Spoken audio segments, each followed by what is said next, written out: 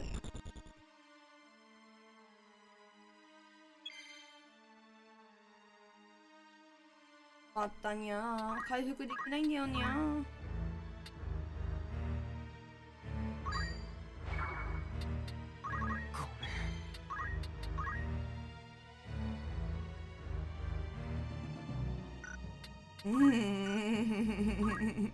困ってます。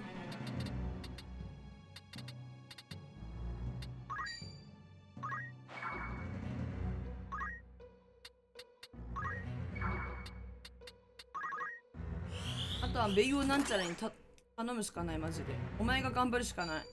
これでこっち来んなよ。敵誘うなこっちに。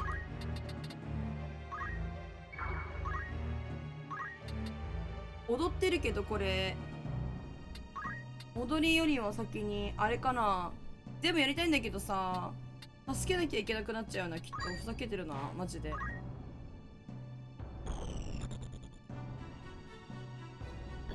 やべ、一撃でも食らったら死ぬんだって。まずいまずいですぞ。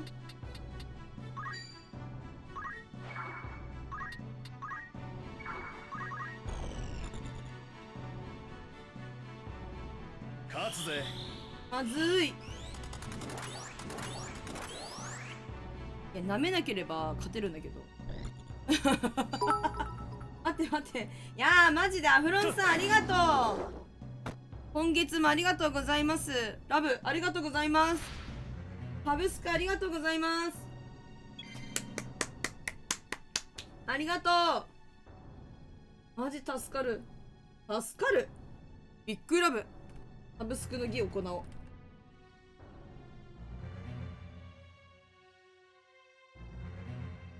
サブスクの儀を執り行う。ありがとうありがとうありがとうありがとうありがとうありがとうありがとうありがとうありがとうありがとうありがとうありがとうありがとうありがとう。これ見てほしいんだけどさ、私のさマジの顔なんだけど、見て。まだいるかわかんないけど見てください。これ私の顔です。あ、違う、私の証明写真です。見てください。ありがとうみんな、サブスクありがとう。これね、この顔この顔やばいよねウケんだけどマジでほんまにウケる。これこのスタンプあんまり出てないから、これを送りたいからちょっとこれおすすめです。ありがとうございます。ああ、嬉しい。本当にありがとうみんな。サブ脱ぐサブ脱ぐありがとうございます。みんなに支えられて生きてますね私。感謝感謝。ありがとう。このスタンプだけマジで覚えて帰ってくださいありがとう。お忙しいところ恐れ入ります。いつも感謝感謝。本当にありがとう。泣きそう。ちょっと待って、本当に泣きそう。危ない危ない危ないちょっと待って、危ないよ本当に。涙がちょちょぎるとこだったわね。危ない危ない危ない。ちょっと気を取り直していこう。生きろ。ありがとうございます。ありがとうございます。皆さんに支えられて生きております私。腰が辛そうな人いる。泣いちゃった。ピエーンピエピエピエ移動とこっち来んなマジで。やばいやばい。メディアドルがやられる。ライフブレイクって何？ちょっとライフブレイクやめろマジで。ライフブレイクやめろ。ライフブレイクやめろ。きしょこいつマジで。こんなところで。ライフブレイクやばい。びっくりした。一撃で地に葬られてるかと思ってびっくりしちゃった。やばい、動ける人が少なすぎる。やばいよねマジで。やらせれる人いないんだけどどうしたらいい。まずい。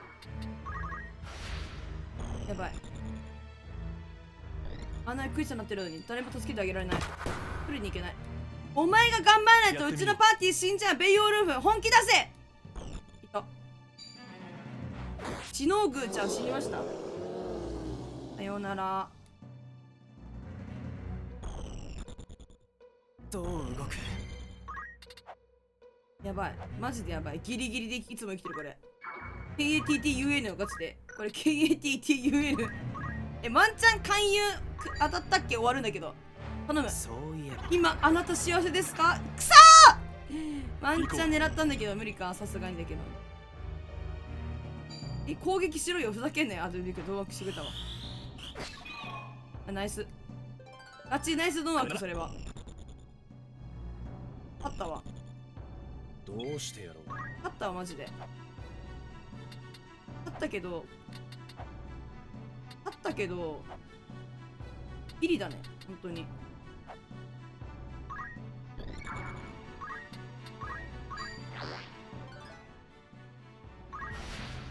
クリスタル多すぎ。意味ないじゃん。さてどうする。もう幸せだったか借りできなかった。何？いや幸せなんでっつってふざけるんじゃないよ。まずい。いけレーゼ。攻撃当てて終われ。いやナイスすぎ。危なかった。ガチでギリギリだ。勝ちました。イエーイ。ありがとう。ありがとう。危な、本当に。ナイス、ありがとうございます。ガチ危なかった。ういーん。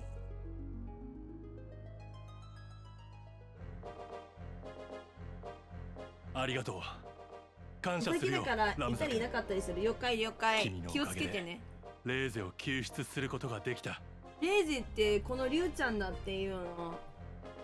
なんかそんな話だったっけ？全く覚えてなかった。ナイス、ありがとう。あなたはこのドラゴンを探していたんですね。そうなんだね。ああ、命よりも大切な友達なんだ。なんだそれ言いよどんだ。心から礼を言わせてもらう。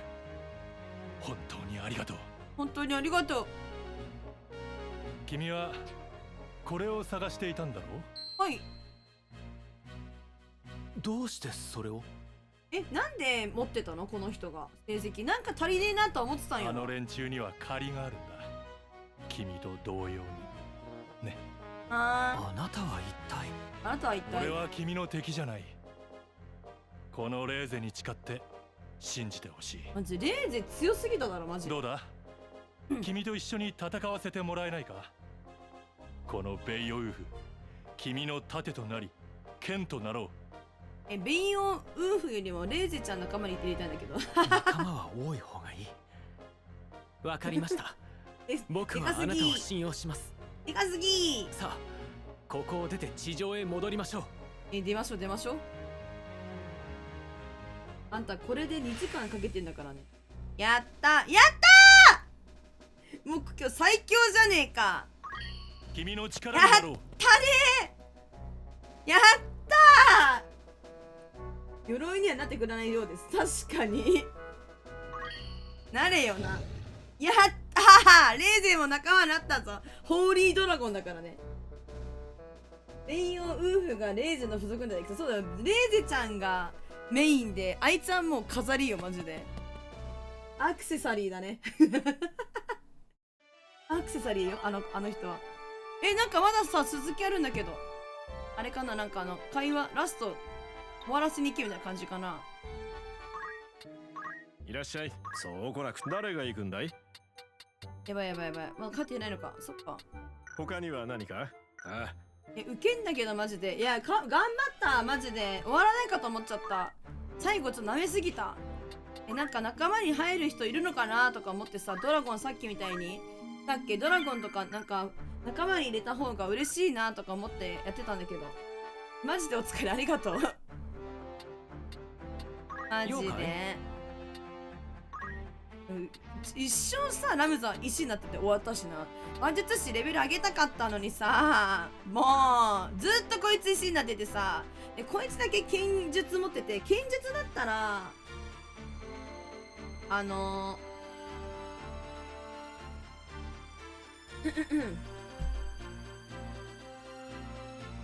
よいしょ。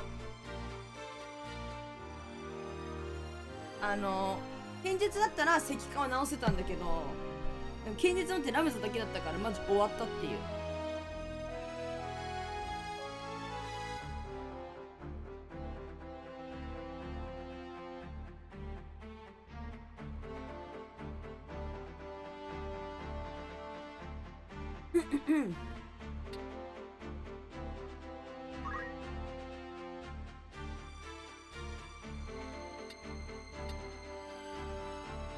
いやマジでさ、もったいない時間を過ごしてたな。熊屋上さんしかほぼ動いてなかったよびっくり。熊屋上さん、デルタさんも動いてたから、デルタさんも一緒、今幸せですか幸せですかっつって幸せだったんだろうねマジで。入んなかったもんねあいつら。はまんなかったもんな。勧誘されなかったもんクソがクソがよ。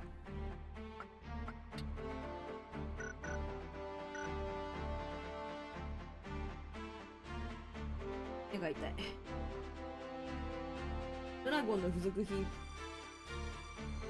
絶対そうじゃん。あの強さ見たっけさ。悲しいなーとかね。マツコさんありがとうございます。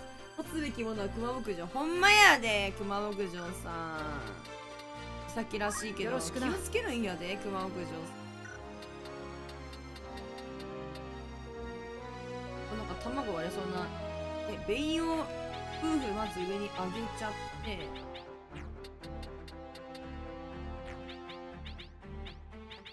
いしょ。ブレス。ブレス。こうなってるんだ。水侵入不可なんだって。お水に入らないんだって、この竜。何なのこの竜は。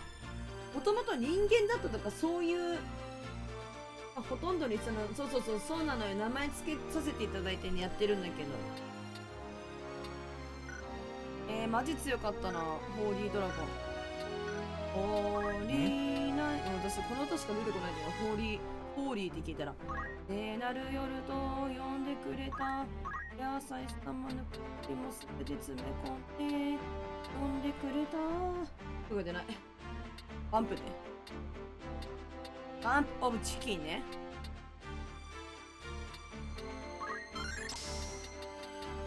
こいつ全然攻撃してくれへんから、マジで全然入らないんだよ。ベイヨンウルフ強かった。ベイヨンウルフ強かったけど、ベイヨンウルフよりも強かったのはレーゼだから、なんかなんかごめんなんかごめんね。レーゼが一撃強すぎて霞んじゃったよ、ベイヨンウルフ。あいつがいなかったらうちらの分けてたのに、なんかレーゼ仲間になってよかったねとかでベイヨンウルフどうしたみたいな。よし来た。仕事を終えた。それじゃ今回は大成功を収め流し見させてましたいただき。ますね。これまでの努力が報わホールマンれたのです。君7歳から感謝の手紙届いた。やったあこんなところか。ようが。お金貯まったかな、そういえば。いらっしゃい。こんなもんお仲間がそれじゃこの仕事は一筋縄にはいかなかったが、流し見させていただき大ます、ね。成功にしてみせたぜ。そうですね。良い。さらに私たちはお、こんなところを発見しました。ベイヨウルフ不思議と引き込まれました。ベイヨウルフとオルランズとレイゼの最終章楽勝。確かにね、簡単になっちゃうかもしれないけど。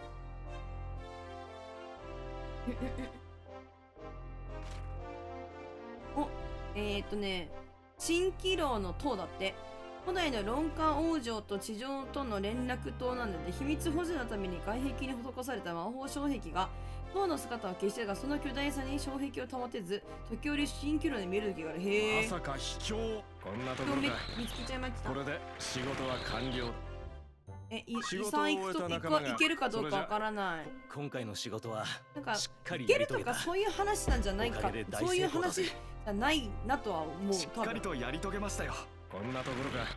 よしよし。他には何？そうだ。ようがありがとう。いらっしゃい。こんな噂他に何かよ。そう来なくっちゃ。話実験。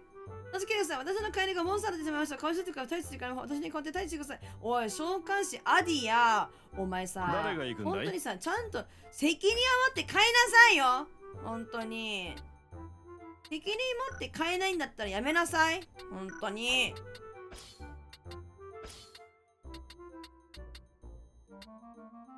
なんかたまるって言って何日ほたど仕事派遣する。よし。用があればなんか言ってくれ。私実験動物って言ったっけさ、ハガレン思い出しちゃうんだけど。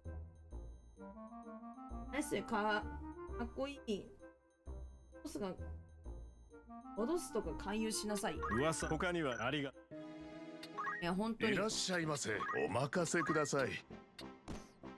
エアナイフだって、エアプだって。風ってのだって。勘のいいようだ。勘のいいガキは嫌いだよってそうなんよ、マジで。それな。それでしたらどうも。エアプ。エアナイフだって。それでよ。お金貯まったら、お金なんか20万ぐらい持ってたな、今。お金持ってんな。釣りでもお金それぐらい欲しいんだよな。ウケる。それでしこれぐらい欲しいよ、お金が。それでしどそれでしよ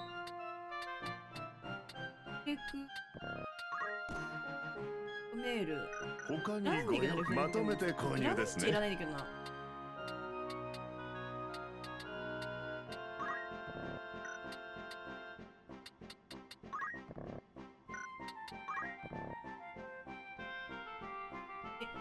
ムスタディーヨの最強装備売ってないって言われてるけど、ここにはあんたの欲しいものないってさ。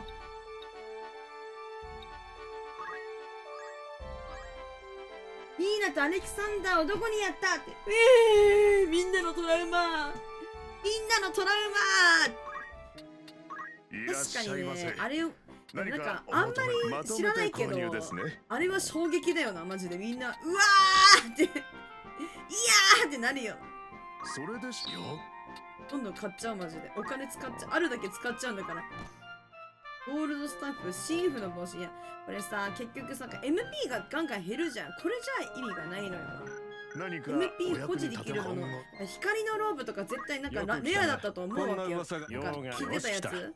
他にはなのにさ、なんて言えばいいの壊されちゃったか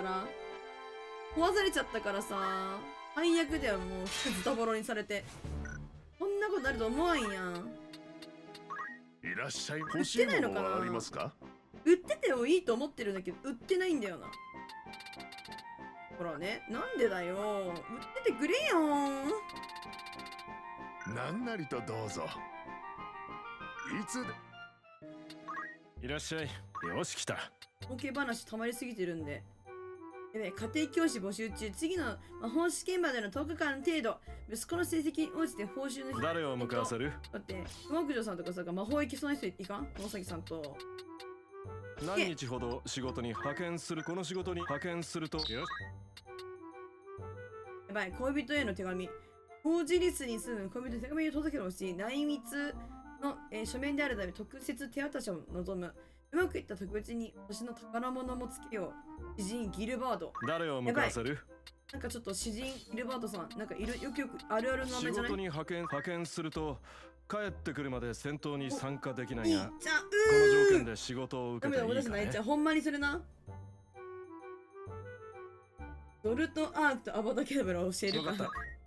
覚えな誰が行くんだい？やばすぎる。物騒じゃないそれ。なんかちょっと物騒な気がする。何日ほど仕事に派遣。よし。秘密結社の秘密ってなんかおもろいね。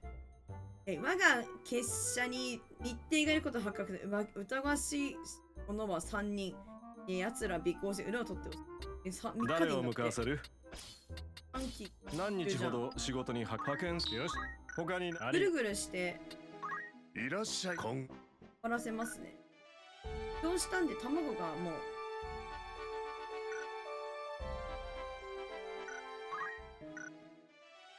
だってコントローラーがました。お金がもうありません。ごめん、おねんね。オッケー。トーハさんありがとうね。本当に嬉しいです。楽しかった。私も楽しかった。ありがとう。ほんまにありがとう。ありがとう。で、ブリクソンそうありがとうございます。ゆっくり休んでね。明日の学校も頑張ってください。おやすみ。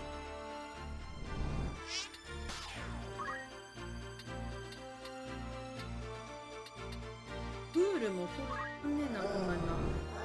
バイバイ。時々間引かないとめっちゃ増えるんで、間引くんです。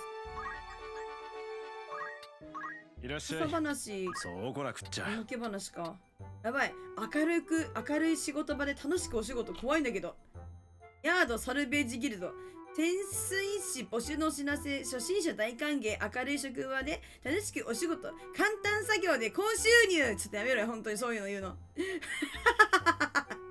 現在の稼ぎにご不満のあなた。そんなあなたの力になります。怪しいね。チョコボ使わないね。使うタイミングないんだもん。でもなんかみんな逃がすのもかわいそうだから逃がさないでいるって感じ。いらっしゃいませ。いいのうちはチョコボをね飼育してるんだからいいの。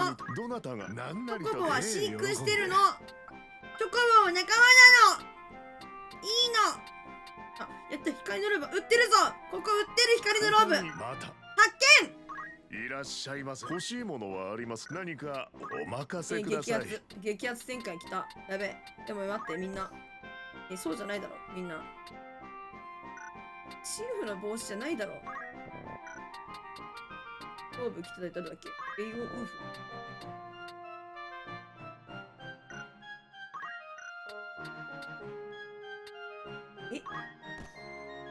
なんで黒装束が一番強いって言うのこれマジで意味わかんないんだけど、みんな分かってないじゃん。何なりと欲しいものはありますか？あ、ずっと売ってたのかな。でも最強だって判定じゃなかったの。だってこうマジズタズタにやられたからね。本当にふざけんなよ。ほんまにふざけんな。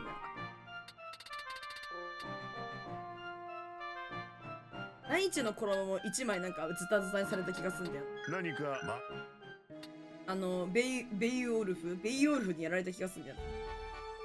ちょっと日数を稼ぎますね。いや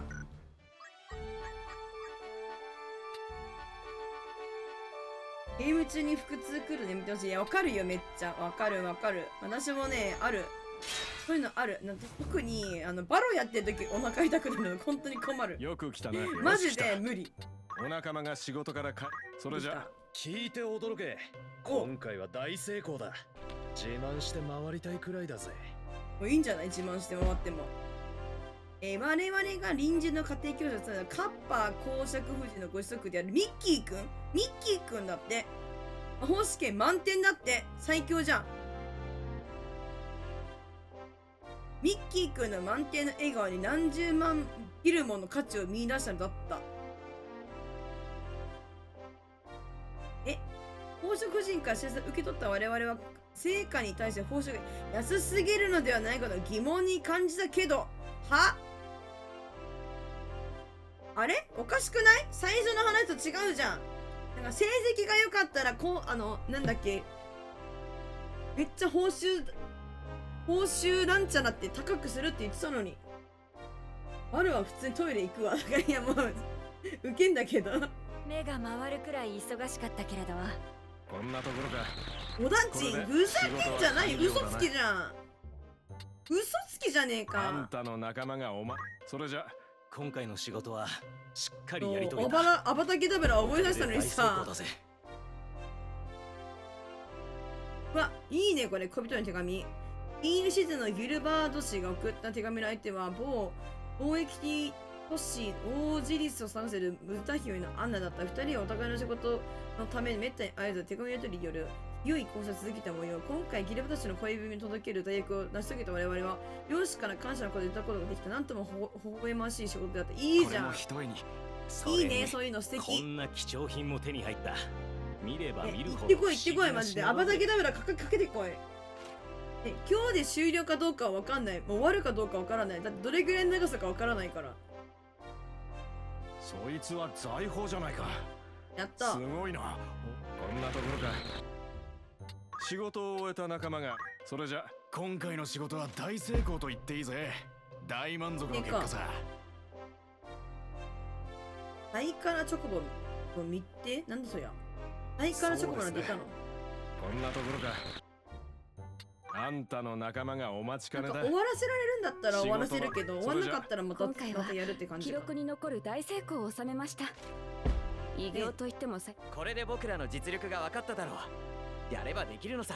なんかこの人、私が好きな人の声同じな気がする。なんか声変えてるだけな気がする。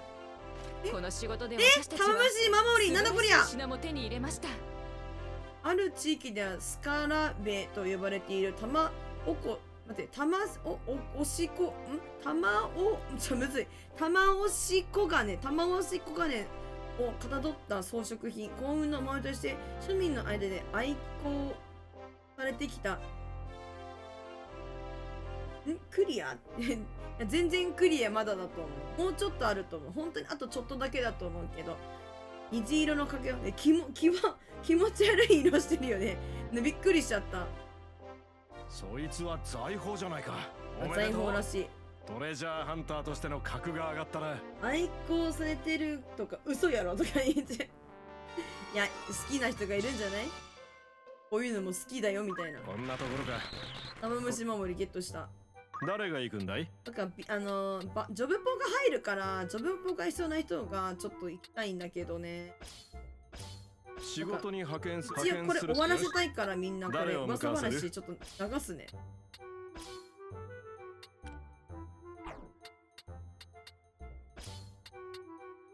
なんか何日ほど仕事に派遣する。よし他に何かありがとゲストから入ってるメンツもさ言ってほしくね。儲け話別によくね。なんかオルランドとか儲け話言ってこいよな。よく来たな。ビビるから絶対。よし伝説のシシドみたいな感じでさ。みのるさんこんばんはいらっしゃい。ありがとうございます。いらっしゃいまし。今回は本当に大変だったわ。でも出た。最終的には大成功だったの。やっぱりさあれじゃん、ハガレンじゃんこの話。我々は飼い犬がモンスターになったという怪実験に挑み、その原因が、飼い主のアディアさん18歳の奇妙な実験にあることを突き止めた。その実験とは彼女が家に伝わる古文書から発見した失われた技法だったのである。我々は死闘の末モンスターの討伐に成功。取り乱した彼女を問いただしてみると、さっきのキマイラ事件の原因を自分でと自白した。我々は実験の封印を約束し彼女の身柄を引き渡した。ニーナのそうね、さっきもニーナの話してたの絶対これハガレね、ハガレ思い出すじゃんって言ってて、やっぱりハガレの話じゃんこれ。もう最悪だよお前もう本当だよ本当に。お前はさ悪いやつだよ。ニーナの話してる。悲しい出来事だ。いい仕事ができたおかげで自信がついた。ありがとうよ。話こんなところか。ニーナとアレキサンダーの話してる。また来いよ。つらいつらい。いらっしゃい。そうだな。ふざけてやがるぜ。そうこなくっちゃ。他に何あり？適当に儲け話を終わらせてるのであんまり気にしないでください。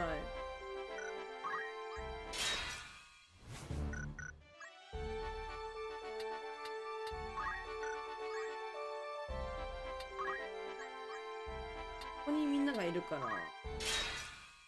みんな帰ってほしいよ。欲しいな。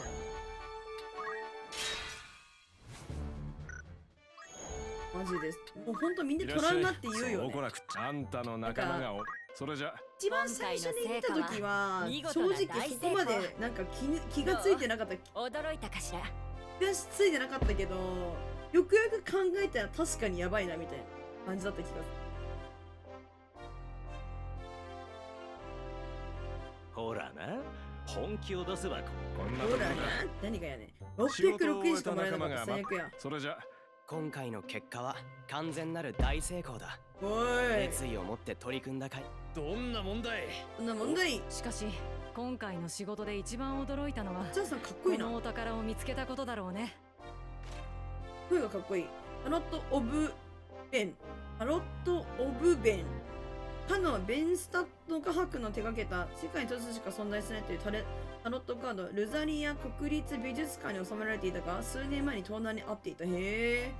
そいつは財宝じゃないか。財宝じゃねえけ。なんか紹介料が4000円ぐらいあったから900なんぼってさマイナスなんだよ。ありがとう。これってさランダム？いらっしゃい。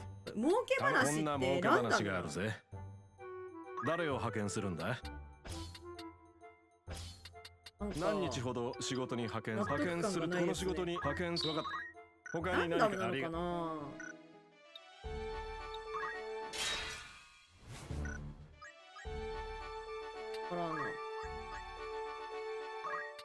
よく来たな。噂ば他には何？こんな儲け話が他にだと思うので、終わらせられることは終わらせていきたいっちゃいきたいんだけど。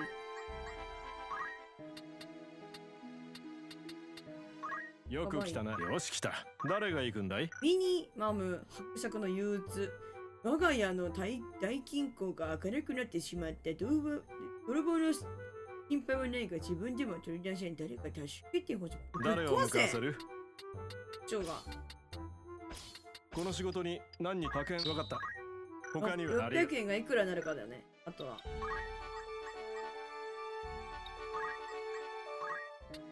いらっしゃい。そう来なくっちゃ。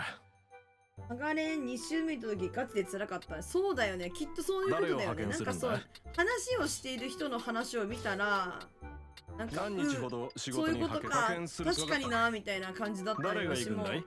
なんかこのさ怪しいさなんかこれからこの子供たちが思い出すから見ちゃうからそうだよね。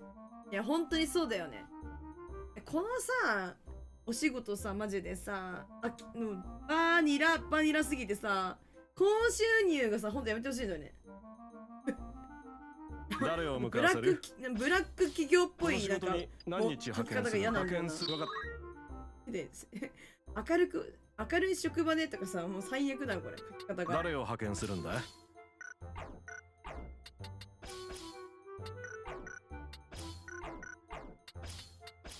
この仕事に何日派遣する？誰が行くんだい？何日ほど派遣するとよし。他にあり行かせておきます。うい。いや辛くなっちゃうね。いらっしゃい。ハガレン最後まで見たことないんだけど。仲間が仕事から。それじゃ今回の成果は見いろいろ事な頑張っ大成て功。悪く収まるのかしら。驚いたかしら。驚いたわ。力を合わせて頑張ったものね。ライフェイさんはいいね仲間の。絆も強くなった落ち着いてる気がする。女性の声こん。なところか。はいチュー。用があり。終わらないね。おっと。いらっしゃい。ボード行きよし来た。仕事を終えたファルコン仲間がパンチそれじゃ結果を聞いてください。大成功でした。いいですね。こんなにうまくいくなんて感無量です。諦めずに頑張った甲斐がありました。ラミアンちゃんの声私たちの成功を喜ぶ。それになんと名品まで手に入ったのです。あ、ロンギヌブの素晴らしいでしょ。何これなんて読むのロンギヌブの総矛総定みたいな矛だよね。矛っていうの地上を支配していた悪魔を釘し出しちゃった。ロンギヌスのそうだね槍じゃない。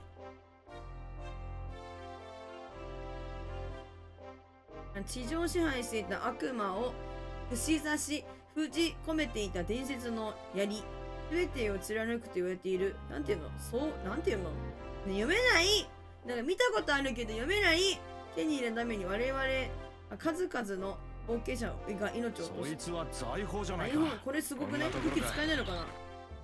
武器として使えたら最強なのにな。こ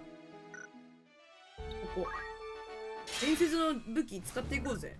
なんか武器ブレイクされて壊そうぜ。何してんだお前みたいな。いらっしゃい。よし来た。仕事を終えた仲間。それじゃ今回の仕事は守備よく大成功しました。うるさん落ち着いてるんだ。嬉しくて踊り出したいくらいです。踊り出したいくらいです。踊り出したいテンションではないけどな。あ、毎年修道院多額の寄付をすることで有名なミニマム伯爵。そういい人なんだ。原因はギル袋の詰めすぎにいるもの。わ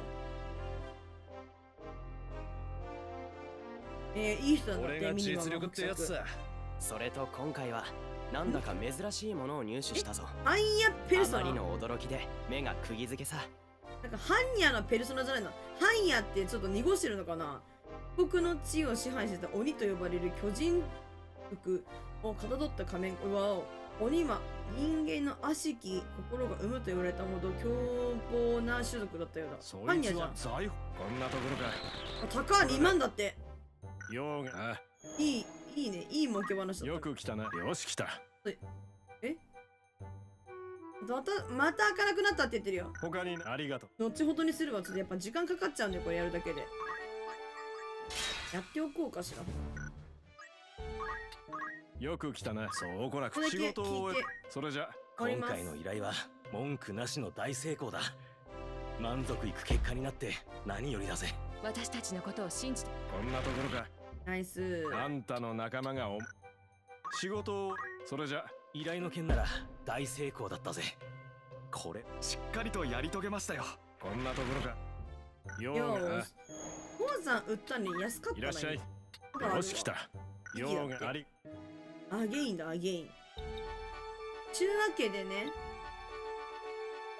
ここにとりあえず報告し直しに行こうか。本当にその成績で動くのかな。成績使っていいのこんな。お前だって見ただろ。原理はわからんがきっと動くさ。やめろ。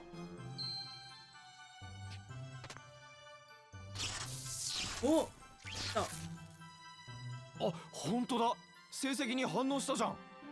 ムスタディオいいんだけど、なんか普通の男の子で、あ、本当だ、成績に反応したじゃんだろ。こういう口答えする人いるんだね。口答えする人いるんだね。わわわわ、うわ、かっけかっけ、うわテンション上がんねえ。マジ？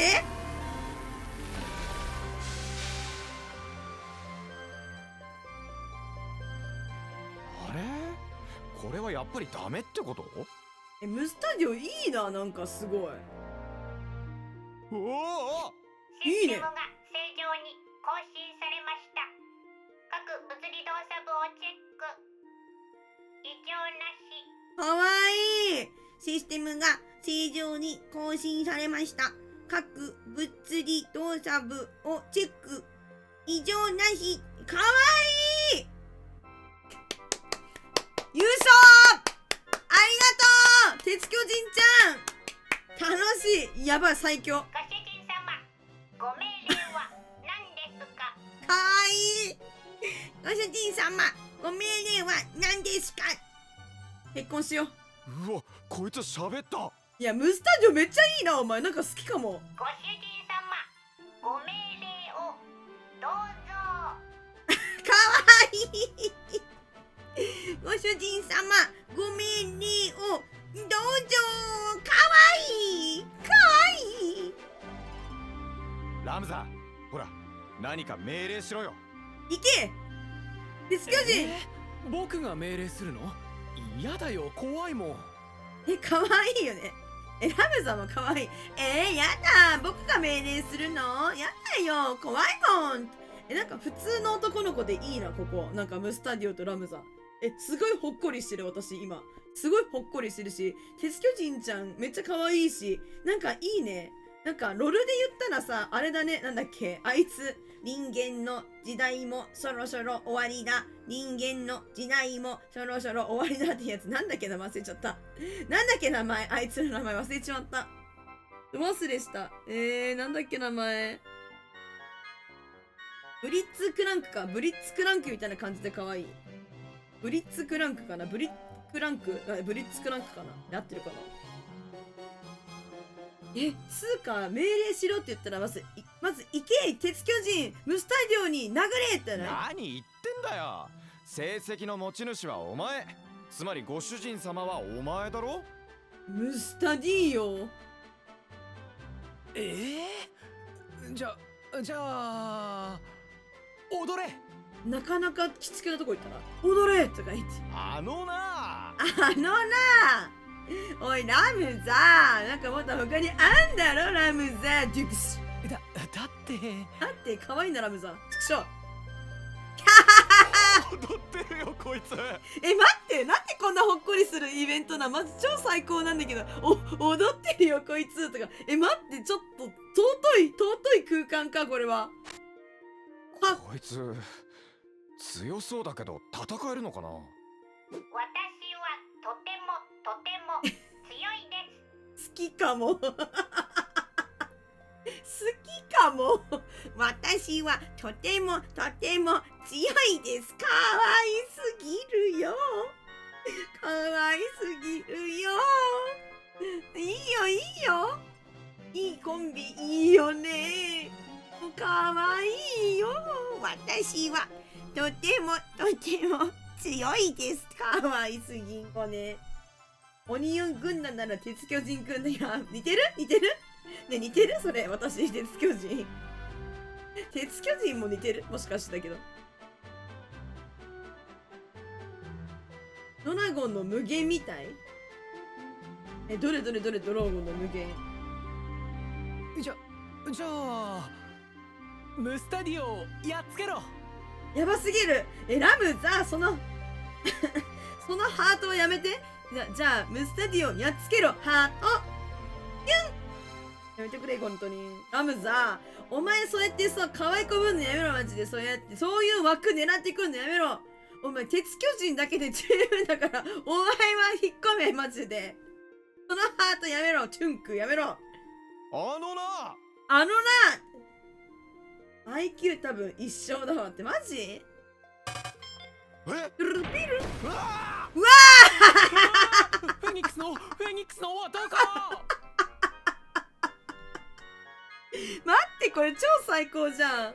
みんな見た方がいいぞこれ。アドバンの無限どれだ？やった鉄巨人労働8号だって。ちょっと名前がしんどい。名前がしんどいぞ。おい、名前がしんどいけどな。労働派号8号。名前がしんどいじゃん。お前なんかさ、これ隠語なってとかじゃないのかな。読み方がさ、労働派は5とかさ、なんか違うのかな。普通に8号でいいんだよね、きっと。1号どこだよ、確かにな。お任せください。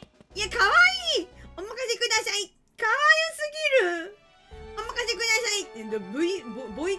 VC なんだっけ。キャラボイスをそのまま欲しいね。おや、またなんかやってるぞこれ。親父、このでかいのは一体なんだよ。怪獣8号みたいに言わないで。まあ、ほんまやな。でも労働だからね、みんな辛くなっちゃうよね。またムスタディオたちなんかやってるよこれ。まだあるのこれ。サブクエみたいなやつ。第83番コードを発掘してたら見つけちゃったのだ。お父さんお茶目かな。組み立ててみたものの、お父さん天才じゃねえか、マジでこいつ。天才じゃねえか。天球儀みたいですね。天球儀みたい。冷静だね、ラムザ。そう言われてみればそんな気もしなくもないが、果たしてそんな代物なんだろうか。このお父さんのさ、さ、まずチラじゃないこれ。チラチラ多分あるね。お父さん感覚派天才すぎるとか。絶対チラチラしてるだろ。わ、やったなこいつまた。なんだいや、ムスタディオ好きかも。やばい。また成績に反応したっぽいけど。それっぽいよね。やっちまってんな。やっぱりチラチラしてんじゃねえか。なんだろうこのマークは。おい、穏やかじゃねえな。ってやはり成績のようだ。気づいてたよねお父さん。そのなんか棒読み感さ。あ、やっぱり成績だったんだ。チララムザチラ取ってこいみたいな。探せってことですね。ほらやれほら、ラムザ最初からお父さんはこれやる気でやってるぞ。ムスタディオの喋り方。私も好き、ムスタディオの喋り方。いや、そう、野うさぎさん。こいつ狙ってやってるよな。やはり成績のようだ。分かってたよな、絶対。それ組み立てるときに。あ、これ成績のこの間のマークと一緒だってことはラムザに探させちゃお。チラ。やはり成績のようだ。じゃねえか、絶対そうだろ。やってやがるぜ、このお父さん。なんかこのムスタディオは普通の人間っぽい感じがして、人間味があってなんかいいかもしれない。やるみんな。なんかさ、話進めようと思ったんだけどさ、気になるよね。さすがに気になる。でも今日はこれで終わっちゃうけどな。でもな、マジでちょっとさ気になっちゃいはしますよね。これ気になっちゃう感じですよね。妖怪？あまりにも可愛すぎる、本当に。いいやつが仲間に入っちゃったかもしれない。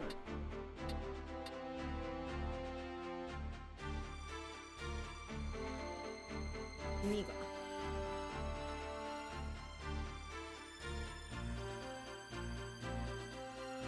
なんかムスタディオこんなに味するやつだったんだな、ほんまに。もっとちゃんと使ってあげたらよかったな。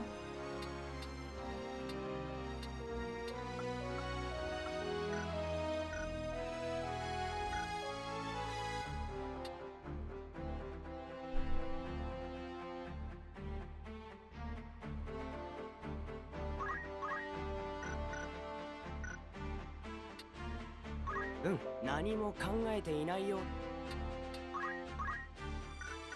リフレクリングつけるって折れちゃうな。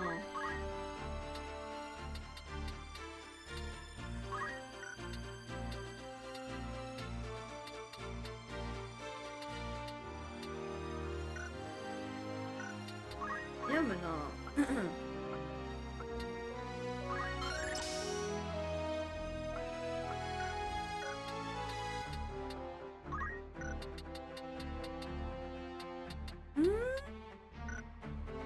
悩む。おう。韓国の出先って言っとったんよ。いいかな、このままで。まあ、誰連れてきた問題結構始まってんですよね。よろしくな。タッチャーさん連れてきたんよな、わし。タッチャーさんただもう連れてってレベル5になったら踊り子できるんじゃないかな。なんか。ほら。いやー、やってほしいんだよな。ようか？エリアドールちゃんもでも結構温まっちゃったな。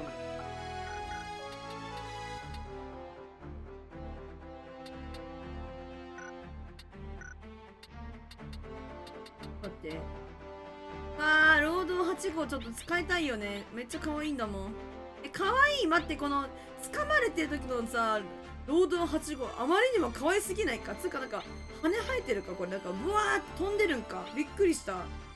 可愛すぎない？本当に可愛すぎる、あまりにも。やばいだろ。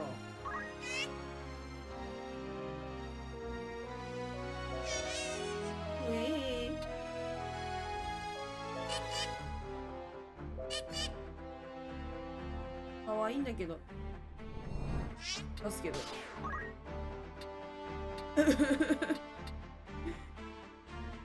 もう仲間になったよ、こいつ。かわいいよ。ご主人様。かわいすぎる。ご主人様、私は労働8号です。何々とご命令を。かわいすぎるだろ。かわいすぎるだろ、こいつ。ご主人様、私は労働8号です。何々とご命令を。ご主人様、私は労働8号です。何々とご命令を。かわいすぎる。ご用ですか？ご用ですか？かわいすぎる。私が大好きなキャラクターだね、これは。強ないこれ。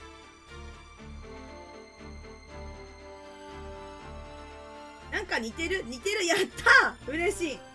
ご主人様。かわいすぎる。最強かもしれない。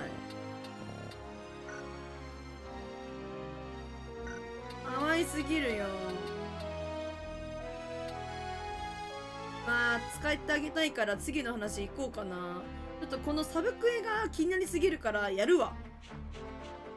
畜生が気になるんだっちゅうの。いや今日話進めたかったんだけどな、本当に。でもさ、気になるよね。明らかに気になりますよね。待ってください。待ってください。はいか。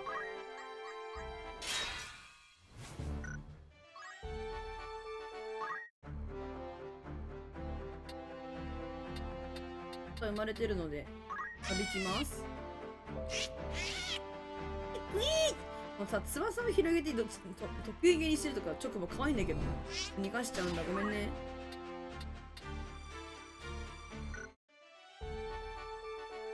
ムスタニアはパパとロード8号どっちのキャラも好き。本当にいない。マジ可愛いわ。いらっしゃい。噂話か。呪われた島。これは気になる噂話だな。追ってみる価値がありそうだ。エルベスカだって。姫の噂を紹介しよう。アクトっていうのはゼルテニアより北へ8万ドーマの位置に浮かぶネルベスカ島。島の中央には古代の神殿跡が数多く発見されており、50年戦争では、なんだっけ、どっちだ忘れちゃった。に開港するゲリラの重油基として用いられた緑が多く鳥の楽園として知られているが、一方では呪われた島と元の漁師に恐れている。恐れる鉄の守護者が近づくもの皆殺し説。8号の仲間じゃない？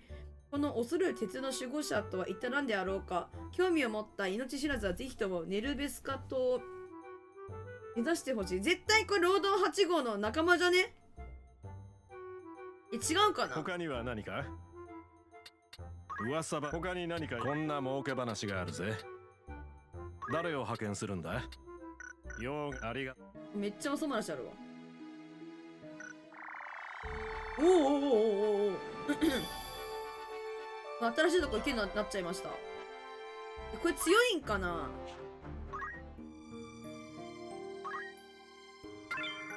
ちょっと仲間になった子たち使ってみたいね。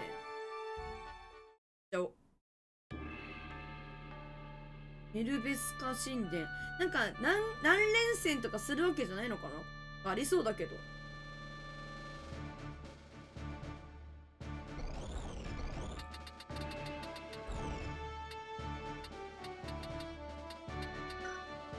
ラムザマ置いて、せっかくだから仲間になった形連れてっか。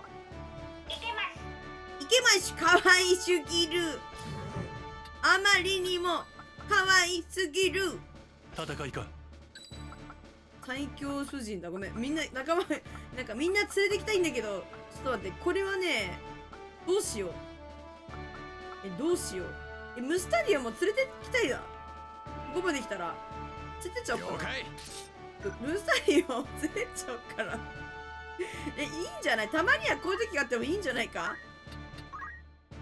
マジムスタリアやることねえけど、他のやつやらしたいんだけどな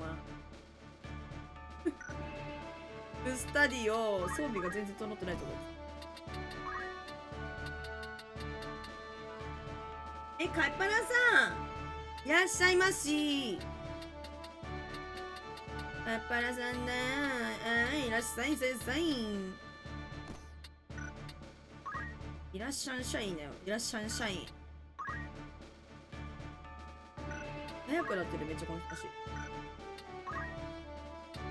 本当は別のやつやりたいんだけど、配信見たくてそわそわしてました。ほんま？そわそわしてた？ワキワキ。今ね、めっちゃおもろいとこやで。言っとくけど。いけまし！ちょっとこいつを見てくれ。こいつをどう思う？こいつを見てくれ。こいつをどう思う？めっちゃ可愛いんだって、こいつ。マジで本当に可愛いから。こいつめっちゃ可愛いから。ラムザちょっと舐めたら知るかな。ラムザしか回復できるやついないかもしれない。これやばいかもしれない。あ、いっか。パワーって、そう、めっちゃね、今やばいメンツで行ってみようかと思ってるんです。いけることあるかな。行ってみよう。はい。よし、行くぞ。やばそう。鳥が多いのか。なんか上にいるぞ。あ、やっぱりそうだ。警告。民間人の立ち入りは許可されておりません。やっぱりそうじゃん。やっぱり8号のやっぱり8号の友達だ。7号階段もんだって。ほら、警告。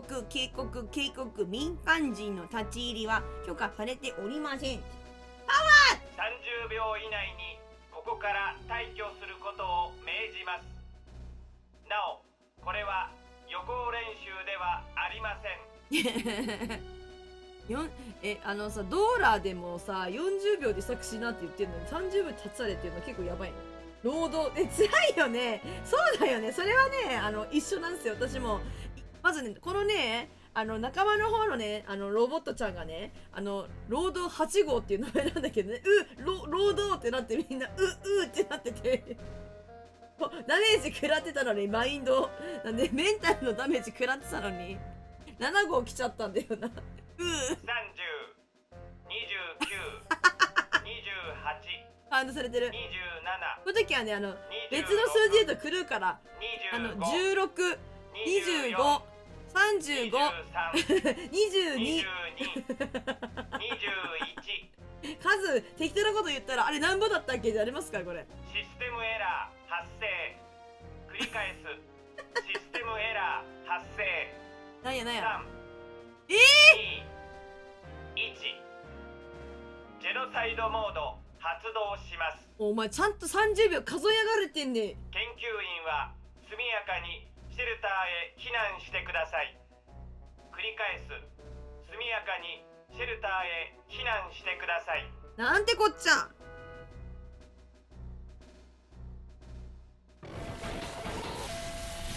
おちゃんと動くのかそれ。だよね、動かないよね。労働7号倒したくないよ。仲間に入れようよ。こいつも仲間に入れようぜ。どうするかな。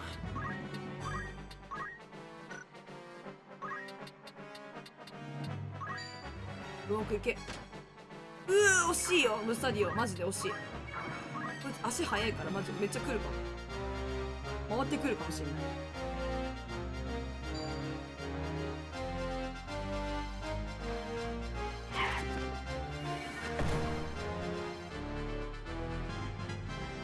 レザーボム強いね。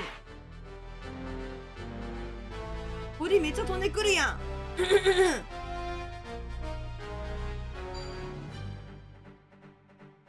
仲間勧誘したっけなってくれるかな。やばっ、石化やめろよ。マジ辛いんだけどそれ。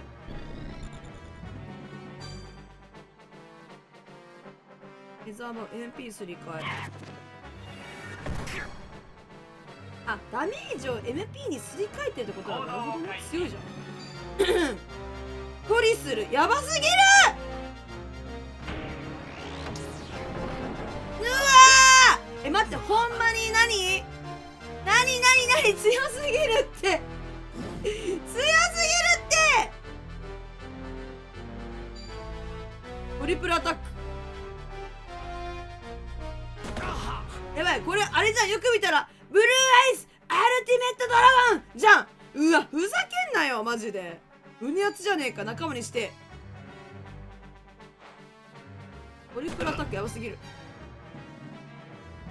行こう。ラムザ・ベヨルブ何もなさずに倒れてるのやばすぎるって。お前マジでお前しか回復とかいないって言ったじゃんさっき。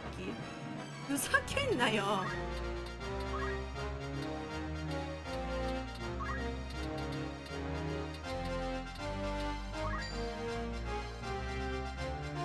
なんで 0% ラムザにやってるバカなの。さあどうかな。労働ぶっ壊す。壊さなきゃあかん。仲間に入んないかな。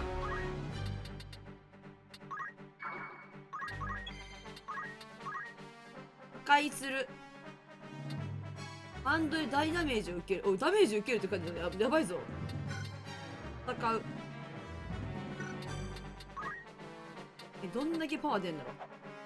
クソ取り、こいつクソ取り倒すのマジで。クソやろこの。うわ、強い。いいっすよ。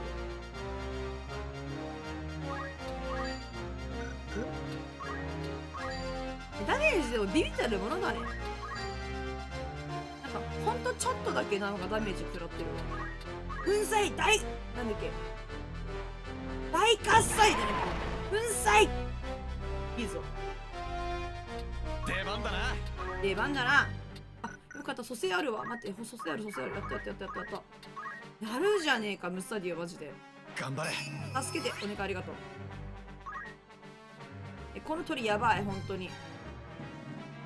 やばい、鳥、やばい、無理無理無理。やめてやめてやめてやめてやめて。避けて避けて避けて避けて避けて。武器で終わってます。離せ。粉砕、玉砕、大喝采か。そう、それで言いたかった。さすがミノルさん、さすがっすわ。それです。いや、ラムザベルも終わるのですよ、これ。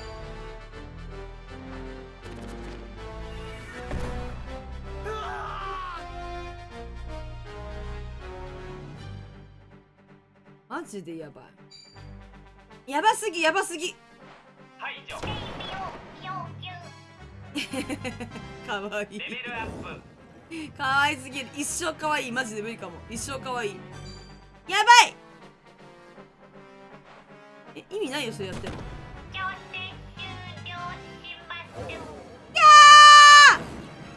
私の8号ちゃんが強くないかこいつらマジで。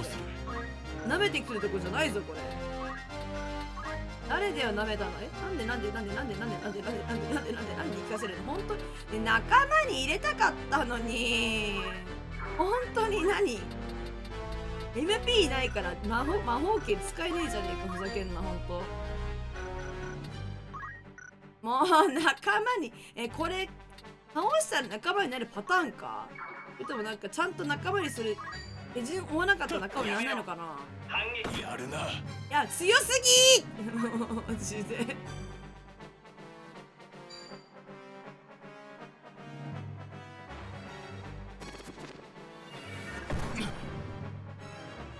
構成種しましょう。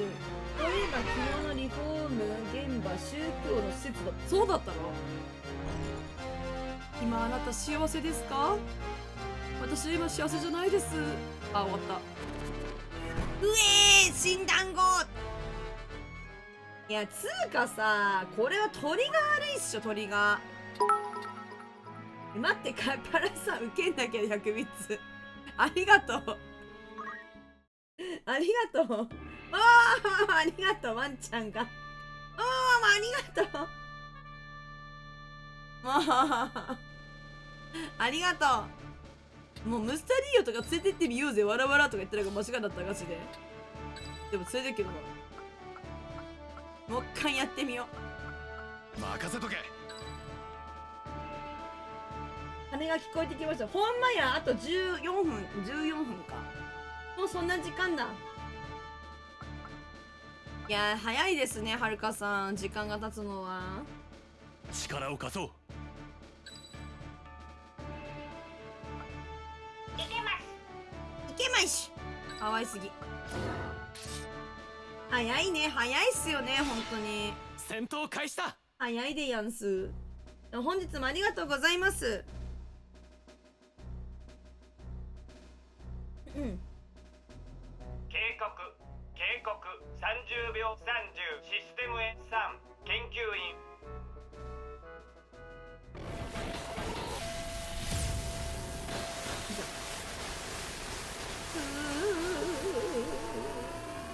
早いよ。プッシュって言ってんだから攻撃してくのやめろな。あいつ動くんじゃねえほんと。あとゆっくり休んでくださいまし。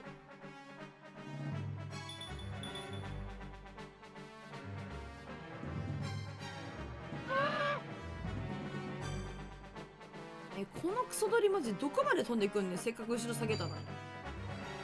マジでうざいほんと。72% の確率石化するのやばいだろ。なんで当たんのそれが。ふざけんじゃねえほんと。クソがよ。痛すぎ。鳥やめてこいつ。55% ナイスよけ。ほんとふざけてる。どうするかな。殺せあのクソ鳥ほんとに。いやマジで石治んないよこれ。どうしたらいいの？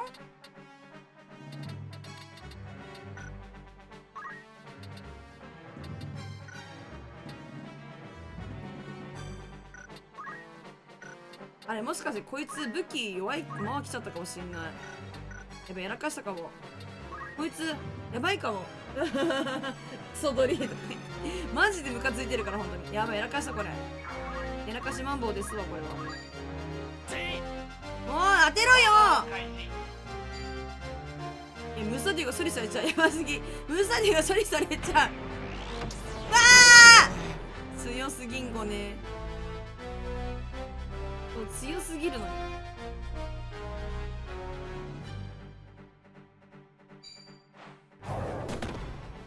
これどうしたら勝てる？あと順番が回ってこないんだよな。足が遅すぎて。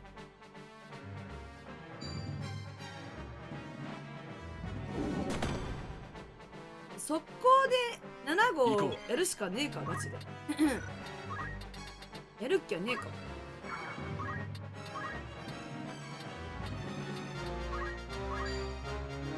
ドンアクできないわ。なるほど。IC にはならないっすよね。そうっすよね。ならないっすよね。沈黙とかもならない。武器。ああ、そうですよね。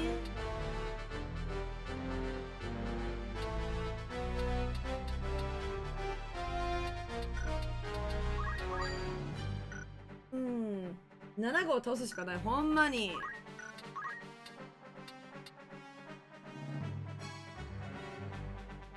減っている MP か。なるほどね。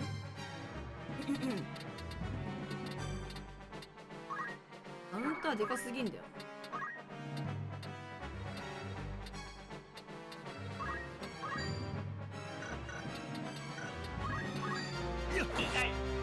痛い痛い。こっちのセーフだっちゅうの。本当に痛いのは。でブレスして、ブレスそんな遠くない。あれなんだろう、距離があれなんだ。ブレスして、まあ、機械だからサンダーじゃねえと思ってんだけど、330ね。まあいいや。あ、そうだね。炎、鉄なんで、機械だから炎は効かなくて、アイスも全然効かないんだって。やっぱ電気だ。いけー！フリーズしろ。要求。修理を要求。これ、当てられないかな。あ、無理だわ。場所が悪い。あ、困ったね。あー、どうしよう。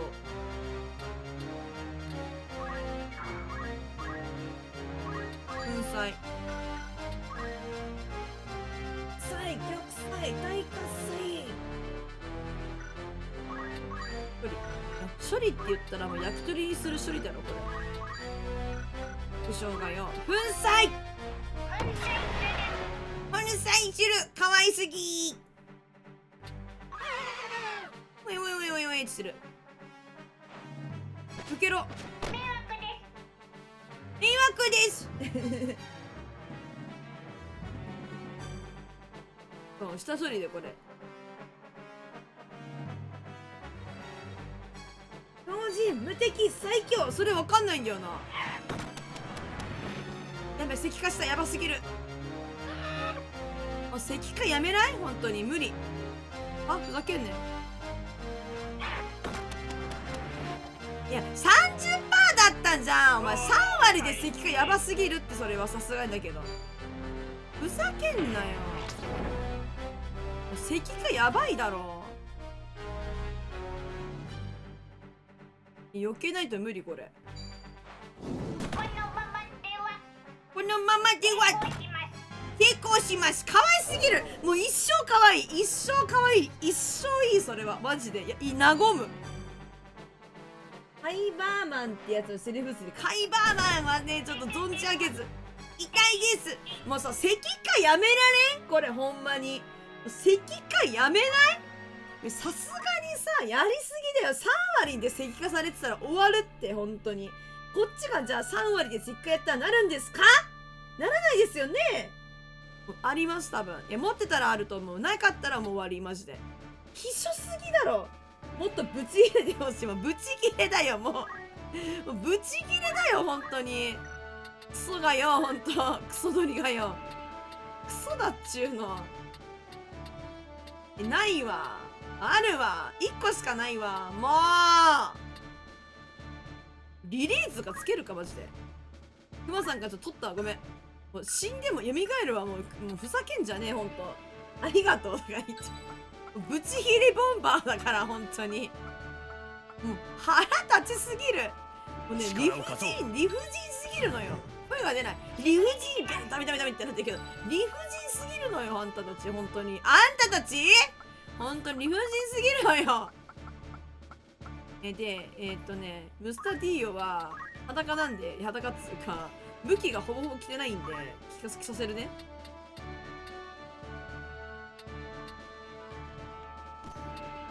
足速くなるにしちゃいます。敵がなんか塞げる服とかないのかな。ないわ。うん。い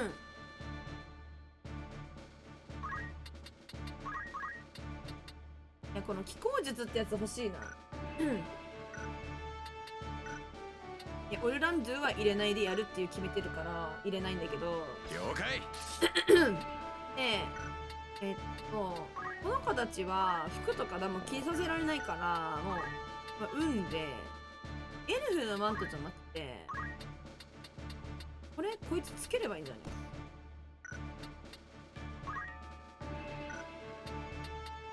そうがよ。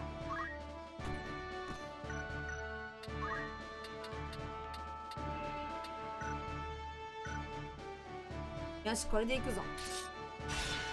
出撃だ。よし、行くぞ。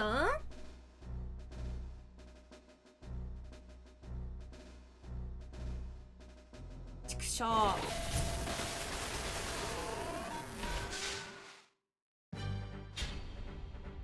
ちくしょう、お前なんか一生労働しろってんだ。24時間労働、休みなし。鈍悪入んないんですよね。鳥とかいけんのかこれ。当たんねえとかやっていけんの。だけんじゃないよ。入れる61%。キモいってほんまに当てろっちゅうんで。はい、バカ鳥が飛んでくる。フェザーバムされる。それはいい、別にフェザーバムならいい。もう咳かやめろ。だぞ。吐きむしる。痛すぎだろ、ほんとに。反撃しろ。ないか。なんか咳がしなくなったぞ。攻撃。来たか。これだ。フェザーバブ違うわ。あ、世界線変わったかもしんない。行動開始。行動開始。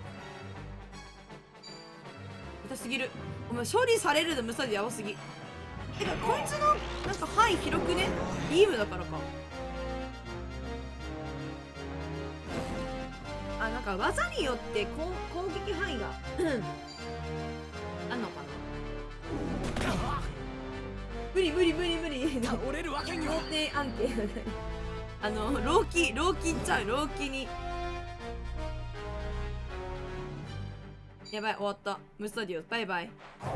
ムスタディオは全然ダメね。本当に全然持ってってあげてないからレベルも上がってないし。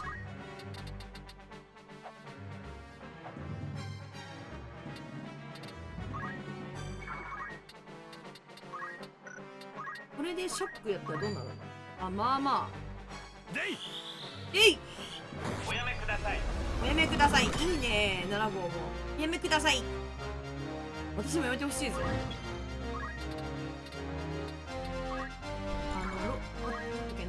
8号のために開けといてブレスして整備を要求で、なんかラムザが生きてるのが偉くて。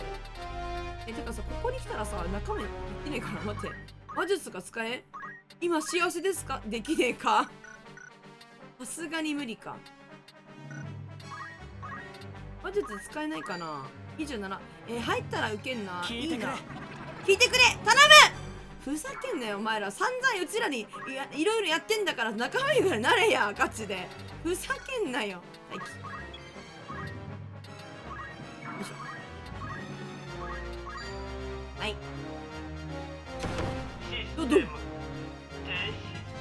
システム停止。レベルアップ。ババッテリーチャージできません。おお。システムダウン。予備回路に接続します。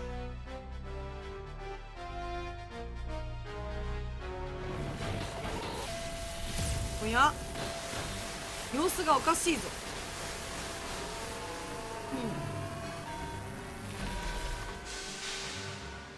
もしかして強くなってニューゲームじゃねこれ。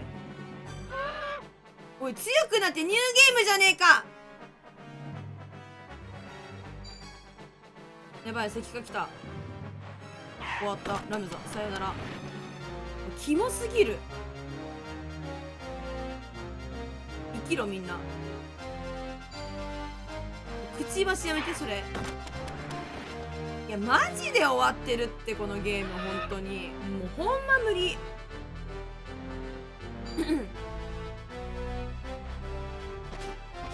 まずいな。まずいね。行動開始。やばい、終わった。家帰った。おお。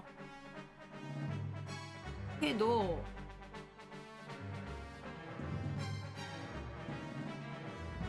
移動して終わってる。叩かないで。かわいい。報復します。かわいい。全部かわいい。優勝っすわ。全部かわいいから優勝。あんたが優勝だよ。まだまだ。なんか仲間にできそうだけどな。どうしたっていいのかな。情報漏洩を防止するため自爆モード作動します。仲間にできそうこれ。カウントダウン開始。30、29、28、システムエラー発生する。27、26、システムエラー発生。システムエラー発生。やばいやばいやばいやばいやばいやばいやばいやばいやばい。おいおいおいおいおいおいおいおいおいおい。わあ。あら。石になっちゃった。仲間にしたかったな。あ心にさ飛び込んでみたいと。やばくねマジで。なんか笑ってるけど分かってんな。タコピーかなとか言って。タコピー見てねえのよな。まさかこのドラゴンが？このドラゴンが？確かに成績を使えばかけられた呪いを解くことができるかもしれない。何が何が何が？それには切なる願いが必要だ。呪いを解きたいという。いろんな話すっ飛ばしてないこれ。なんか急にドラゴンの話来てるけど、なんか言ってた？心配するまでもない。誰よりも人間に戻りたいと願っているはずだ。なんか話すっ飛ばしちゃった私。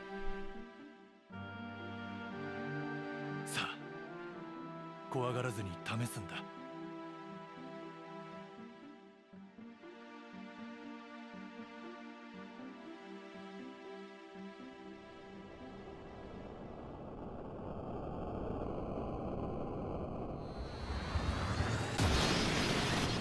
おおおおおお激しい。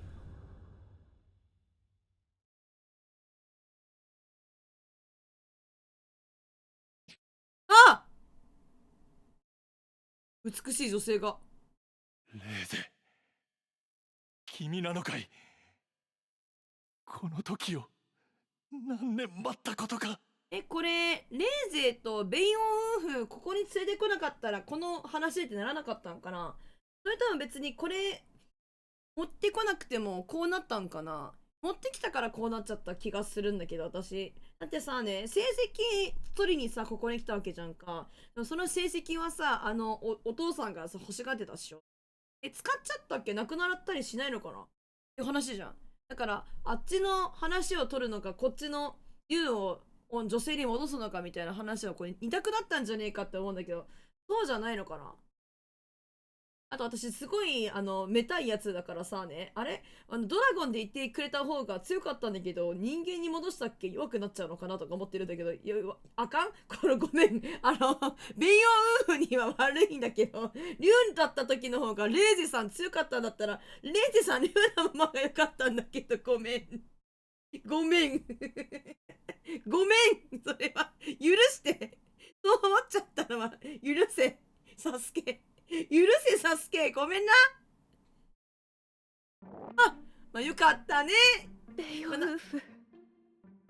愛しい私のベイオウーフ。よかった。またこうやってあなたと会えるだなんて。よかった、二人が会えてよかった。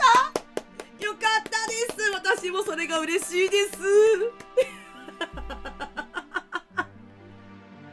手のひらくる。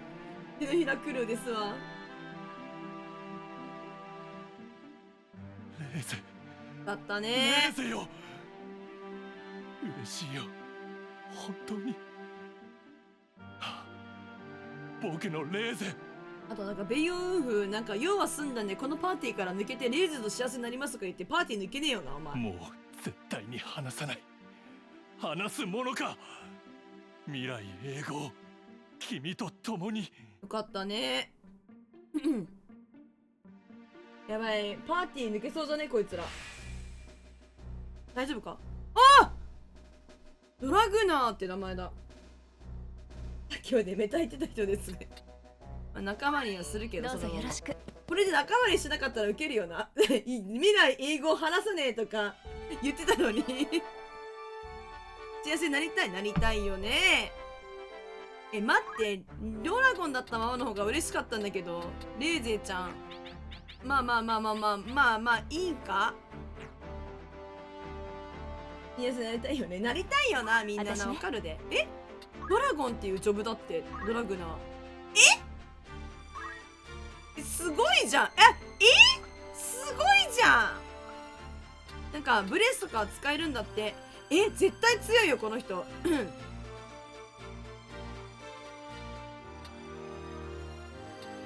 竜クイック、竜解放、竜パワーアップ、竜ならし、ホーリーブレス。絶対強いこれ。絶対強いこれ。あかんほんまにあかんでこの子。レーゼちゃん人間に戻れてよかったね。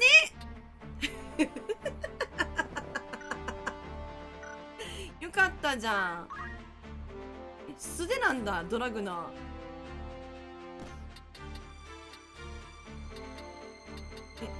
竜の魂とか持ってたからあれなんだ。竜騎士みたいな感じのやつ持ってるんだ。ほら。そうなんだ。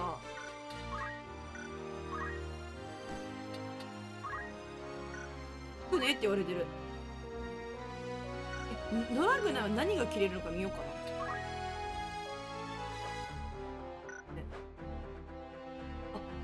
バッグ持ってるんだから何も切れなかったな。体装備ないんだってずっと。いいの？裸ってこと？いいのかしら。おもろい。なんかあれだね、ジョブだね。まあもちろんこの子限定っていうかそのなんて言えばいいの、特殊なジョブだからなんかみんながなれるわけじゃないけど。すんよ。かわいいマジで見て。ご用ですか？ご用でしゅか？ご主人様。ご主人様。はい。かわいい。ご主人様、私は労働8号です。何々とご命令を。好きすぎて聞いちゃう。ごめんね。限定ジョブっていうのはだからその例えばね、ラメザもラメザにはなれないじゃん。ラメザにはないでしょ。ドラグナーとか、あと他のさオルランドゥとかも牽制とかってなってると思うんですけど、どうした？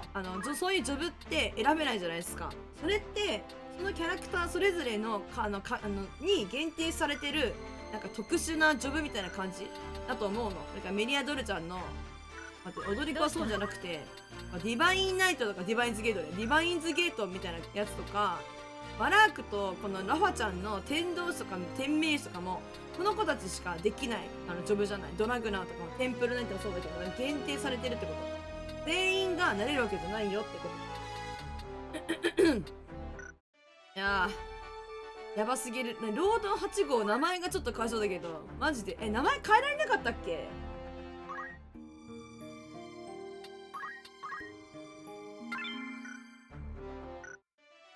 さすがにこのキャラの名前は変えられないか。なんかさどっか街行きたい。あれと向かうか。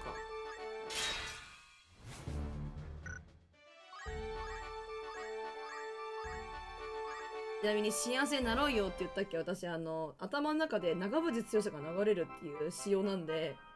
この天球儀もどきさ、まさか変形なんてしないよな。おい、お前それ筆が出てくるのやめろよ。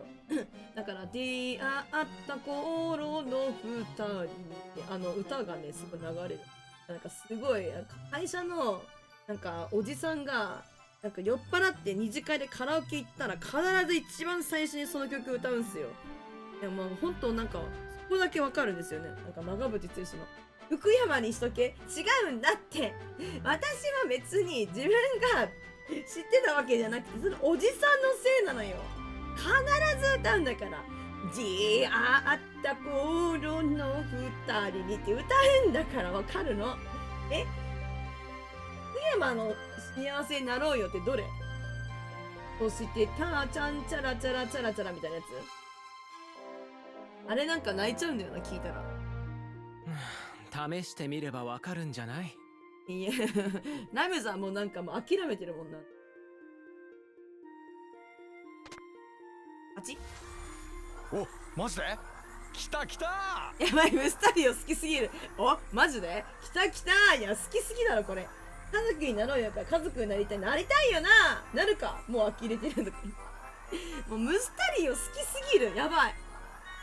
かわいい。やばい、やばい、やばい。やばい。やばい、このイベント。ク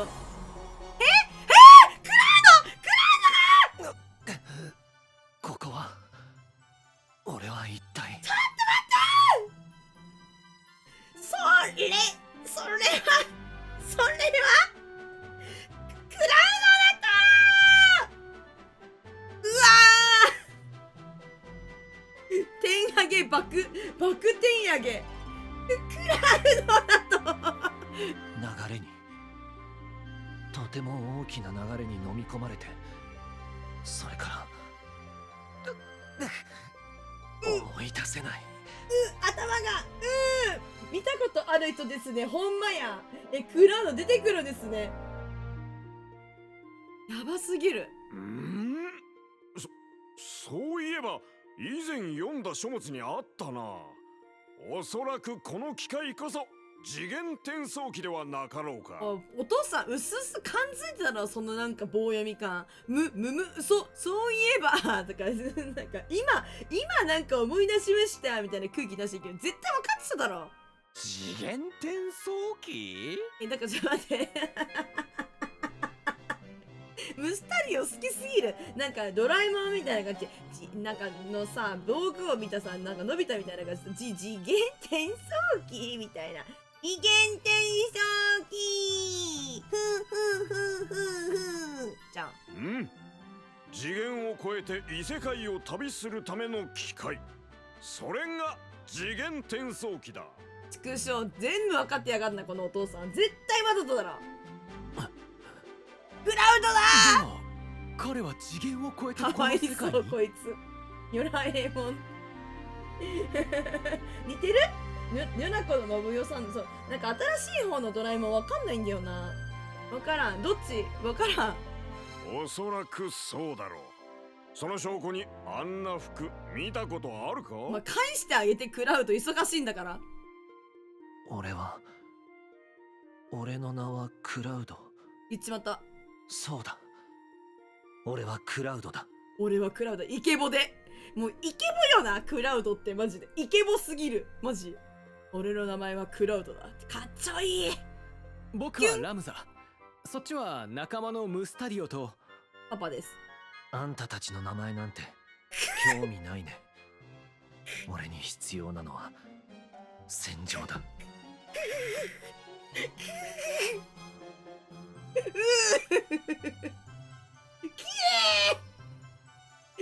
ギやばい。いいですかクラウドさん、それ生で聞いちゃって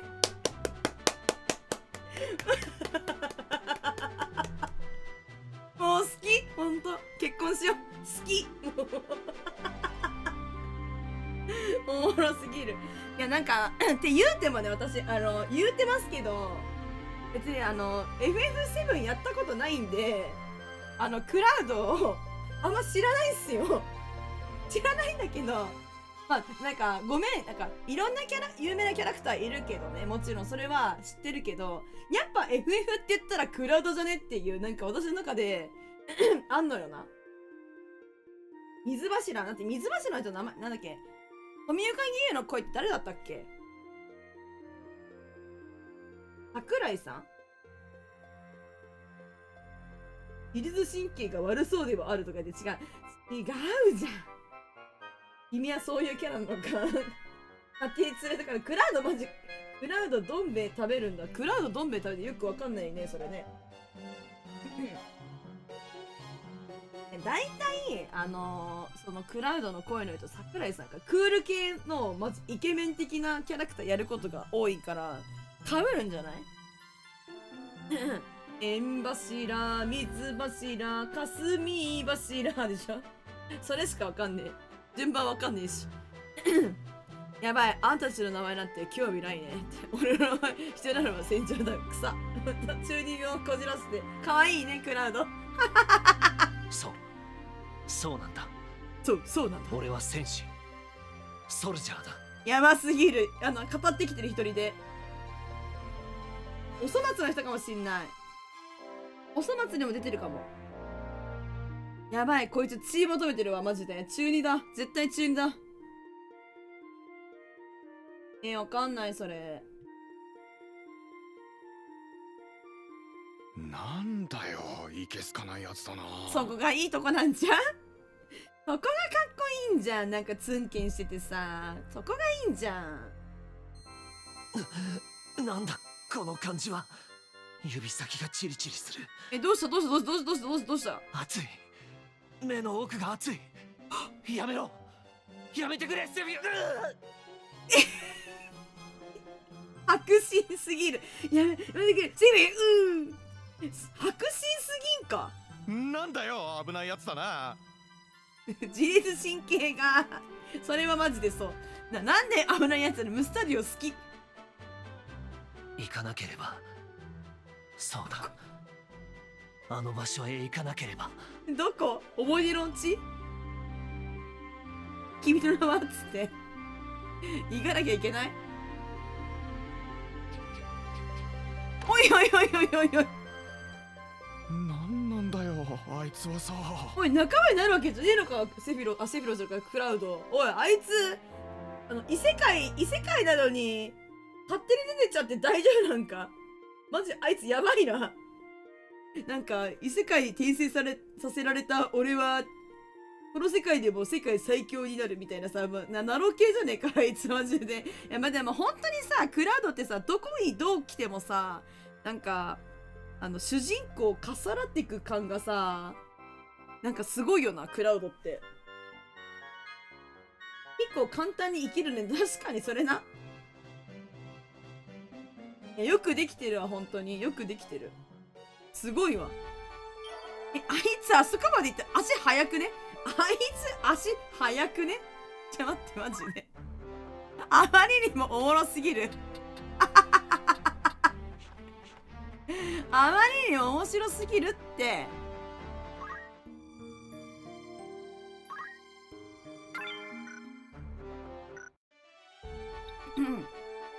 追っかける？一応追っかけてみますか。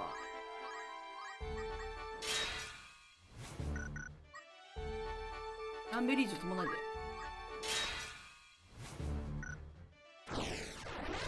ああ、戦うのかな。ザーギドスでクラウドがなんかやらかしてるのか、こいつ。4人だってよ。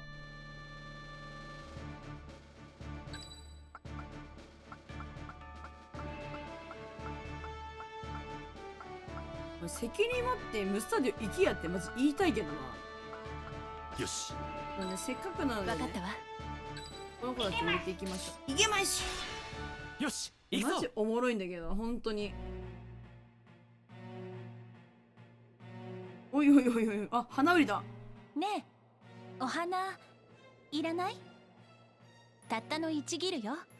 なんかさ、お花、待って、お花売りってさ、や私だから FF7 やったことないんだけど、そうだよね。エアリスってことだったの？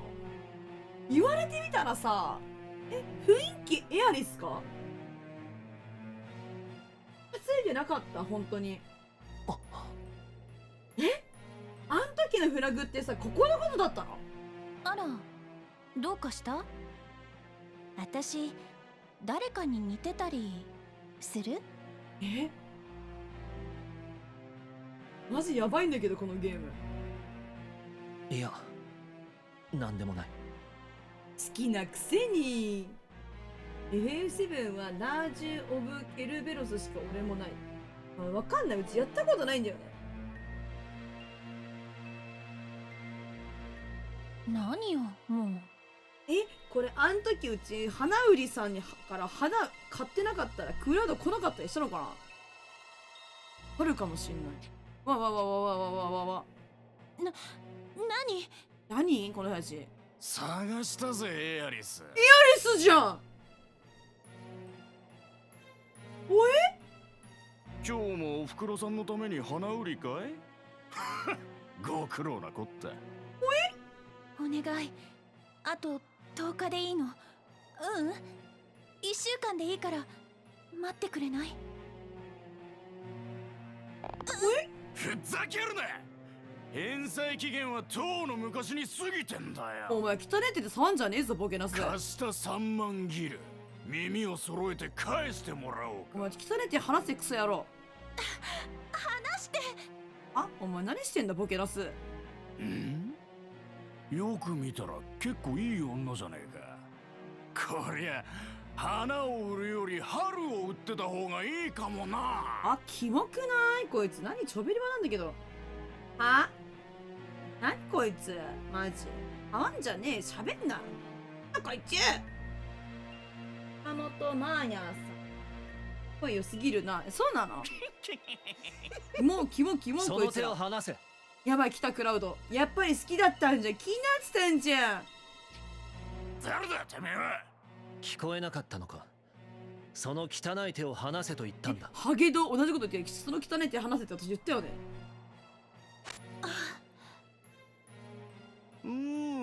色男の登場か？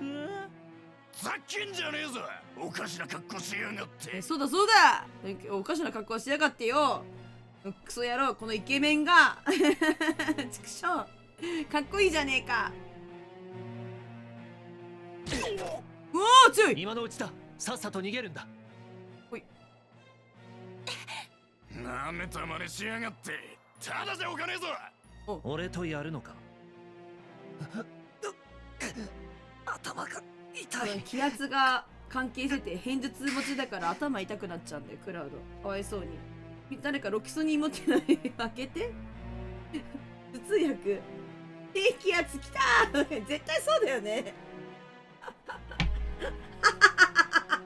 かわいそう。わかるよでもその気持ち。なんだ？やる前からしゃがみ込むって。おめえ実はただのチキンじゃねえの？もうやめろ。ケンタッキー食べたくなる。クラウド大丈夫か？クラウド大丈夫か？自警団か。くそ。やっちまえ。自警団じゃないです。通りすがりのものですが。おいクラウド、頭痛いなってのは頭痛薬とか飲んでからさお出かけとかできないかにゃ。痛いじゃん頭。スッて立ったけど大丈夫そう？立ってしゃがんでなくて大丈夫そう？やばい、なんかまた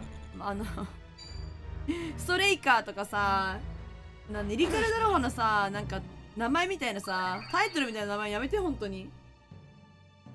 多分頭痛薬持っていく瞬間に飛ばされたやつマジ？飲まなきゃと思った瞬間にめっちゃ下がるやんクラウド。もう戦う気ないじゃん頭痛いから。なんなのあいつ好きマジで。憎めなさすぎる。言ったマジで許されん。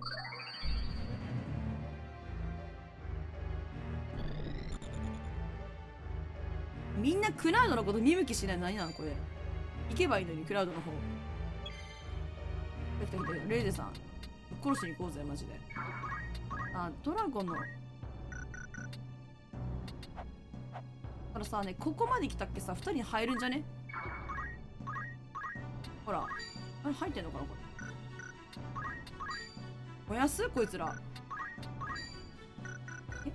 どうしよう。ジャンプもできるんだよね。強くないこの人。ドラゴンだから。強い強い強い強い。この人強いんだけど。うん。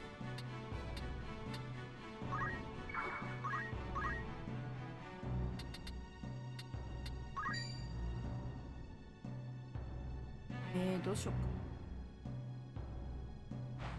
ピュン。熾烈撃。あ、残だった。さすがに狙ってくるがクラウド。うわ、痛そう。この勢いで。この勢いで。こっち来た。やってみよう。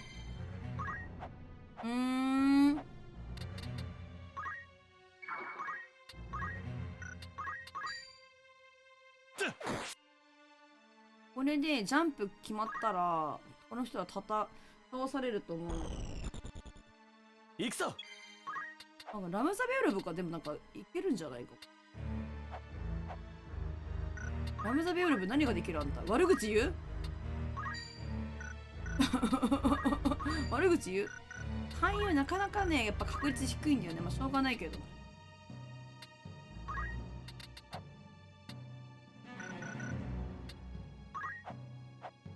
どうしよう。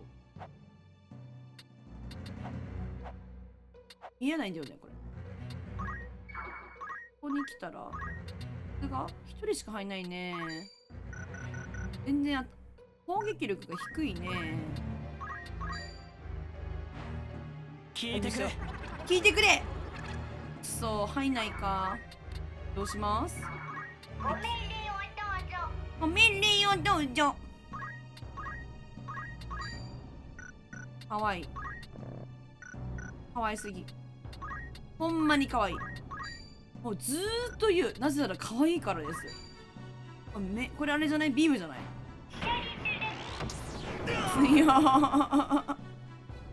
強すぎる。オートポーションとか入れてたらダメかな？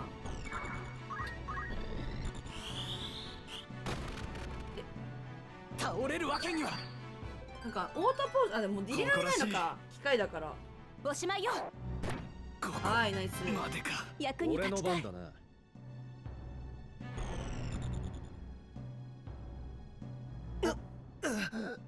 頭が痛い。お大事に。お大事に。どうした？大丈夫か？やめろ。やめろ。俺はソルジャーなんだ。人形なんかじゃない。悩んでるね。俺の番か。おっさ、俺の番か。どっち？演技？頭痛い。演技っすか？ほんまに痛いのかよ。なんかラムザめっちゃ悩まれるやん。待って、盗まないでお願いだから。ふざけんなこいつ。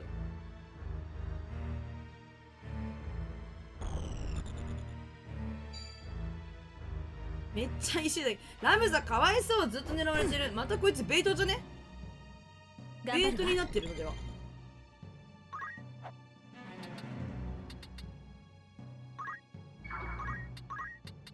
ブレスが2マスとかに入ったら結構嬉しいんだけど。ジャンプしよう。行くぞ。目釣りするね。カウンター攻撃。避けられるのくそ。さてどうする？惜しいよ。どんまいどんまい。そんなこともあるよ。大丈夫、気にしないで大丈夫だよ。可愛いから許す。いいよいいよ。さてと。でも盗まないでおでかいだから。おいナイスガード。いや普通こうなんだよ。さっきのさ鳥がさ 30% とかで石化なる方がおかしいんだよ。確率ってものをちゃんと守ってくれ本当に。ナイス回避。さよなら。強いレーゼちゃんガチでいいよ。レーゼちゃん好き。強い女性だ。27。どうせね勧誘者まで正直いらんからな。いらないんだけど。そこだ。ここだ。プリしか入んないんかい。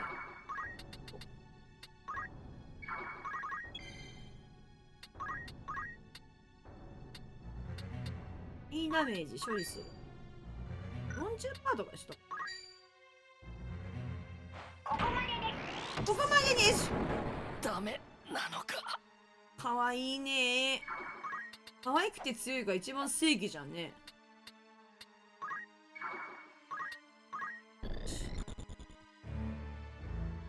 近づいてこなくていいよ。頭痛いんだから。あんまやる気ないもんだってこいつ。片頭痛はマジで頭痛いから痛いと思うよ。頭頭痛なんだよ。ナイスミス。慎重に。ジ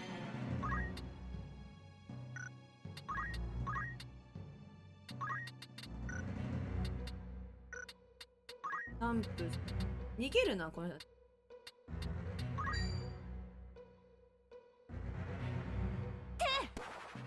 ジャンプ力高いのも嬉しいんだけど、レーゼがガチ強くねえが。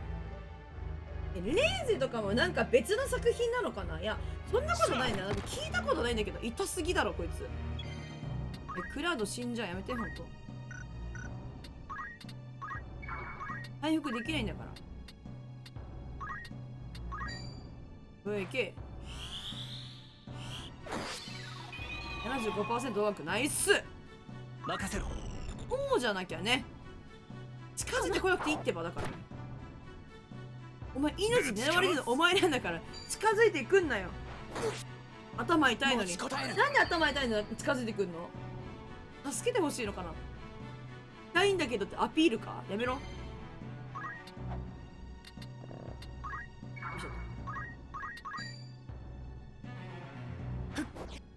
いや、避けられるのかい。もうナメさん何やってもいまいちだな。ほんまにどうしたの。ほんといまいちじゃんあんた。びっくりなんだけどいまいちじゃん。そういいするあるね。発動します。かわいい声でね。さて動くか。頑張るわ。頑張れば。頑張ってるよ。レイジちゃんはずっと頑張ってる。あんたは強い。108 108戦う。96強いね。どうせ逃げると思うんだよな。プレスってそうして声が出ない。俺の番か。いやマジで下がっていいぞ。近づいてくんなほんと。行こう。クラウド死んだら終わりゲーミングだったらまずいから本当にこっち来なくていいんだけど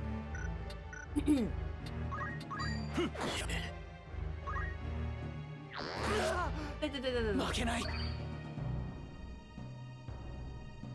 痛すぎ。ずっとベイトラムザ助かる。盗まないでお願いだ。ナイスナイスナイスナイスナイスナイス。俺の番だな。盗むな。耐えてみオーせる。トポーションもめちゃめちゃ優秀なんで150回今するからマジで助かるんだけど。いいだろう。よくねえよ。上がるんかい。そこまで来て一緒そこにおれやマジで。波動撃。戦う。55。なんでこんなに確率低いんだろこれ。なんでこんな確率低いんだろう。味方のアイテムで盗まれたら消えます。盗まれる他になんて言えばいいんだろう、壊されたりする技もあるんですけど、もうそしたら壊されちゃったら壊されたままなんで帰ってこないっすね。最悪でしょ。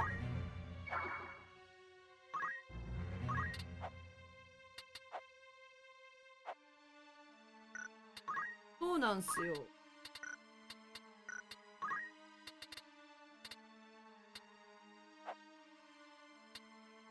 動くだろうな。ご命令をどうぞ。ご命令をどうぞ。かわいい。あ、可愛いつよ。可愛くて強いが正義ですからに。やってみよよいしょ。だから盗まれたら裸になっちゃうんで、で武器つけた。武器はつけてる、槍つけてるはず。ね、来なくていいよクラウドマジで。なんか一旦待とうか。でもカバンなんでしょ。消えるのか大変なゲームだわ。そうなんすよ。消えるの結構しんどいっすよね。マジか、そっちか。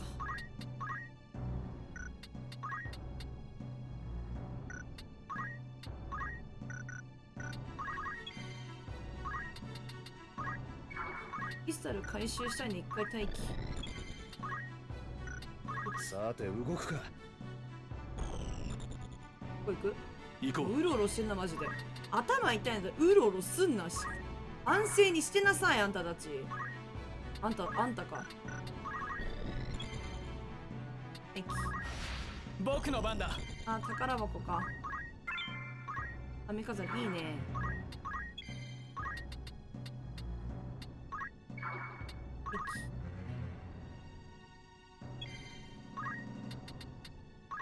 はい、広いね。私ね。ACR 魚フルの楽しい。いいね。魚フとかあんのは楽しいのかもね。自分魚フられる側だと思うから辛いけど。来た。また狙ってるラムザ。おしょーん。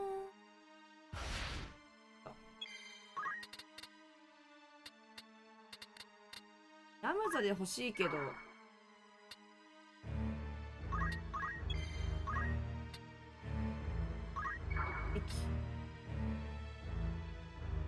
ツイートしたから後で見て。了解。見ますね。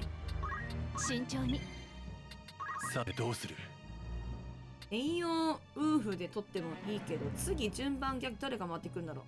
取りに来るかな。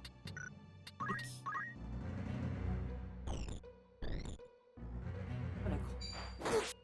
一生ラムザベイトだ。ガチベイト。ガチベイト。やってみよう。行くぞ。ありーん、いいね。見ました。いいよ、承継しました。行こう。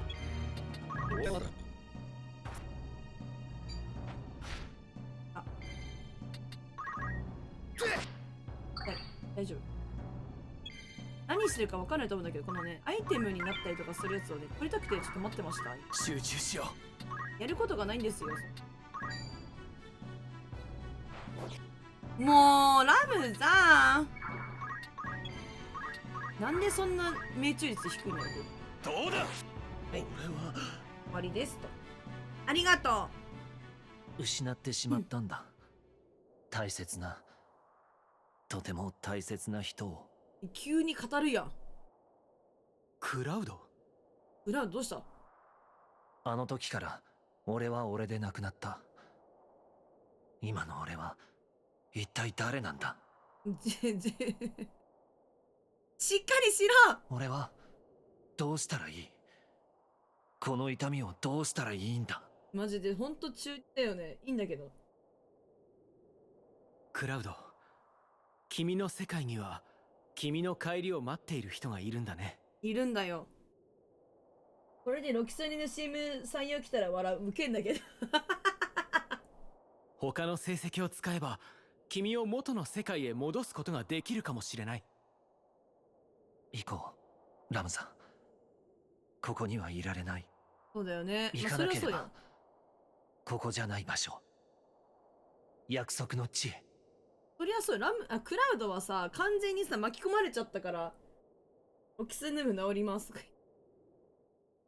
かわいそうだから返してあげよう。忙しいだろうし。レイアウトナイス。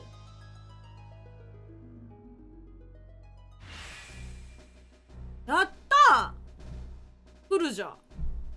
49歳。よろしく頼む。イエーイ。一生返さないんだけどマジで。もう一つの物語で幕を閉じた。何かしらは閉じちゃったんだ。終わったぞ。終わった。クラウド返さない予定ってこと？ゲーム内で。赤いチョコボ来た。来たねちゃん。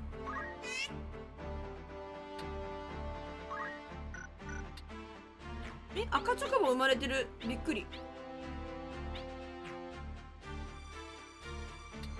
49歳が隠居させてあげないよって書いて。始まりさんいらっしゃい。やだね。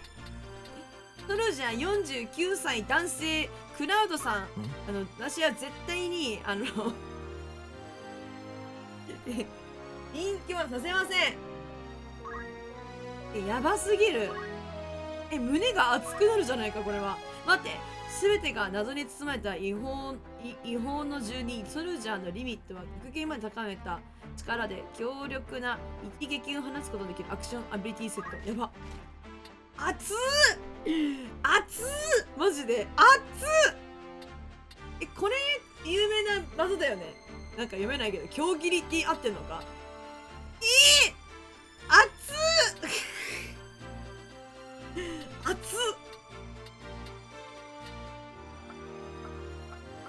熱すぎんだろ。うわ全部覚えさせたい。全部覚えさせたい。喋るぞ。喋って。クラウド喋って行こう。約束の地へ。行こう。約束の地へ。行こう。約束の地へ。中の人最低やろうだけどね。いろいろあったのは知ってる。行こう。約束の地へ。どんだけ行きたいねん。やばい。テンションしか上がんないじゃん。いいじゃん。マテリアブレードとかちょっともらってもいい？お前帰る前にマテリアブレード絶対吐いとくわ。お前帰る前にこの剣はもらっとくわ。やばい、めちゃくちゃいいぞ。テンションが上がりますね。これオリジナルの時もこういうのあったんかな。そうなんかあったよね。マジあれは結構衝撃だった私。ご主人様ご用ですか。かわいい。私ね。マジでいいぞ。ありがとうございます。すいません、なんか今日1ミリもちょっと話が進まなかったのは非常に不満と思っているのだが反省はしていない。なぜならば得られるものが多かったからだ。みんなすまねえな。今日はちょっと終わらせられなかったぜ。すまん。でもみんなもなんかいろんな人に会えて嬉しかったよね。ハム太郎、そうだよね。へけ声が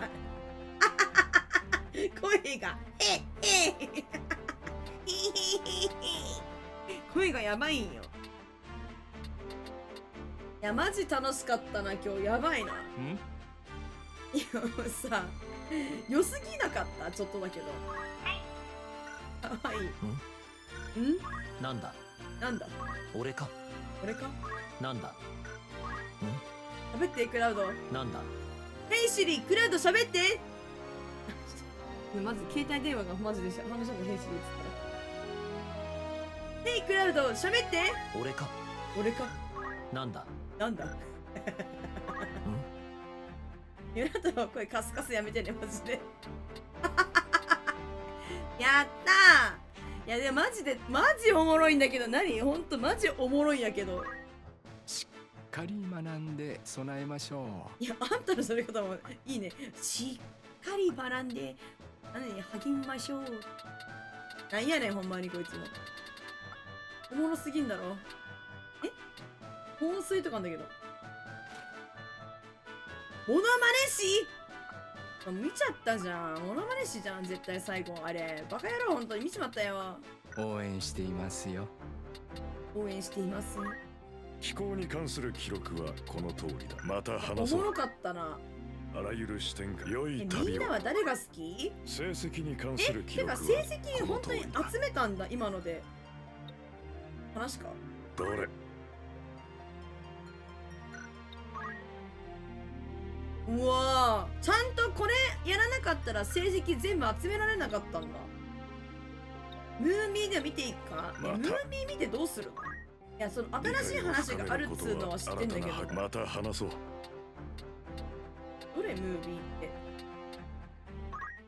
それではあれ？彼らの旅路を振り返って、それではいいよいいよ、これはなんかみんなもさ、ネタバレになるかもしんネタバレになるかもしんないから、これはみんながゲームを買ってやってくれ。よし。というわけでね、今日はね、ここまでにしようかな。ちょっとマジ終わるまでやるって決めてるんで、しばらく FF やるけどいいか？別のゲーム見たい？みんな。言うてもね、待って、なんだ、今日は何曜日？今日木曜日か。もう、日付変わって木曜日か。よいしょっと。ゲーム、ちゃんとクラウドいたんだ。そう、なんかクラウドはちゃんと仲間に入ったけど、いつまでいるかわかんないな、あいつ。全然見なかった気がする。というわけで、釣りの準備が終わったのかね。というわけでね、いや、まだ釣りの準備はこれからなんですけどね。1週間本当に早いよね。私もね、本当に秒だよ。本当に F1 っすわ。ってずっとマジこれ。はい、なおさぎさんお休みありがとうございます。さてさて。ね、今度こそちゃんと話を決着をつけるために黄金の行くんだからよ。それまでにいろいろできたらいいなと思うけど、できるかどうかちょっとわかんねえわ。というわけでね、今日はちょっと話が、メインストーリーは進まなかったけど、得られるものが多かったというタクティクスでよかったんじゃないでしょうか。私はね、もう本当にね、8号、労働8号が好きすぎて、やばい。労働8号とムスタニャとラムザンのお父さんのくだりが面白すぎた、あれは。よかったね。今後アークレイダースやる予定何パーある？いやー、微妙。なんかやるよ。いや、全くゼロではないけど、配信でやるかどうかを悩んでいるって感じかな。なんか6000円賞？いや、まあ全然いいんだけど、なんかダッコフとかもあるしな、みたいな感じで、そう、ちょっと悩むな、みたいな。そうなんだよね。なんかいつかやれたらいいけどなみたいな。でもダッコフまだ終わってねえしなみたいな感じなんで、それがなんか落ち着いたらかなみたいな感じはしています。よいしょっと。はい。ダッコフもさ、めっちゃいいところで終わってるから、どっかの締めでダッコフまたやろうかなと思ってるし、あと1日ダッコフみたいなのはもう全然作る予定はあるので、それでなんか進めていきたいなと思います。まあ長いとこそうだよね。オッケー。でもカジュアルだからね。どこがゴールかわかんないけど進めていくことはできるんじゃなかろうかと思うので、進めていけたらいいなと思いましょう。いろんなゲーム出てくるからな。まあそう全部やるのはマジ無理よ。ほんと私の体は一つしかないしさ、時間は24時間しかないしさ、本当にいないでね、デルタさんがね好きでデルタさん買っててね、でもなんかねめっちゃね容量がでかすぎてね SD カードを新しく刺さなかったら無理って言ってた。なんかやってんのかなデルタさん。いないでちょっとなので今日ねタクティクスさん供養のタクティクスさん一旦ここで終わっての準備をしようと思うので、しばし皆様ご歓談タイムでございます。少しお待ちくださいませ。なんかねそう言ってたよ。なんかデルタさんもなんかすごいずーっと待ってたって言ってたもん。いないのゲーム買ったけどみたいなこと言ってやってんのかな。まだやれてないのかな。なんか容量がなんとかでって言ってたのは元々の容量がでかすぎてっつうのは聞いたんだよね。いない。高いのあのゲーム。準備したいと思います。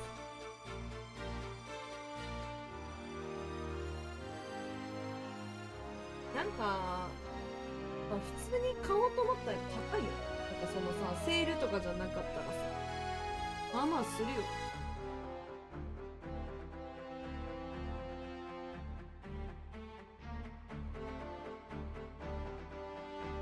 待って、YouTube の登録225になってる。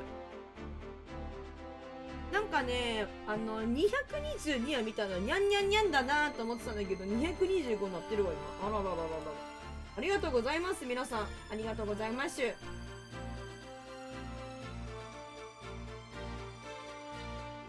ないれなんかのガンダムのキャラク作れる。そうなの？通常版で8910円は高いね。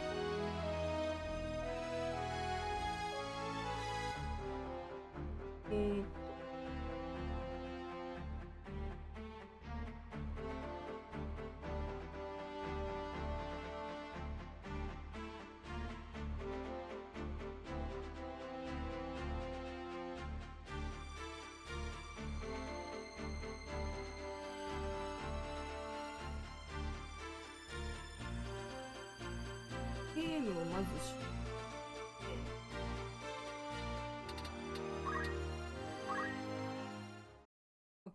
出して、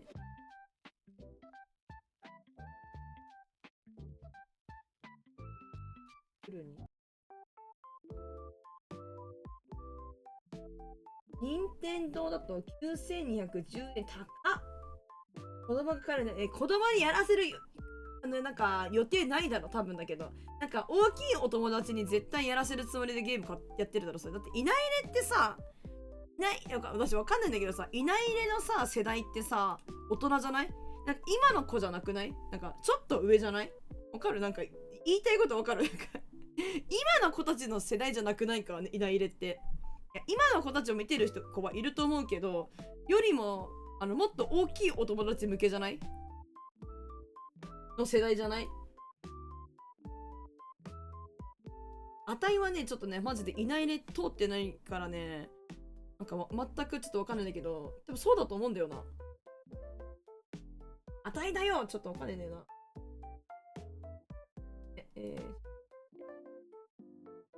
いや今日もね釣りはね1ミリも自分動けてなくてね、マジでちょっと本当に最近のあたいがね裏でねいろいろなことをこそこそできる余裕がないんじゃわすのね。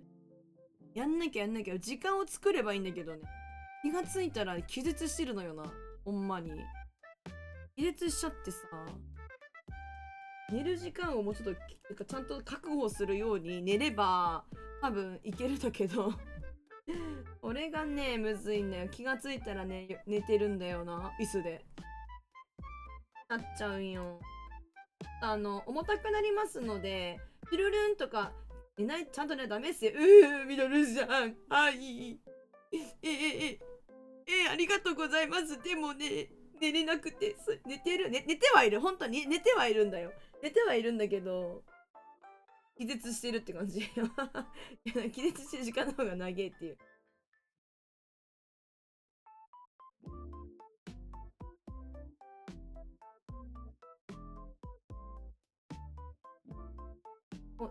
高くなっちゃうからキャストクラフトってやつを止めたいけど、いや止めなくてもいけるかどうか試すか。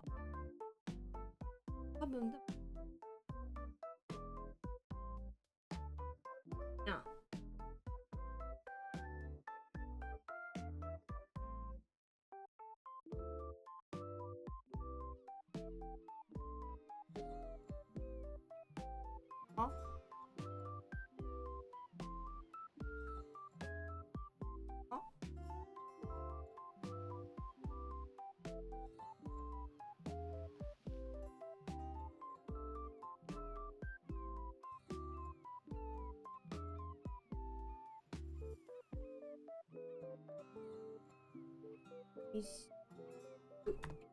プラネット。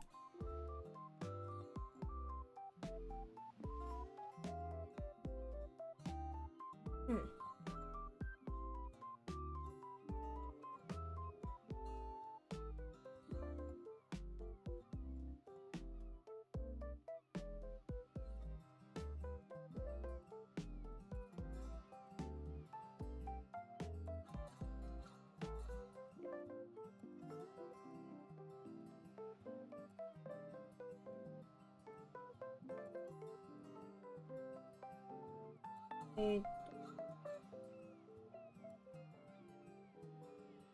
ーっとなんでカテゴリー変わってないんだろう。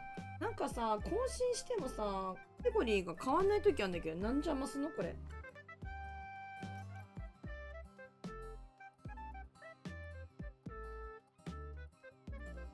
だかな。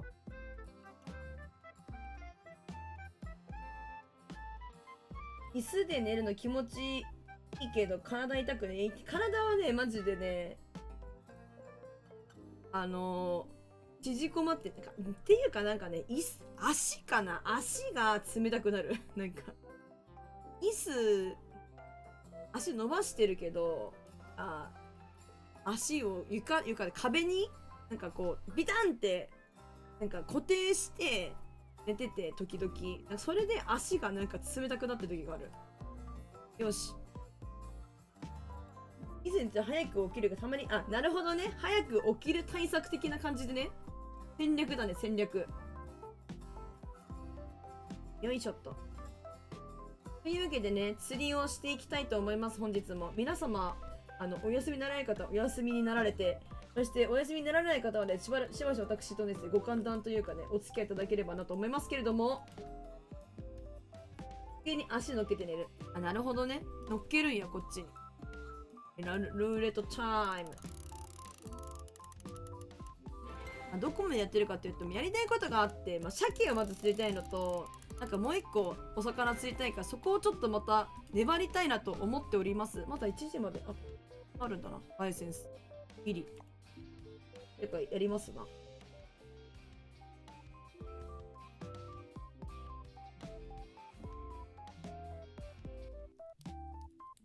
マジでね、動画のいろいろなんか、配信終わったやつにやらせていただいてるんだけど、その時、寝てるね、やりながら。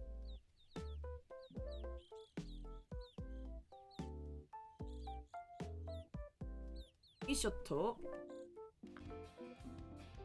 ランダムになってる。あえてと。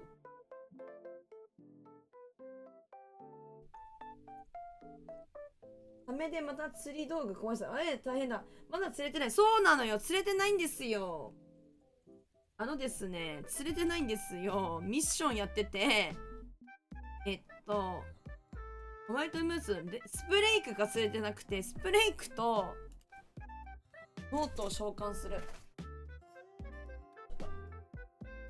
もう始まりさんは昨日散々だったんで、横でね、もうなんかね、クブニャンさんとかミノルさんとかね、ハイオクさんとか、バカすか、ハイオクさんも鮭釣れてないって言ってたかな。なんかね、めっちゃ釣っててね、あたいらのね、釣るね、魚を全滅させてたんだから。俺は寝てたのね、知ってや。気がついてますよ。寝てるな、これ、お師匠と思って。気がついてる。無理しないでね、と思っておりますけれども。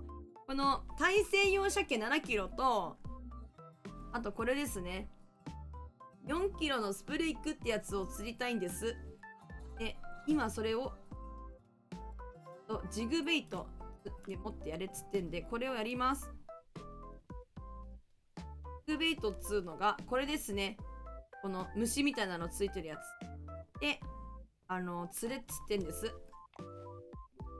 ここでね、スプレイクってやつを釣れっつってるんです。だから釣ります。釣ります宣言して釣ります。本当に頼む。タッチャと終わらして私はね、次行きたい。そこにいるのかな？本当わからん。なんかレイクトラウトってやつが釣れちゃうのね、先に。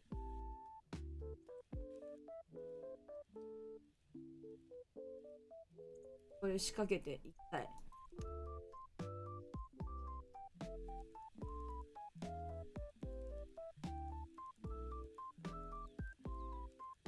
そこのだぞ。幸先よしこちゃんでは幸先よしこちゃんだぞ、これ。いいぞ。いいぞ。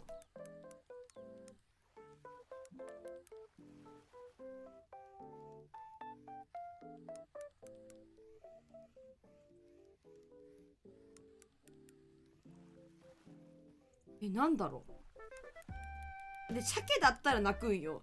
スプレイクでが釣れてほしいから、そう、スプレイクです狙ってんの。でも、フェイクトラウトの方が確率が上がってて、鮭だったら泣くっていう。今、鮭が後で釣れてほしいから。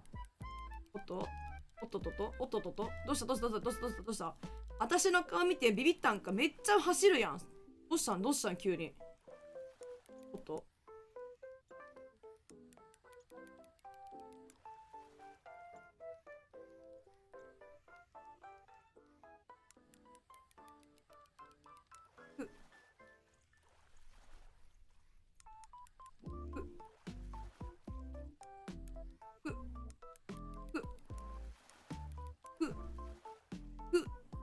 今日の第一お魚ちゃんだからね、あんたが。今日の運勢みたいなもんだからね、釣れる中身で。来い。来い。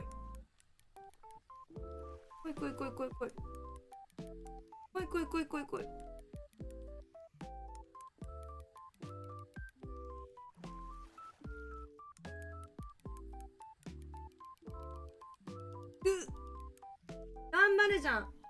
今日も今からこいつをリリースしますか。そう、それはねマジである。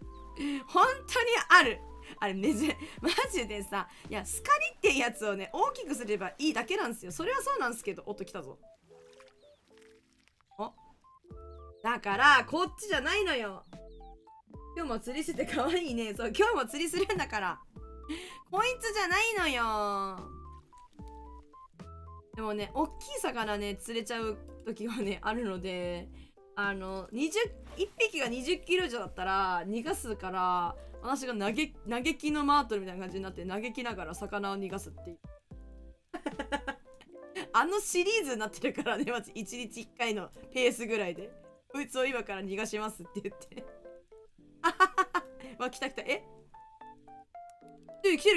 る。おいやでもなんか反応さっきと一緒じゃないこれ。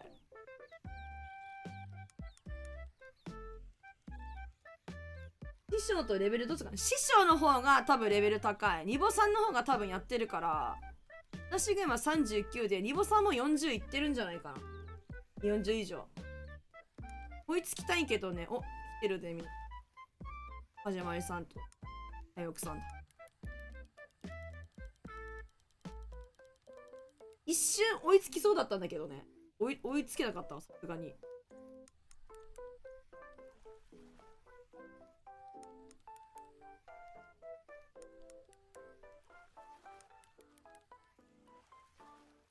どやこれ。どやでもな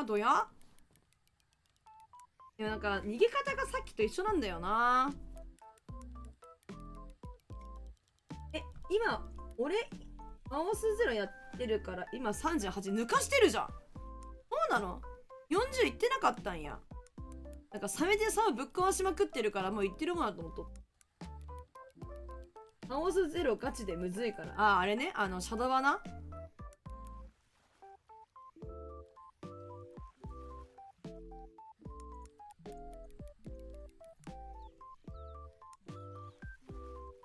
そうだ、シャドバだ。シャドバだよね。マオスゼロって何？なんか、あれじゃないの？あれ違う？シャドバだよね。シャドバじゃないの？普通に別ゲーか。じゃない。なんなんのわい。鮭っぽくね？違うか。やばい、こんにちは。はじまりさん。こんにちは。お願いします。それ何それそれは何なんそれは。あと別ゲーか。別ゲーなのかいあんたたち。だから俺シャドーバーカオス釣りませんか。マジでそれマジでむずいな。忙すぎだろ。さすがに忙しいだろ。てかもうニボ様配信やったらいいんじゃないのもうそんだけゲームいっぱいあるんだったら。レイクトルトだからちゃうねんって。あんたやないねんって。クション。果たしてスプレイクはアークレイダースもやろう。そうだそうだ、4つ回そうぜ。いける、ニボさんならいけるよ。ニボさんいつ寝てんのってなっちゃうけどな、私も。やばくない？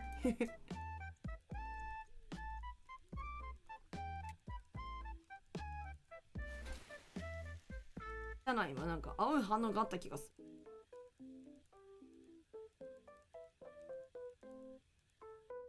あ、いや釣れてはいるぞ。昨日マジでね、ほんとこれ魚死んだっていうぐらい釣れなかったんだから、本当に絶滅したみたいな。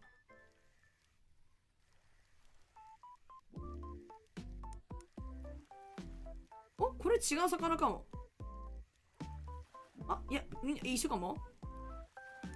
どっちだろう。チンチンだれ、チンチンだれ。なわ。どうですかメイク。いや、一緒じゃないかーい。いやー、ナイスユニーク。ナイス。すごい笑顔だね、笑顔。すごい。すごいすぐ投げるじゃん。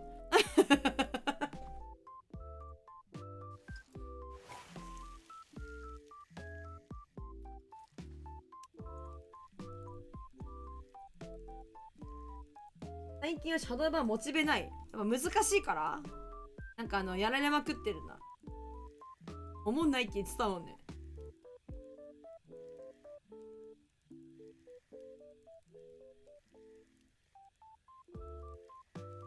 難しい環境とかなんかやっぱり何かに駆逐される。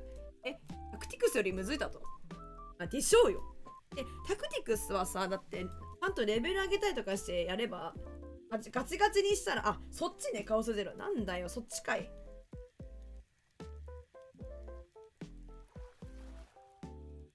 カオスゼロがわからんやん。どんなゲームそれカードゲーム？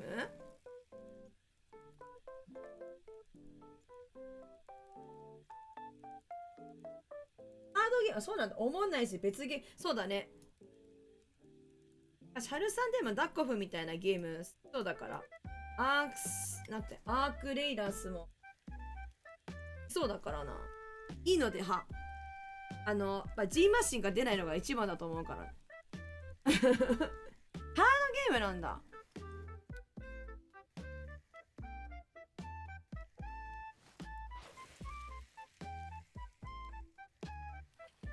よっ。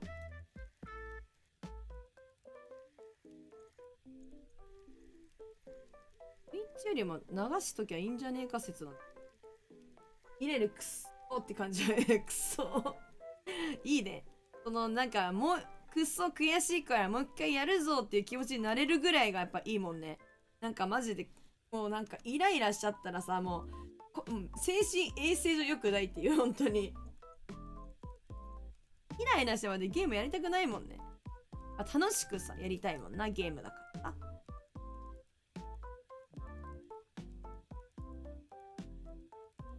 珍しくイライラしないゲーム。いや、いいじゃん。よかった。頭痛にならないゲーム大事。めっちゃ悔しいけど。でもそれぐらいやりがいがあったりとかする方がいいんじゃないでしょう。釣れなくなっちゃった。はじまりさん、釣れなくなっちゃったよ。無理だ。場所変えるか。そうだ、角度変えるんや、これ。忘れてた。同じ場所ばっかり投げるからいけないんや。初心に立ち返るんじゃ。ラパンじゃ。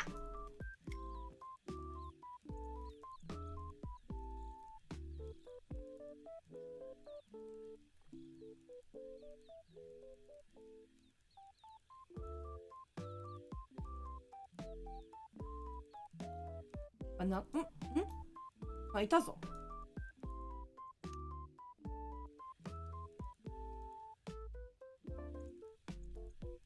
いた。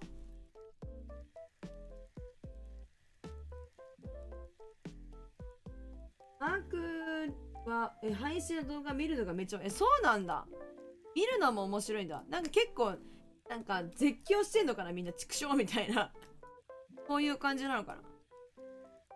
なんか他の方がやってらっしゃるのをなんかあんま見ないようにしてて、なんかもし自分がなんか配信でやるときになんか新鮮な反応ができなくなっちゃうんじゃないかっていう懸念があるから、なんかあんまし見ないようにしてんだよね。物乞いというか敵を仲間に誘うためにから見る。あ、なるほどね。そういうことができるからか。配信者向けっぽいな、それは雰囲気。やっぱり。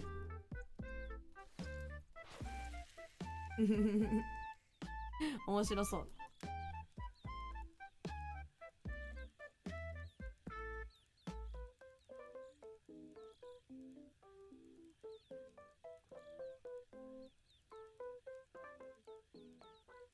なくなっちゃいます。あさってがタルコフ、あ、そうなんだ。なんか安くはないけど、そのなんか買い方がちゃうタルコフね。タルコフ新しくなるわけなのかじゃなくて、どういうこと？今のタルコフがなんか別でできるみたいな感じなんだよ多分。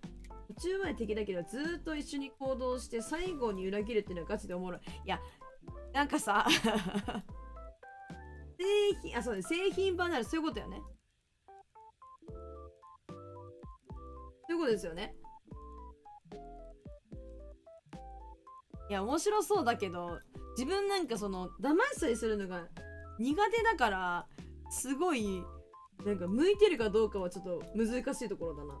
タルコフの発売日半年後にしようして、確かに今やると本当にみんながやりたいゲームが多すぎてパンクしちゃうパンクしちゃうもんね。一気にタルコフみんな行くと、あ、まあそうだね、タルコフはしょうがないかもね。でもね、なんか根強い人気があるもん、なんか知らんけど。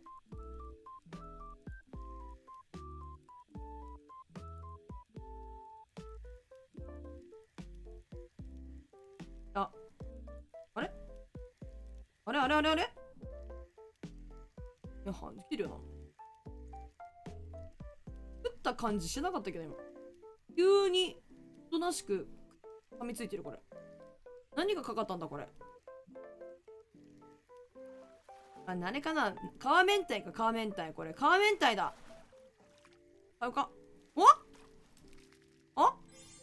いやですよねー、だと思ったんすよ。皮明太ちゃん分かった。私時間が足りないよ。足りない。どうせみんなワイプダッシュだけ途中で聞いていく。ワイプダッシュってなんだ、そのなんか最初のなんかそのあるんだ、なんかあるんやな。なんか途中までやってしばらくやらないみたいなムーブを取るのはなんか知ってんですよね、このタルコフやってる人。ワイプがあるゲームやだ。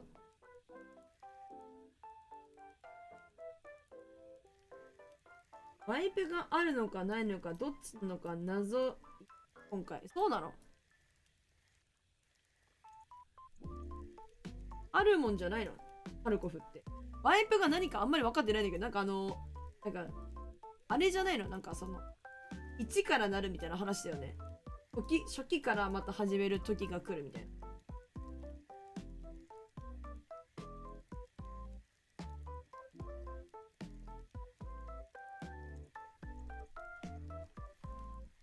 スイッチしないで流しておくのがいい。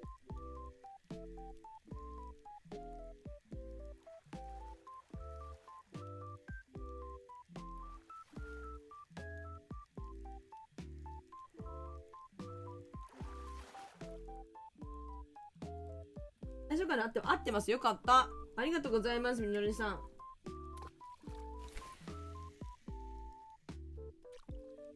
ワイプ来たら普通に飽きない。またいつかがね。そうなのよね。いや、私やったことないからなんだけどさ、私はなんかその感覚はマジでなんかちょっとやる前から持っていて、なんか私なんか、結構言ってると思うんだけど、なんかこうなんか収集癖みたいなのがあるから、その収集したものとかをなんかわかんない、極めたものとかがまた一からなってまたやるぞみたいにならんじゃないのかなみたいな。だってポケモンをやってさ、ポケモン全部レベル100にしたのに、なんかワイプですってまた一からやり直してくださいって言ったらしんどくねっていう、なんかそういう、いや全然全く違う感覚なのかもしれないけど、なんかやられてること同じなんだよな。アークレーダーワイプなし神。おい。ワイプがあるゲームってそんなに有名なのなんかその多いんですかね。私はなんかタルコフぐらいしか知らないんだけど、ワイプってなんか一般的なの。まあでも、そういうことですよね。まあ言うたら、なんかバロとかも一応ワイプじゃないけど、ランク1からじゃないけど、一応リセットはあるもんね。あれはワイプみたいなもんなのか。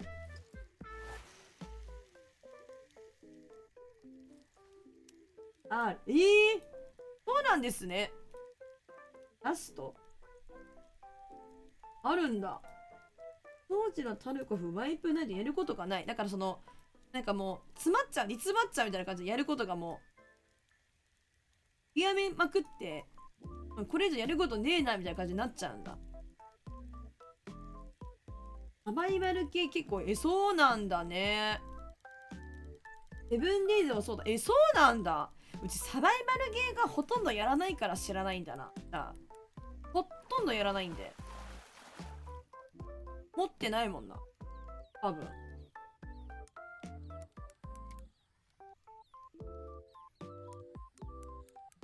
なるほどね。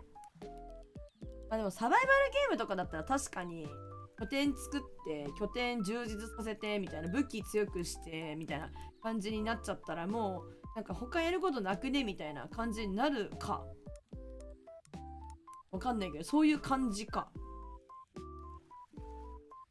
なんだと思うこれ。はじまりさん待って、なんだと思うこれ。お魚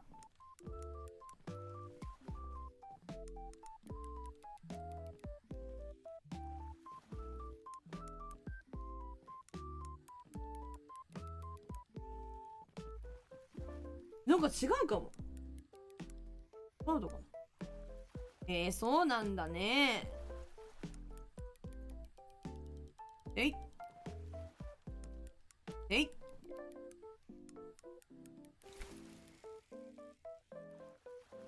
お、や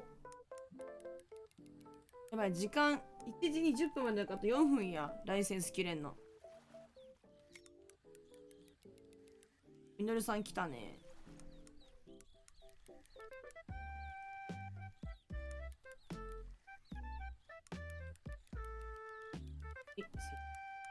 いや、タルコフもね、正直買うかどうかは分かんないです。私なんかタルコフ買うんだったらアークなんちゃらの方がレイダースの方がちょっと興味ある女。どうや違うんだよ。前じゃないんだよ。ブレイクなんだっちゅ。チュレへんでブレイク。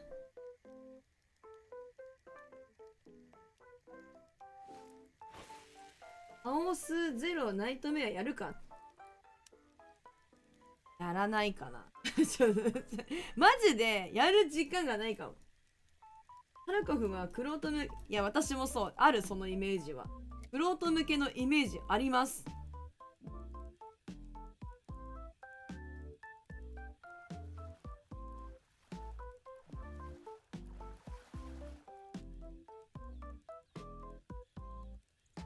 スプレイクってどうやって釣ったんやろかマジで。積み分けができてないぞ。何でもかんでもレイクトラウト釣れちゃうからさ。よいしょ。マジでカードゲームやる時間がないわ。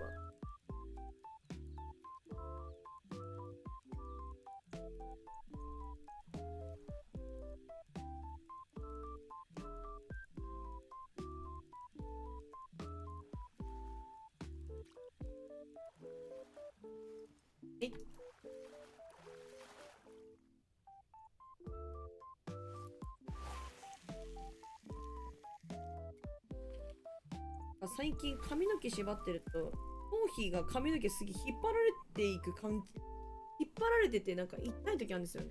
どこの髪の毛縛ってんだろう、流れに反してね。マジ今日俺だけど一切仕事してない。どうして？なんかあったん？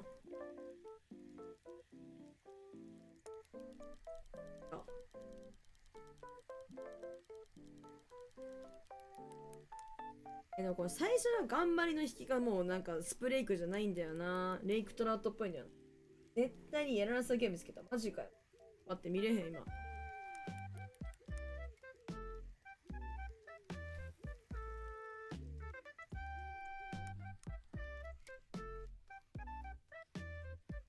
あと1分でライセンスが切れます。あと1分以内にこれをすることができるのか果たして多分無理。いいな。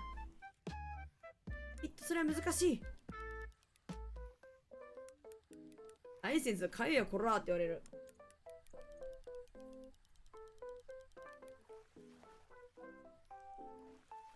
買うけどさみたいな。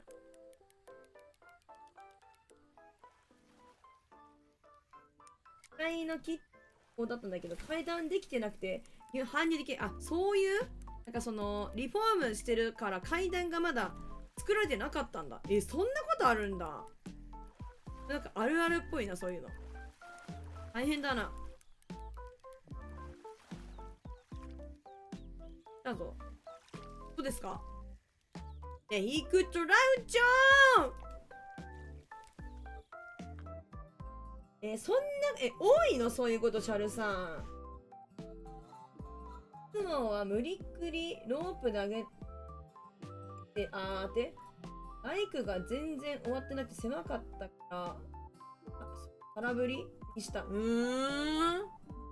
別の日にまたやりますね、みたいな。そんなんだって階段もできてなかったらさ、そもそもそんな、なんつうの、できてない家に重たいものとか、なんか、設置とかしちゃったらさ、大丈夫なのね。さすがになんか、組み立てられてはいるのが床とかは。いや、まあ、あるんだろうけど、なんかバランス悪くなっちゃいそうだけどね。ほら、ぼんじりさんいらっしゃい、こんばんは。グラブでスプレー崩りよりモバイル場で並走。待って、嬉しい。ちょっとどっちが先か、ちょっと競争だけど、多分絶対私が負けますね。一応、はしごはあるけど危ない。いや、絶対やんながいいよ。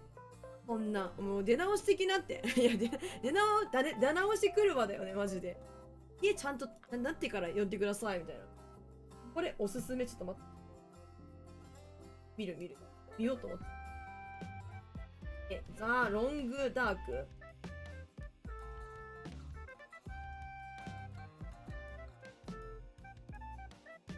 単独プレイヤーが目の前に広がる凍りついた荒野において自ら思考力を駆使しながら、思考に富んだ探検やサバイバル体験を重ねるゲームです。ゾンビの一切登場しするのはあなた自身と極度の寒さ、そして過酷なしんどみです。静かな黙示録の世界へようこそ。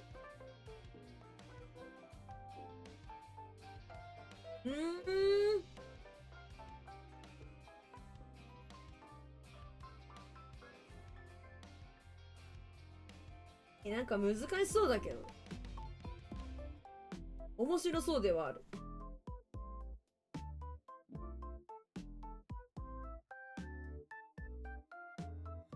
足見て何をするゲームだかわからんそのゲームさすがみのるさんやってらっしゃいますか？もうやってるパターンっすね。魚釣りで食いつくと思われてますよ確かにその説あるんだよな。みんな結構それも魚釣りできるんで昔やりました。そうなんだ。魚釣りました？いっぱい釣れるんすよ魚釣れますよって言ったら私が釣れるとみんな思ってやがってんな。マジで違うんだからね。そんなんじゃ私は釣れないんだから。そんな簡単に私は釣れないんだから。みんな大型アップデートちょっと前に来た。そうなんや。おもろいっすかみのるさん。いや、髪の毛縛りたいけどマジで髪痛いな。ここマジで痛い。魚も釣ったし銃も出ますよ。何釣られようとしてなんか釣ろうとしてるな。絶対釣ろうとしてるじゃんチラッつっていいですよっつってこれな。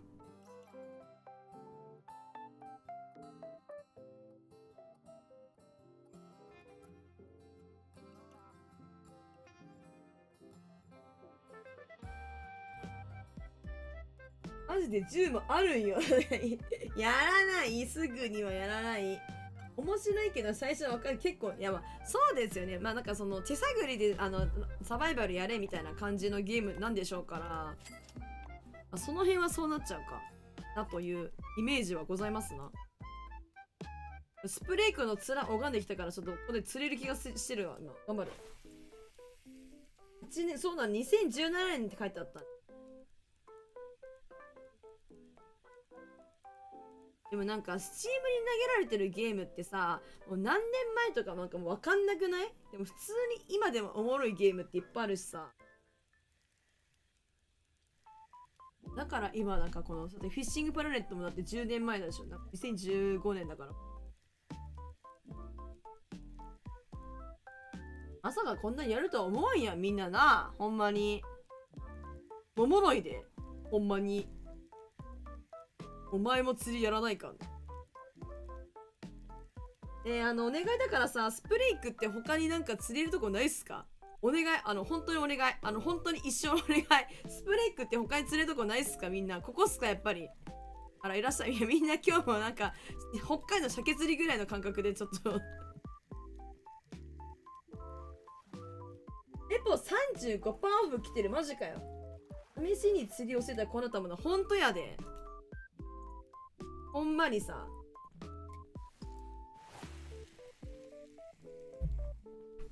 なんか、おもろくてハマっちゃうよ。やばいんだよ、ほんとに。やりたいゲーム他にもあるのに釣りがやめられねえんだ。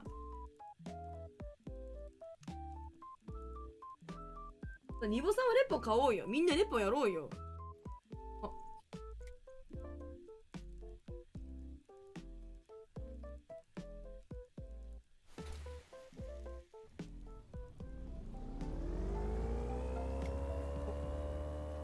暴走してる人がいるかもしれない。うわお師匠が取り上げてた。い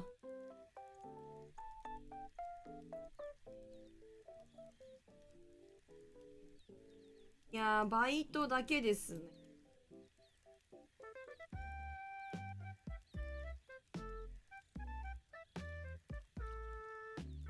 いしょ。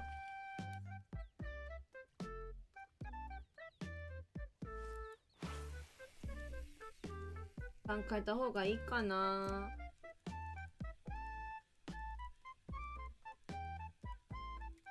朝釣れる時間ねえのかなここ。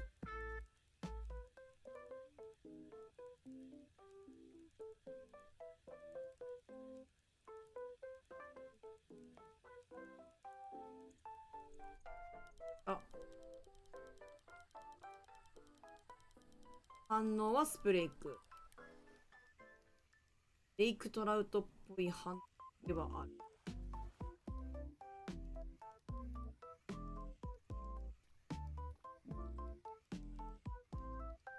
いや、一回昨日釣れたんだよね。てかこの魚だけど、私がこのグラブジグベイトにしなくて違うじゃん、シャットテールワームじゃんってなって、バカタレーってなって終わったんよ。もうほんとポンコツ本当に。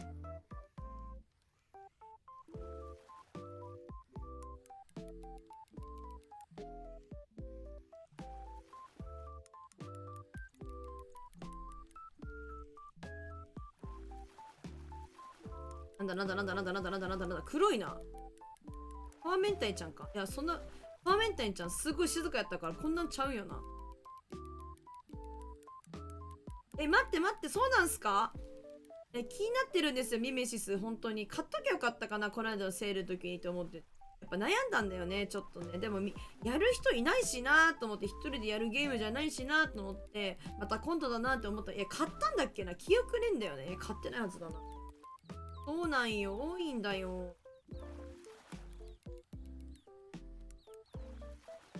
こいつ落ち着け。はい、どうですか？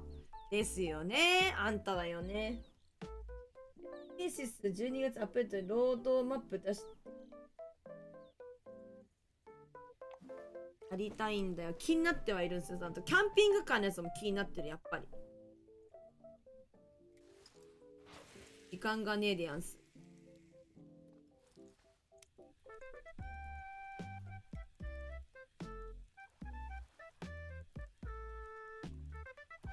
あ、スプレーク釣ってる。あ、お師匠の方か。釣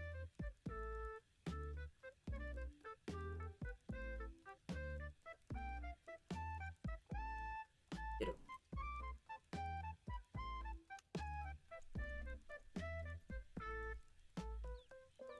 マジでやりたいゲーム多いで。なんか下手になっちゃったけど、バロラントも普通にやりたいし、私はね、みんなはあれかもしれないけど。やんないとやっぱ下手くそになっちゃうから、定期的にバロやっていきたいんだが。本当に今ひどい。本当にひどいんだから。仕方を全部忘れました。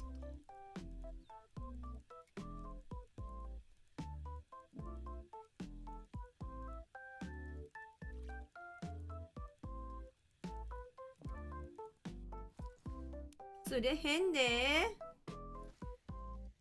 おい。バロ差集してもいい。今嫌いすぎてウケる、マジで。ハルさんが嫌いすぎて笑えるんだよな。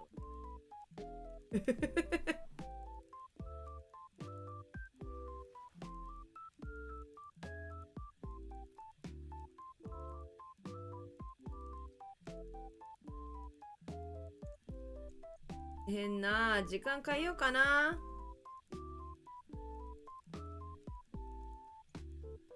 ちゃんとなんかでも釣り切って時間変えなかったらずっと赤字続きだから、いつかお金尽きちゃうんだよな。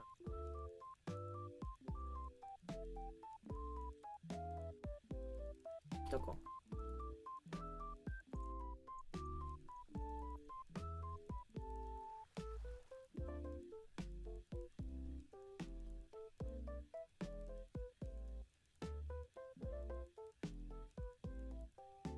別のところ行って釣ろっかな。あ、来た来た来た。なんか来た、最後に。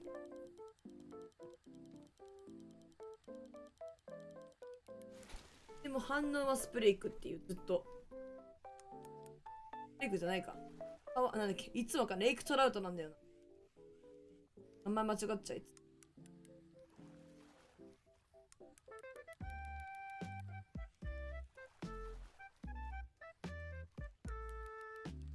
なんかあれやで、そうだ、バロあれやで、ハーバーが、なんかリワークなんかすごい来てて、なんか、上位の方とかはさ増えるんじゃないかな、みたいな感じやで。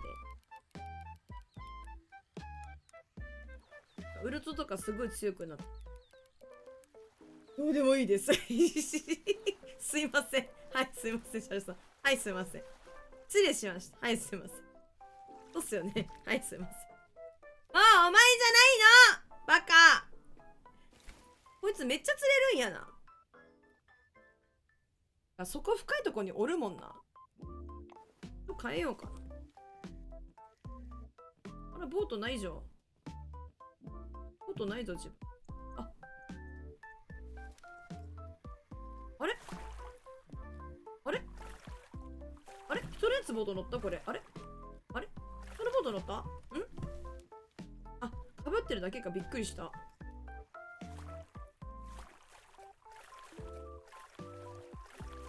久しぶりに友人のバロやったら1対4のクラッチスマジックでまだ1年ぐらい寝かしようと思った。マジかよ。待って、お師匠町山さん釣りすぎちゃう。また私たちのあれやな、絶命させようとしてる。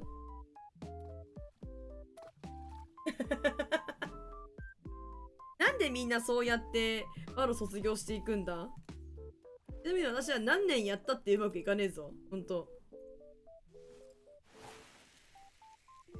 釣りの大会マジで無理ゲーすぎる。なんか猛者みたいな人しかいないでしょ。それは聞いたんよ。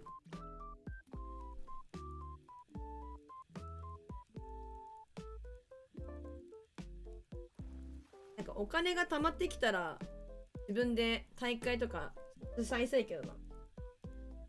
なんかね、ある大会あるんですよ。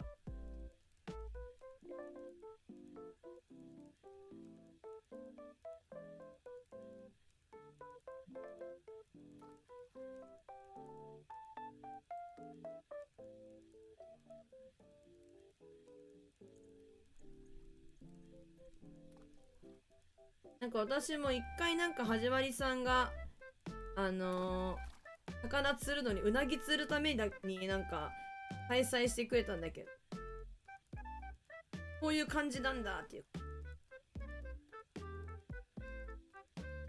クラブ5万で作れる。だから、あ、クラブ作るのはありかも。一人でもいいのあれ。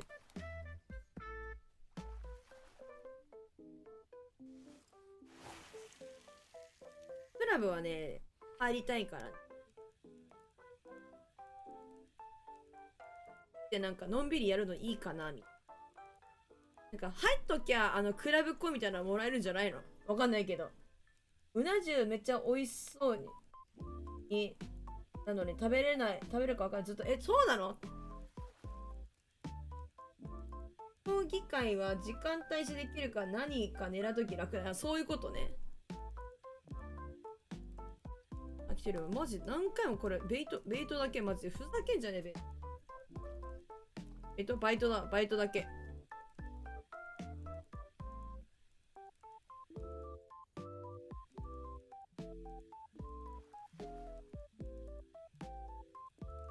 食べて骨がいっぱいあった記憶があってなかなか、確かに、うなぎはなんか骨あるものもあるよな。これボトムロット飛んでるようにしか見えない。ちょっと待って。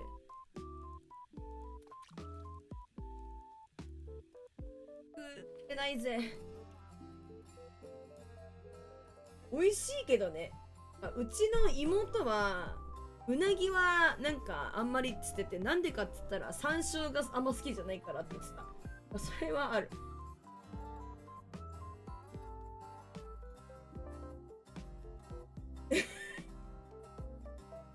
おもろそうじゃん。やばい、ニボさん好きそうこれ。シュールだね。なんかこのなんかお坊さんみたいな人がさ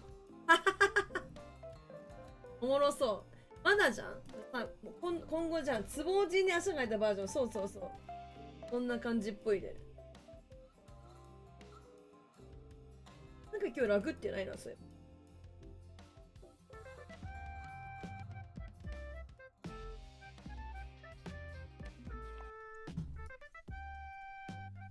何かしらの反応あんだけどな。でも釣れへんわ。外にないと。そっか、シャルさん寝る時間か。ありがとう、今日遅くまで、シャルさん。お仕事ちょっと残念だったけど、また、あるでしょうから頑張ってね。おやすみ。ありがとう、シャルさん。ありがとうございました。おやすみ。ゆっくり休んでください。残念じゃない。また行かなきゃいけないの辛くね。一日通でてあれなのかもしれない。仕事しなくて。ね。なるほどね。それはそれでいいんだ。まあ。また頑張ってください。ありがとうございます、シャルさん。今日長くシャルさん喋れてよかった。ありがとう、おやすみんご。では。はい、さっけねー。なにー、ぼんじりさんに抜かされたちくしょう。まあ、絶対卒業が早いと思っとったんやな。思ったんやけれど。これ、子供の頃、やりそうです。私やってたと思う。なんかやってたよ。なんかのやつで。何でやってたかな。何の棒でやってたんだろう。なんかやってた記憶あっつわし。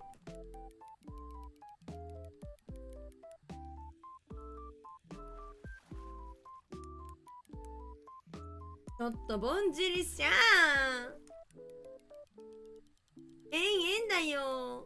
これ釣れたらいいんだけどな、下な。すごい反応ですわい。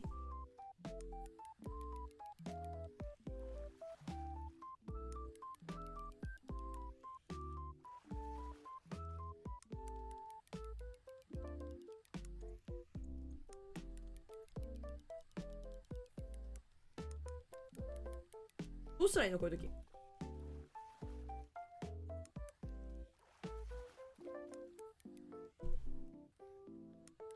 どうしたらいいんだ。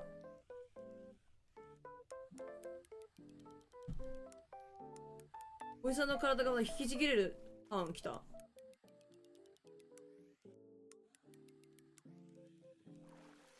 おスプレイクってこんなに元気だったっけなと思うから、レイクトラウトだと思うんだよな。元気なやつ。ほら。この野郎失礼。野郎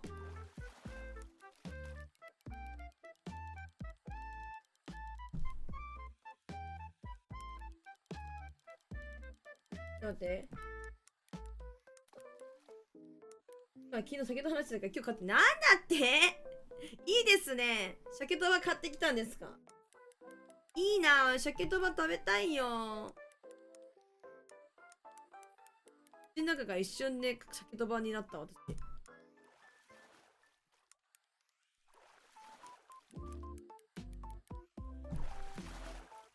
逃げちゃったって言われた。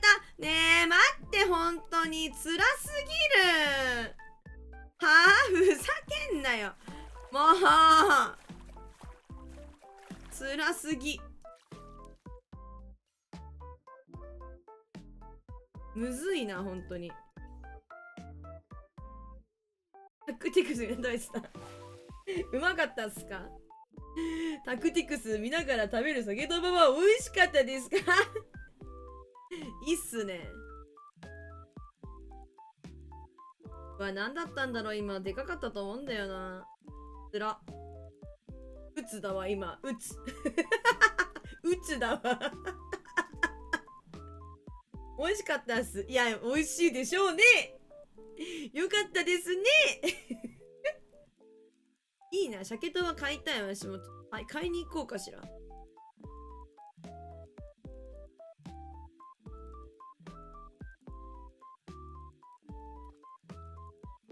美味しいよな、まあマジで。食べたいにょん。あれですか？どんなやつですか？カットされてるやつですか？あれですか？平らなやつですか？平べったいやつ。あ、それ長いやつ買った？長いやつ。お、来た。転覆するんじゃないかこれ。ほら。およよよよよよ。棒のやつ、素晴らしい。素晴らしいですね。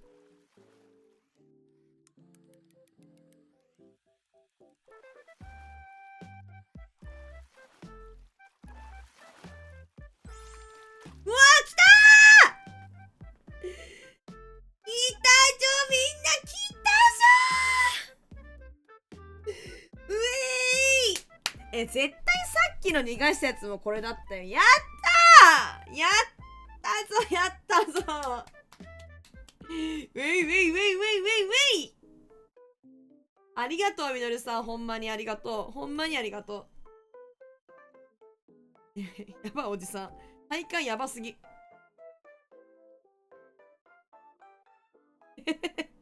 おもろおじさん、マジで。そして、おじさんの体感良すぎて笑っちゃうな。太陽が綺麗だからこう。進んだ、ありがとう、はじまりさん。進んだよ。素晴らしい。おめでとう。いや、ぼんじりさん、ありがとう。進んだ、ありがとう。素晴らしい。Beautiful. Thanks. Thanks, thanks, thanks. Good fish. Nice.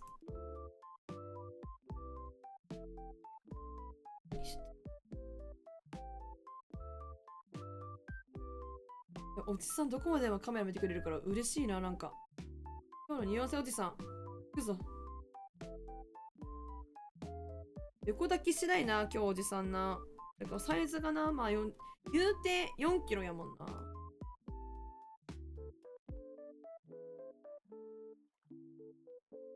よーし、あと鮭だ。すると。マジ嬉しい。いや、でもぼんじりさん釣ってらっしゃったからね、この流れで私も頑張るぞいと思ったら釣れてよかったです。ハッピーハッピーハッピーハッピーハッピーハッピーハッピーです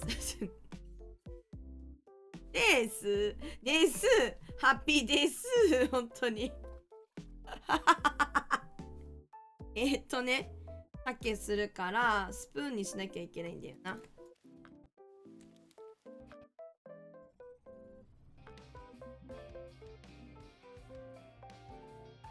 鮭昨日から釣れてなかった。そうだよ、そうなの、はじまりさん釣れてないの。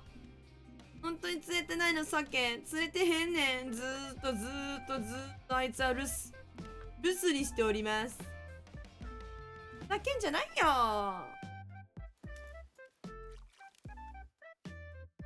その辺で釣れへんかな。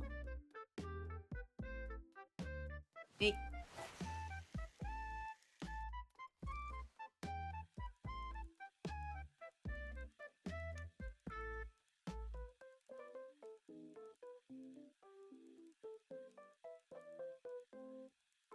やっぱこのいいね、この重さいいよ、浮くわ。めっちゃいい。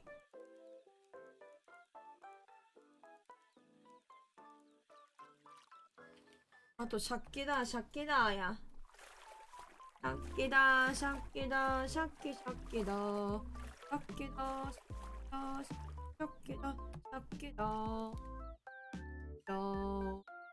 みんなが鮭どんどん釣ってっから鮭絶滅したんだよ、私の鮭。鮭だっちゃ。スピナカのメーカーから新しいゲーム来年出るけど、シミュレーターっぽい。何？ピザ作るシミュレーターじゃね？胸熱じゃねえか、それだったら。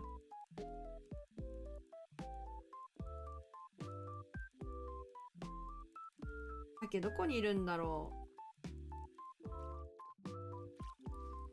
距離短いのかな、これ投げてる距離。屋台らしい。ちょっと待って、面白そうじゃん。待って、ちょっと面白そうじゃん。屋台だと？屋台ってあんま行ったことないんやけどさ、おでんの屋台行ってみたい。なんかちゃんとさ、なんかさ、なんつうの、荷車みたいな、なんて言えばいいの、ああいうの、台車みたいな、なんか車みたいな、なんて言えばいいの、なんて言えばいいの、屋台って言ったらあれなの、なんかなんつうの、車輪がついてるやつが全部屋台。違うよね。福岡とか有名。そうですね。いや、私さ、行ったことないよ。リアカーみたいな、そう、なんかあるじゃないですか。なんかなんつうの、おでんとかをさ、こう車輪みたいなのがついてるやつでさ売ってる人、ああいうのでなんかよくドラマとかであるじゃないですか。ああいうの行ってみたいんだけど、なんか屋台は福岡とか有名でさ、豚骨ラーメンとかさこうあったりするって言うじゃん。行ってみたいよ。沈んじゃう。28。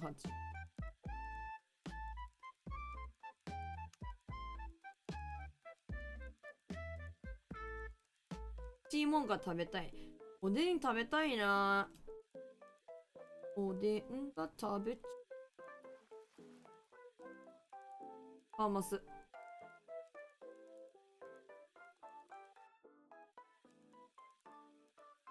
ずっと青い反応あるときは魚来るんじゃないかなと思ってるんだけど。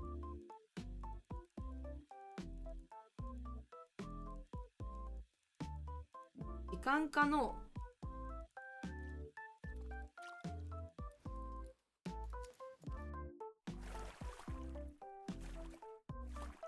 バックします。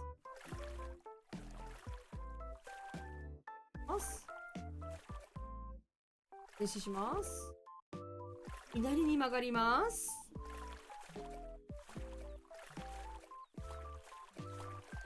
夜だ。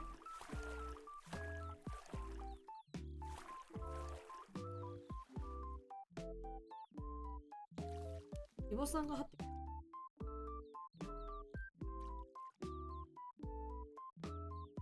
うわおもろ。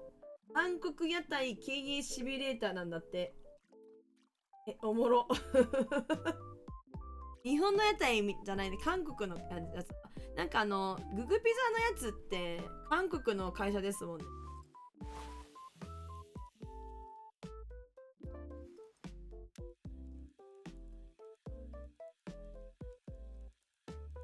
さあ釣れるんだろうか。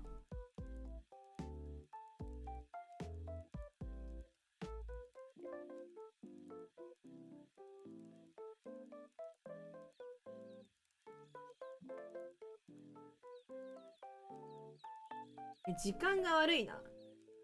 時間とあと覚悟だ。どっちから鮭を誘導するかだよな。私の方にいるんじゃないかと思うんだよな。オッケー。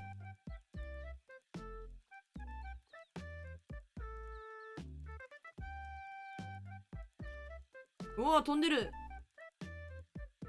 いるよ、いるよ。わかんないけど。わかんないけどね。なんだなんだ、もっと浮くやつあったよな。6じゃでかすぎるよな。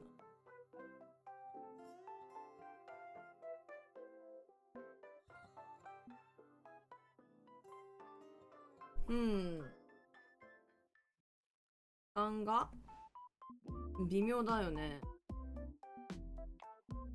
にしちゃおう。朝にしました。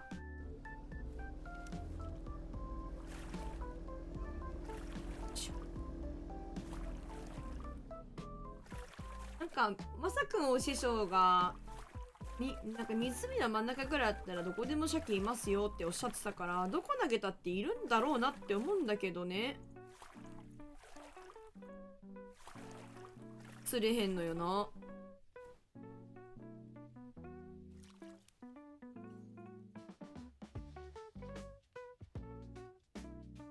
えい、ロイヤルエントリー。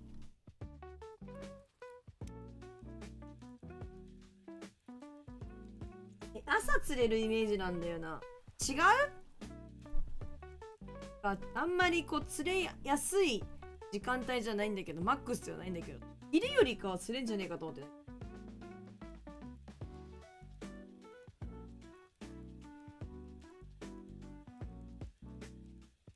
釣れませんとね。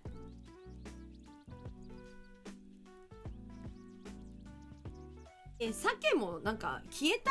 ねえねえ、このマップから消えた？鮭。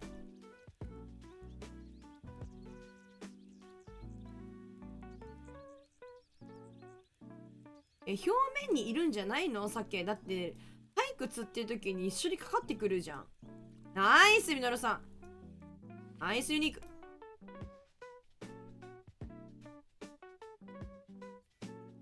なんかムカつくいろんなとこ投げちゃう。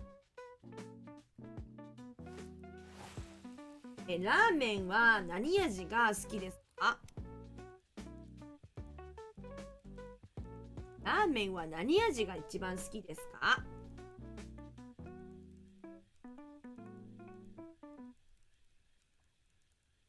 豚骨、お、豚骨美味しいですよね、豚骨ラーメン。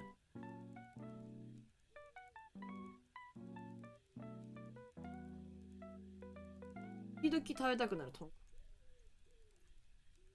私は何味のラーメンが好きでしょう。まあね、かなりね、問題になってないね。いや、だけどね、言うんだ。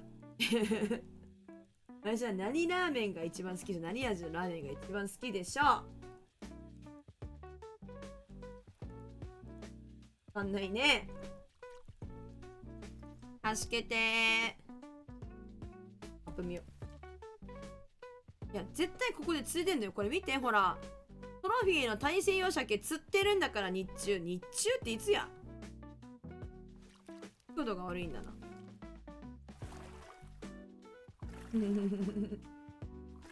何味が好きでしょう？マジでイージー問題よ。too easy。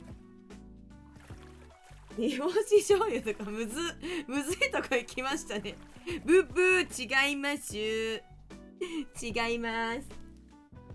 難しいとこ行った。すごい細かいとこ行きましたね。美味しそう。でも煮干し醤油。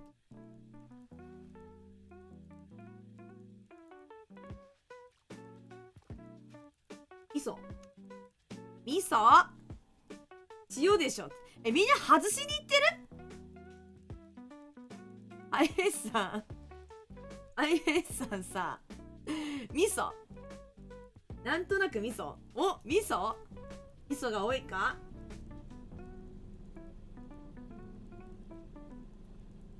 そう。あ、す正解味噌なんですけどね。はあ、味噌なんですけどさ。アイフェイスさんなんで味噌だって思ったん？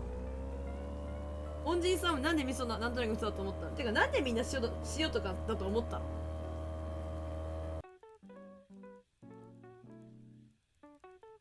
北海道だからちょっとさ C だよちょっと違う何それ北海道って美味しいの出身何それ美味しいのちょっとみんな生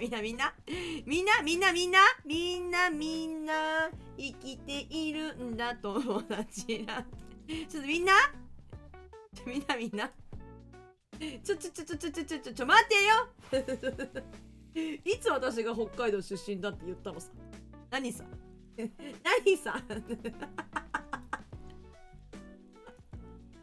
もうでも味噌ラーメンが一番好きですね。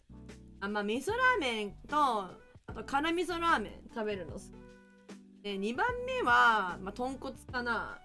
で次になんだろう醤油かな。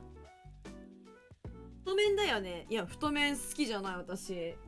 待って始まりさん炙り出そうとしてるそれ太麺ね本当に好きじゃないんですよね。なんかあんまり得意じゃなくてなんか家系ラーメンとかをなんか食べに行ったことがあるんですけどなんで太麺だよねって言って私のその顔出すの。太麺好きそうな顔してるそれ偏見じゃないそれそうなんか家系ラーメン食べに行った時になんか本当に全部食べられなかったんですよ。まあそれは家系ラーメンだから量が多いとかまあそういうのはもちろんあるけどでも一つは一番大きい要因はなんか太麺のストレートの麺があんまり好きじゃないっていうことにその時気がついたの。なんかこう食べてて美味しくないなって思っちゃった。そこのラーメン屋さんが美味しくないわけじゃないですよ。それはちょっと違っていて太麺があんま美味しくないなって思っちゃったの私は。なんかあんまりね得意じゃない。いつは太麺が好きなので家ほど太くはないぞって、まあ、そこまでじゃないんだね。よかった。私はねちょっとね太麺ストレート NG なんではいNG なんですよ。縮れててほしいんでその太麺はちゃんと縮れてる。それストレート麺の話してる始まりさんそれなんかストレートの味噌ラーメン食べたことないかも。あんのかな意識したことねえかも。大抵は違うからそれがもう味噌ラーメンだと思って太縮れうわっ太縮れ太縮れだと思って食べたことないかも。それなんかもしかしたらいつも食べてるやつが太縮れなのかもしれないけど太縮れだと思って味噌ラーメン食べたことないかもしれない。うわ美味しいかもしれないこだわりがあるんですね。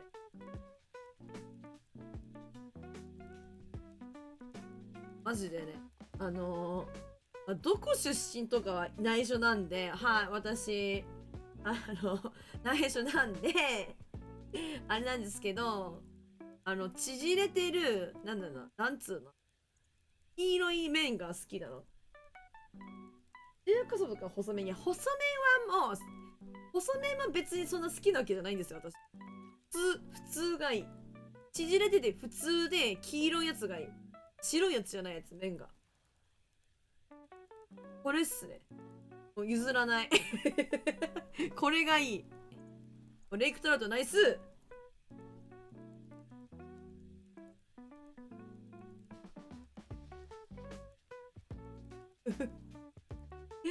そうなんですよ。釣れなさすぎじゃない？さすがにちょっと待って本当に釣れないわ。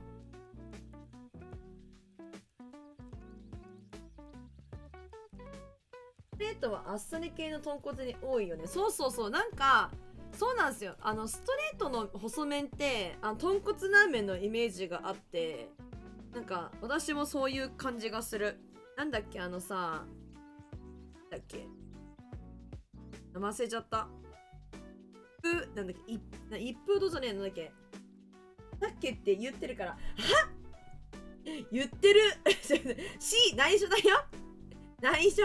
もう私はね、どこと出身とはね、もちろんね、言えませんけれどもね、C よ。あ、一風堂か、一風堂でいいのか。一風堂とかのそういう豚骨ラーメンのお店はこの細麺でストレートじゃん。内緒、そう内緒。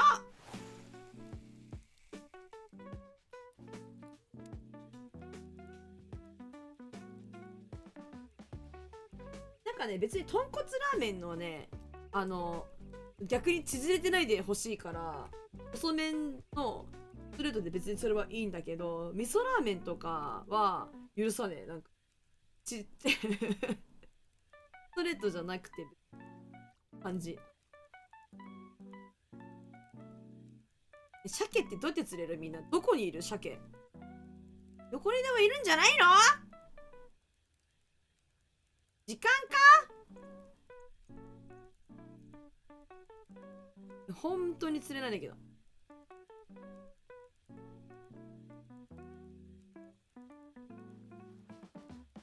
釣ってるじゃんね。ね、どこで釣ってるのね。ちょっと私が釣れないって言って横で釣ってる人がいる。許さない。許さないぞ。突撃だ。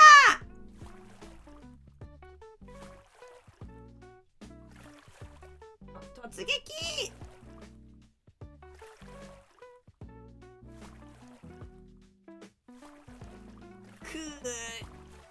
どこで釣ってるんですか？ドーン。よいしょと。まっすぐだな。よし。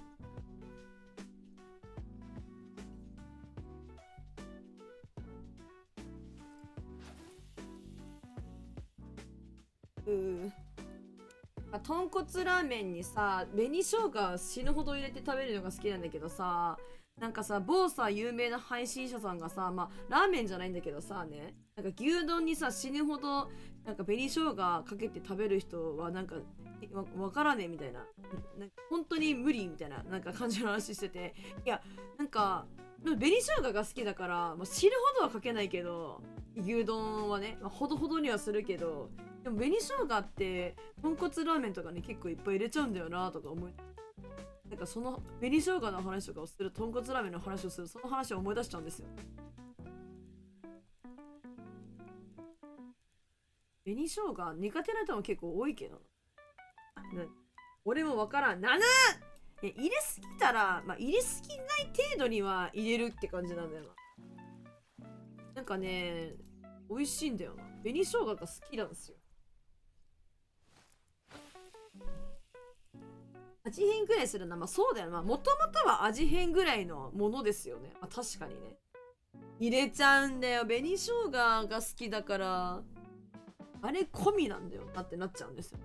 いやだから最初からは入れないっす。だから食べて、普通に食べて、でなんかもうそろそろ紅生姜祭り行ってもいいかと思ったら祭るって感じ。紅生姜祭るかってなったら入れるって感じ。あらこらこらこらこらこらこら。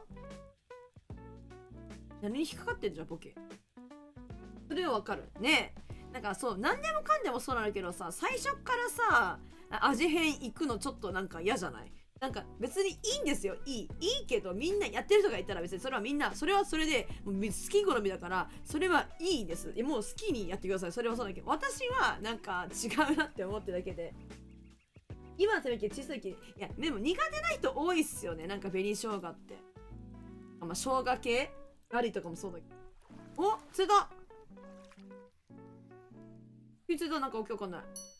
あ急にレイクトラウトも急に釣れんだよ。ギリギリで。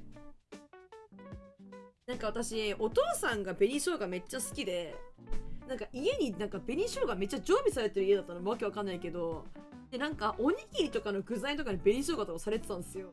なんかそれがあって多分紅生姜全然なんか抵抗がないっていうか、今思えばおにぎりのなんか具に紅生姜でどないないと思うんだけど、なんかそうだったんですよね。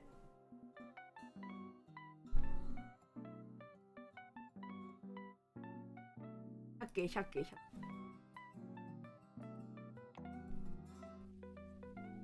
そうおにぎりのね具がね紅生姜だったの。てかまあお父さんが好きだからお父さんのおにぎりをなんか夜食みたいな感じで作った時になんかお父さんが紅生姜好きだからみたいな感じなのかもしれない。そういう好きの生姜とかおにぎりは絶対美味しいじゃん。絶対うまい。生姜が好きなんですよ。今はね自分ではね紅生姜をおにぎりを具にしようと思わないからやらないんだけど、ちっちゃい時はそうだった。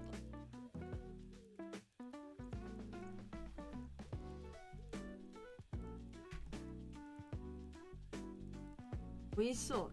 生姜ってなんか無限っすよね、うまみ。なんやろ。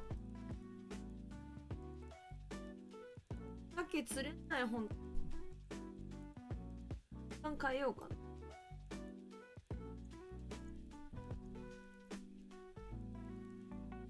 なんか新生姜の漬物があるんですよ。新生姜。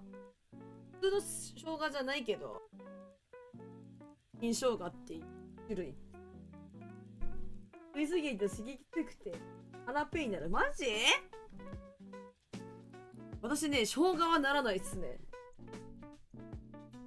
なんか新生姜が大好きで、なんか高いんだけど漬物ね、新生姜の漬物が高いんだけど、なんかどうしても好きだからなんか買って食べる時がある。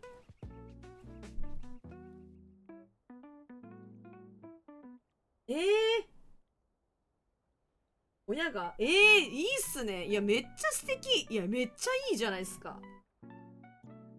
新生姜の漬物マジうまいで。なんかなん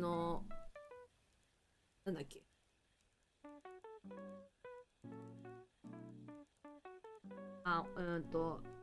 焼き鳥屋さんに新生姜の豚巻きっていうなんかメニューがあって死ぬほど食べたいもんね。新生姜天ぷら、天ぷら食べたことないけど絶対美味しいじゃん。絶対美味しいじゃん。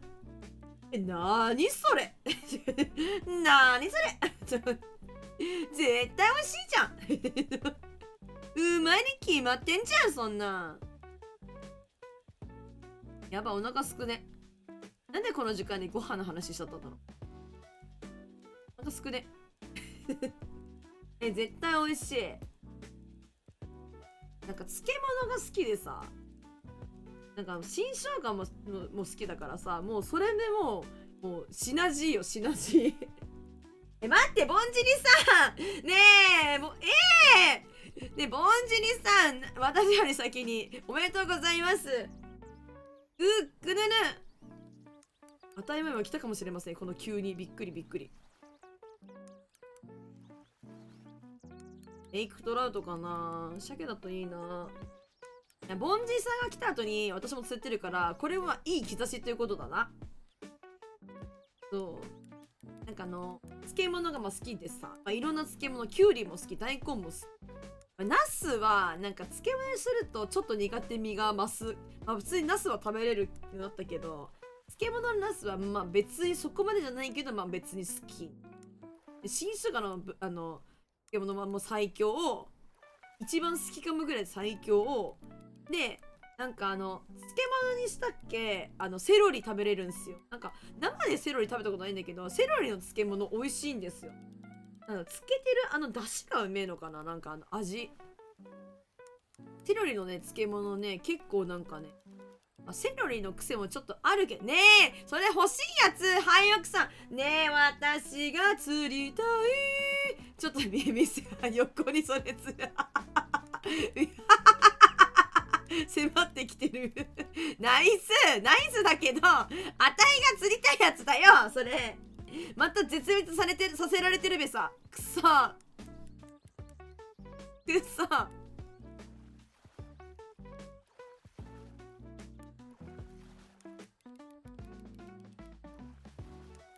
来い来い来い。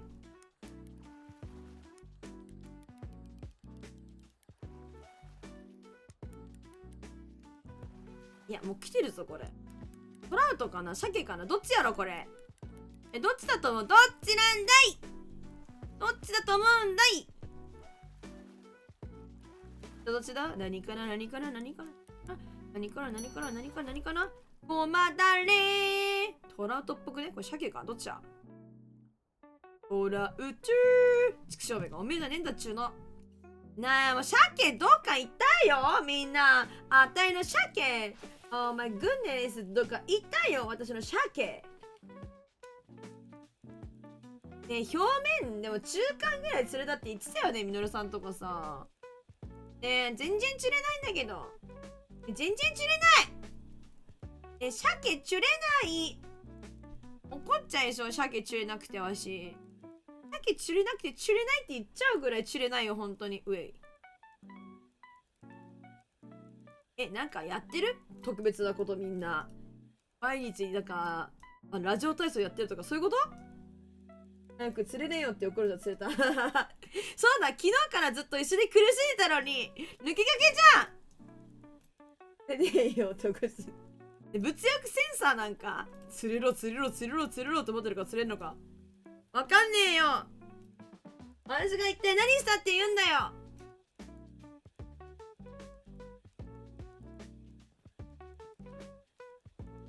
沈んじゃうんだよね。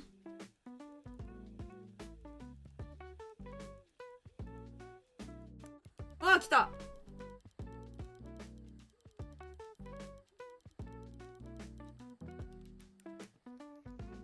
なんかそこで釣れるの怪しい。マジほんとトラウトだろって思っちゃう。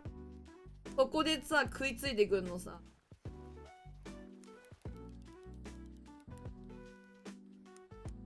鮭だと嬉しい。でも引きいいからな。鮭だと嬉しい。どうだ？ドゥだ。ドゥなんだい。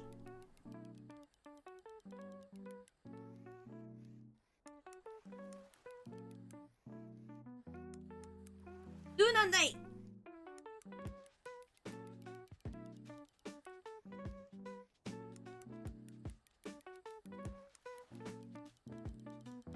実はこの湖の鮭を鳥羽にしてしまってな。なんだっていいだろう。ならばその鮭鳥羽をよこすのです。やばいやばいやばい。緩んじゃう緩んじゃう。緩んだらマジ終わる。逃げられる。さっきと一緒。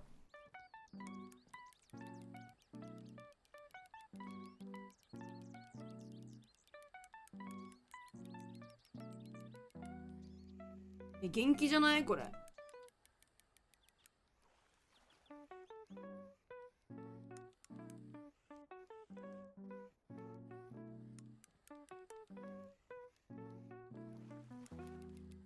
いやでもトラウトだと思うんだよな。だけかな。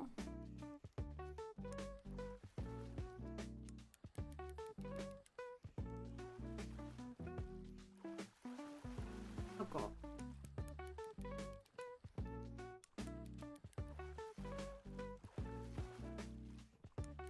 抵抗してるね。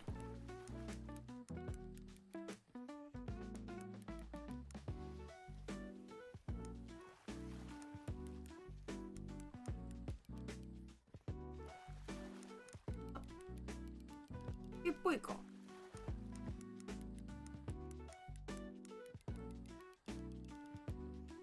なんか鳴った。なんか鮭とばの話したからだよ。これ絶対私の中がギュウギュウなったの。今お腹鳴ったんだからね。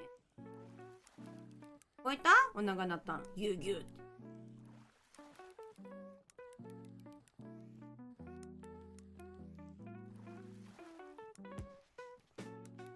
お、ナイスレクトラウト。来た。謎きどっち？トラウトふざけんじゃないよー。鮭とばはね大好きだからね、大いにそばにしていただいて結構。マックススピード速くして上層ストップ&ゴー。なるほど。やっぱそうだよね。そうだよね。上の方だよね。そうだよね。これやってっけど釣れなくてさ、沈むじゃねえかこいつ。4にしてるけど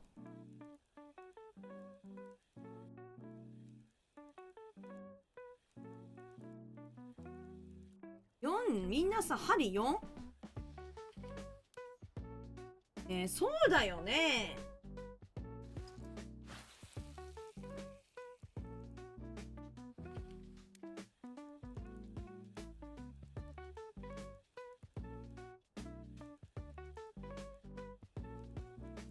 針4で3でも来るかな。4が針でかすぎんのかな逆に。10でも来る？そっちの方が来るかな。なんか結局沈んじゃって沈むとレイクトラウト連れて来ると思うんですよ。3じゃなくて本当は2で巻きたくて2などでも沈んじゃうんですよ。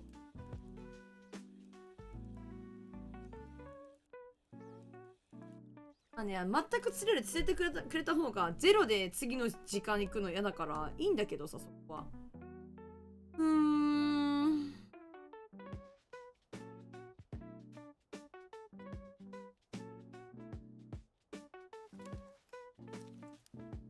使ってる。なんだとなんでなんの私が釣れないなんで沈むじゃねえか14だと。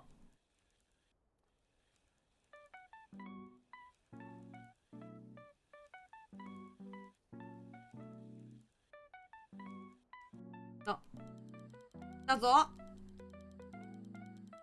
これは中間より上だぞみんな。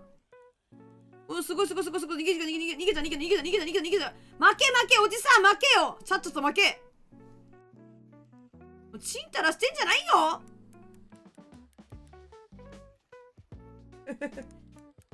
28の2のシングルスプなぬ。や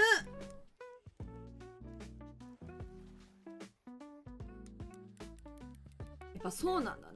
いやでもな、どうなんだろう。なんか針大きくした方が大きい鮭釣れてさ一発で終わるんじゃないかなと思って大きい針にしてたけど4ね、4分の0ねしたけど投げやすいな軽いやつなんだ。は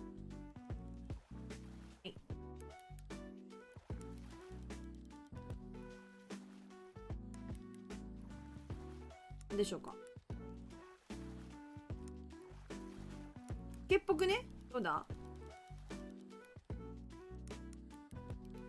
なんだトラウトかまた。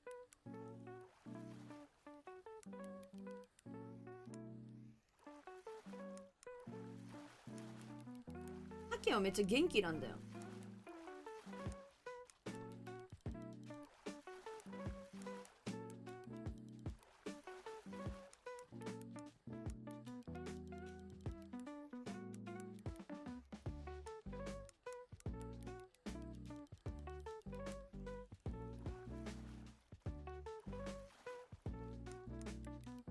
私もこいつを釣って鮭とばにしてやるんだ。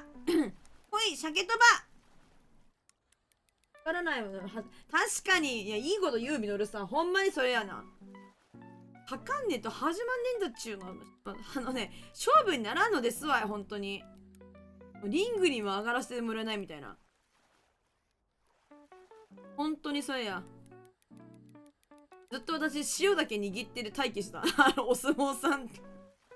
お塩だけずっとギュッて握ってて、ずっとなんか土俵に上がって真っ黒の待機してた。ギュッて塩だけ握ってた私ずっと。そうリングインさせてもらえないと困っちゃうね、本当に。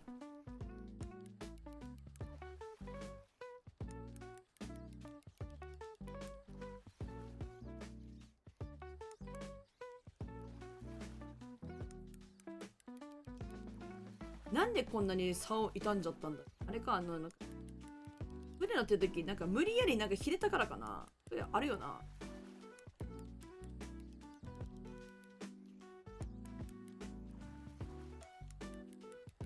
頑張れ。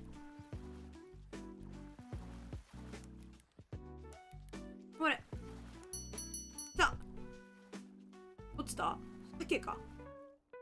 はっ、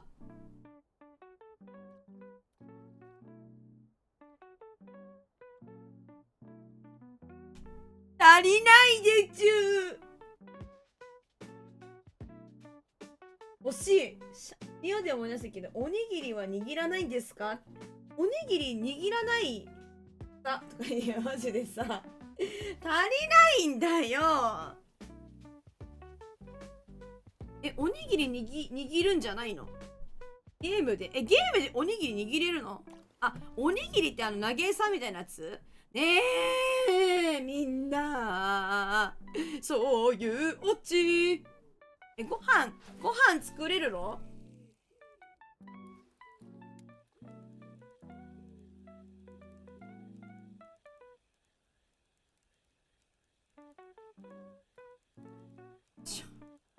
足りないとか信じない。もっと太ってから来な。んだよ、本当に。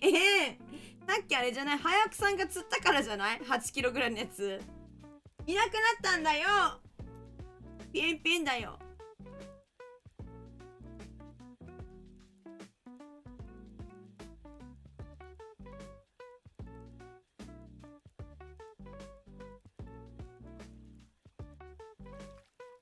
なんか強そうだな、今。ゲームで、おにぎり屋さんシミュレーターはですね、実はですね、やったんですよ。実はね、もうやり済みでございましてね、おにぎりいっぱい握りましたよ。おにぎりいっぱい握りました。なんか、そう、焼きおにぎりと、アジと、なんか、それあたりでやりました。ちゃんとやった。動画見ます。ありがとう、メンデルさん。もしよかったら、見てください。多分おもろいっすよ。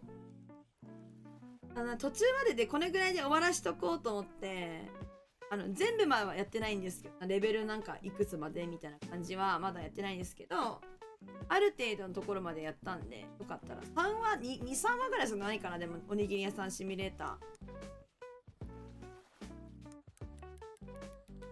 多分ね、まだね、声が枯れる前だからね、声が違うかも。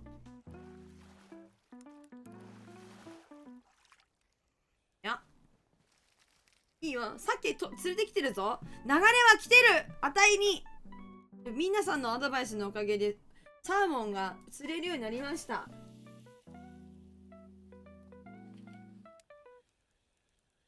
この調子。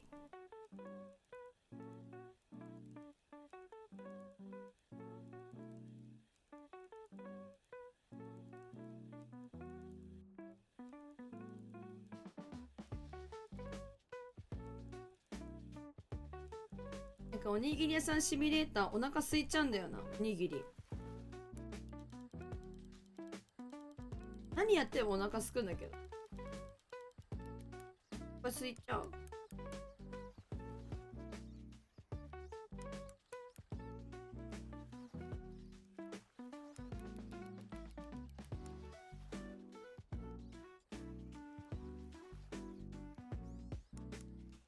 嬉しいね。過去動画見てくれたりするの結構嬉しいですよ。結構ね、言ったかもしれないけどね、フィッシングプラネットのね、なんか動画ね、動画視聴回数ね、ちょっと多いんですよね、他のやつよりも。不思議なんだよな、あれ。やっぱなんか、海外力とか見てるのかもな、フィッシングプラネットの。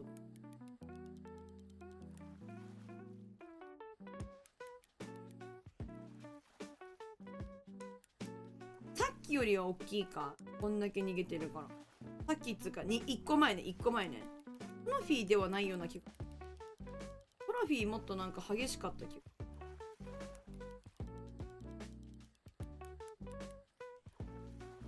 なんかやりたいシミュレーターゲーム結構多いんだよな。でもシミュレーターゲーム死ぬほどあるからさ、きりいいところで終わらせなきゃいけないしな、みたいな。スーパーマーケットも CM で流行った時に、でスーパーマーケットシミュレーターはね、なんかね、何にもまだ配信とかやる前だったかな、だったんで、普通にもう有名実況者さんのやつをすごい見ちゃってて、大体なんかてか見てる方がおもろかったなっていう感じかな。やってもおもろいんだろうけど、普通にトロフィー行かなかったら7キロ超えないよな。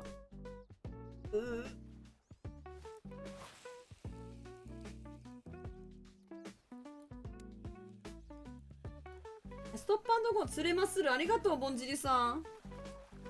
そしてお師匠表面だよね、やっぱりね、いるのはさ。分かってたんや、それは。でもな、やっぱりそうよな。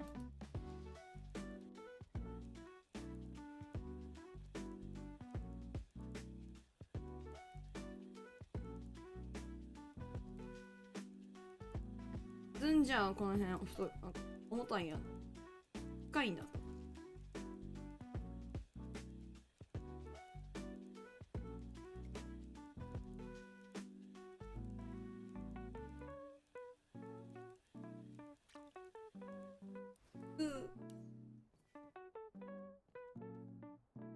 軽いねんか。軽すぎるって。I'm hungry マジでお腹すいた。お腹すいちゅう。うわーすごい調子やすいわ。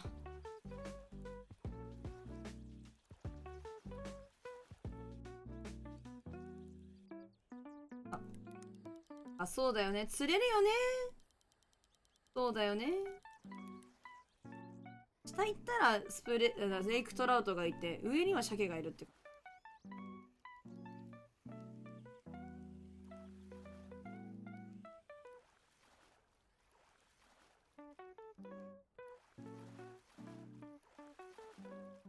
軽いなお前。針ちっちゃくしたから軽いな。いやもう針ちっちゃくしたっけ、明らかに釣れるけどちっちゃいな。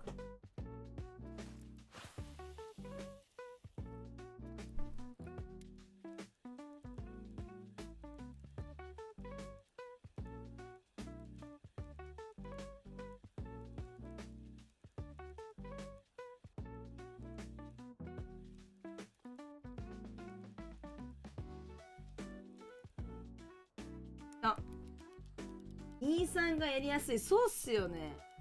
軽くて浮くやつの23針が欲しいわ、マジで。ルアーが欲しい。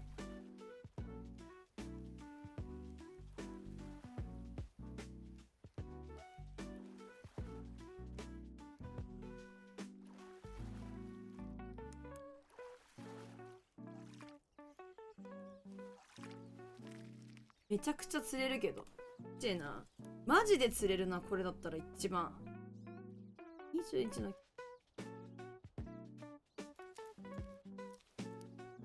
これはどうだ？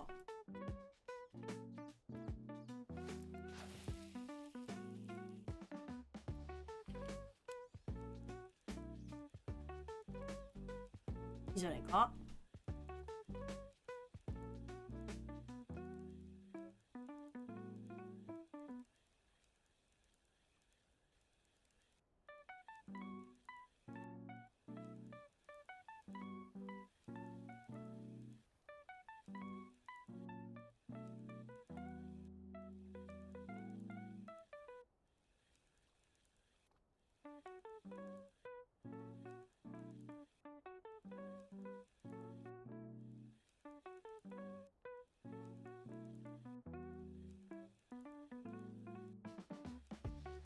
釣れないなぁ。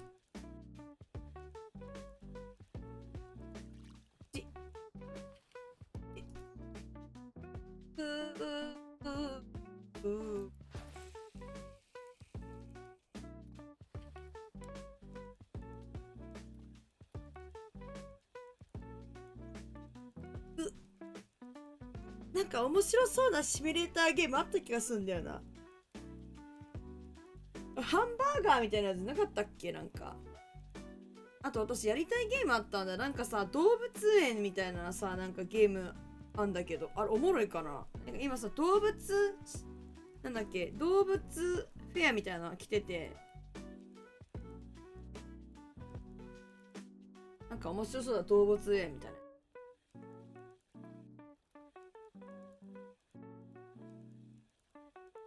やばい、釣れなくなった。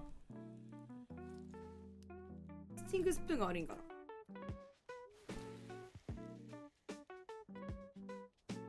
ケバブシミュレーター。やばいね、ケバブシミュレーター。お腹すきますね。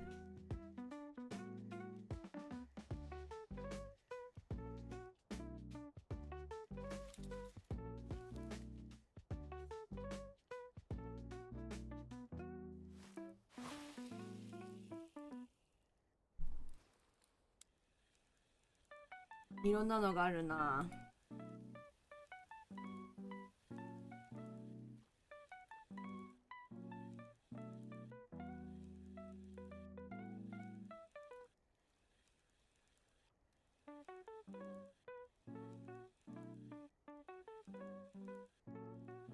22分もらってる。ありがとうございます。いらっしゃい。よかったらゆっくりしてってください。今はですね、引き釣りのルアーのミッションですね、やってますの。さっき頑張って釣ってるんですけど、なくて釣れなくて、もう本当に泣きそうでございます。さっき釣れた時に7キロ行ってないのか、マジ本当に地獄。あれだよな、本当今日の山、あそこだと思うんですよ、本当に。ネズミレストラン、あ、そんなんあるんですね。かわいいやつかな。なんか動物セールやってるから、動物が好きだから、なんか結構気になるの多かったかも。いいなぁと。まったりするやつ。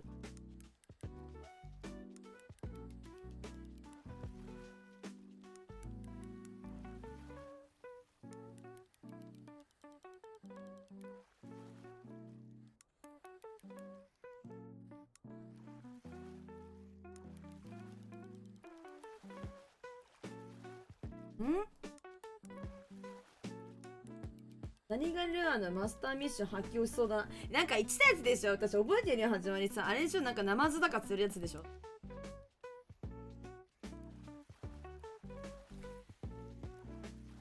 なんかマジできれなんかブチ切れてたかなんだかって言ってたもんね、始まりさんが。本当に嫌だみたいな。あ、うー、いや、さ、これ14グラムのさ、針4とかのやつねえかな。ちょっと待って、横になる一回。くそ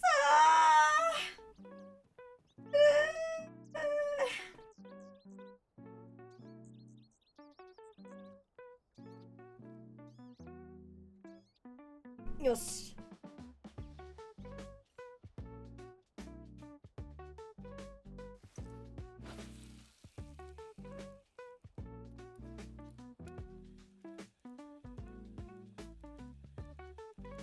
3も結構でっかいと思うから、これでマジで釣れてほしいんだ。頼む。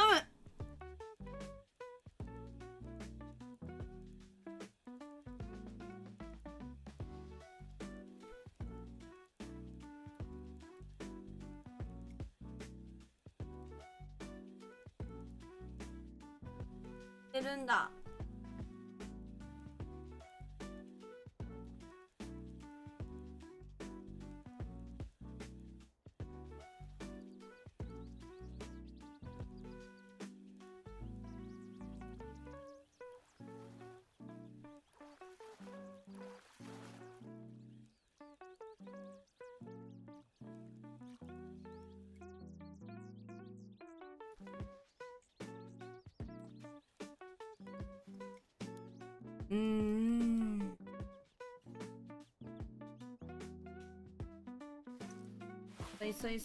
さい。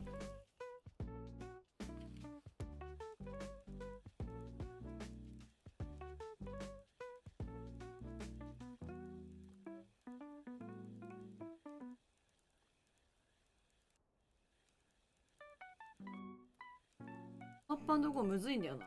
沈んじゃうんすよね、この。ゴーするところのタイミングしくると、どんどん沈んじゃうんよな。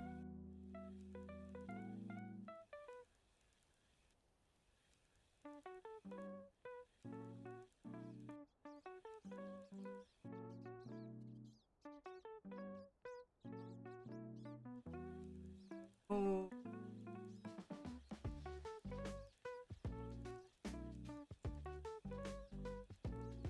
変えようかな。パイクポジってパイクとかも一緒に釣ろっかな。意外と鮭釣れる気がすんだよ。うわうわうわうわ。台が落ちたにだ。よいしょ。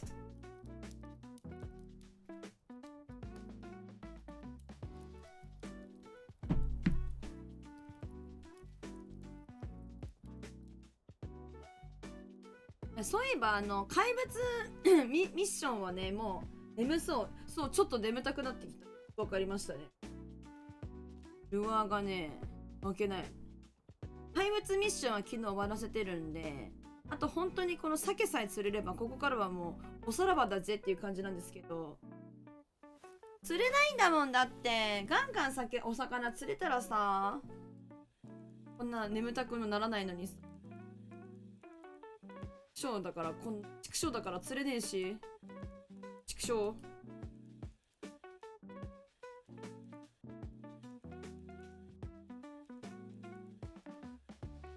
ラーメンタイム。うわ、めっちゃいいっすね。ちなみにカップヌードルの中で私が一番好きな味はなんだ？当ててみてください。カップヌードルの味の中で一番好きなのはなんだ？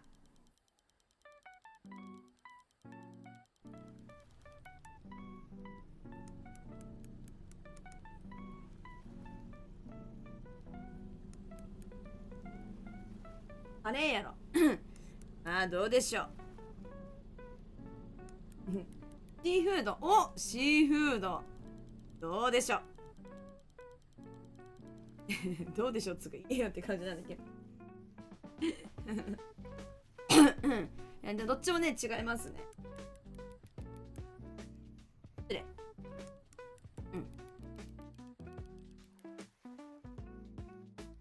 カレーだったら欧州チーズなんちゃら2の方がカレーは美味しいと思うし、シーフードはマジで美味しいっすよね。まあ、シーフードも好きです。2番目か3番目ぐらいにはシーフード好き私。てかね、今までの一番はして正直シーフードだったんですよ。カップヌードル買うんだったらシーフード買ってたから、もう違うんですよ。そのシーフード抜いたやつがいるんですよ。値の中でね。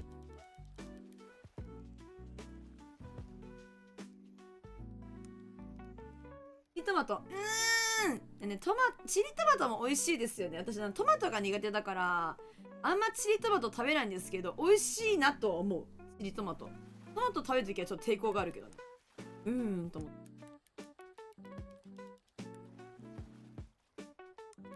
それね、あんま食べたことないから、魚豚骨みたいなやつ。食べたけどな、食べたかな？違いますね。トロフィーであってほしいんだから、この魚。おい。トロフィー誰？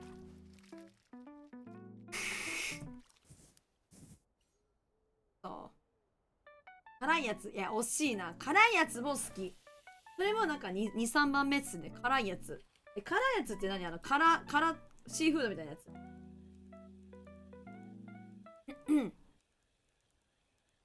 味噌もあります。味噌も好き。味噌も5本指には入るかな。でも違います。なんだ。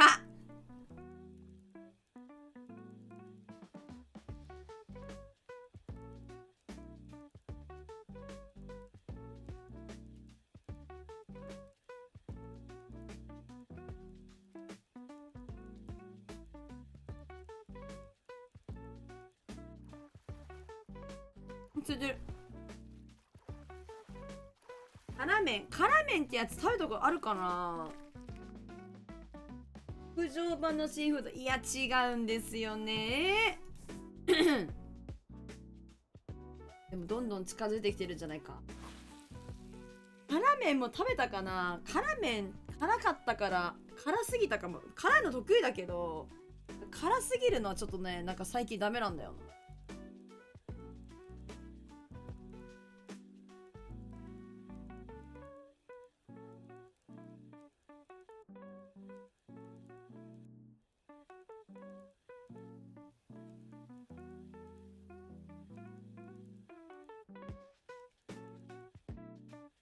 改造版？魔改造されてないと思う。なんか普通だと思う。なんかちゃんと商品になってると思う。魔改造のやつだ。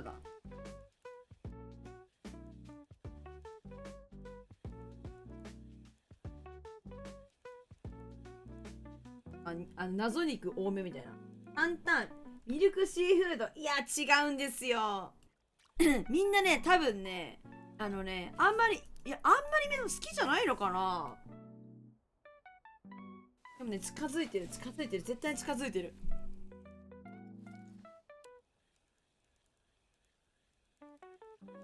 私はね、最近それあったらそれ食べる、結構選んじゃう。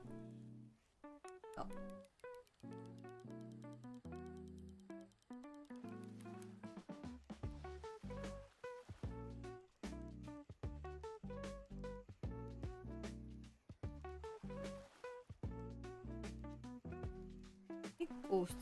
ていうか、体育かな。味噌はね、味噌は5本指くらいですね。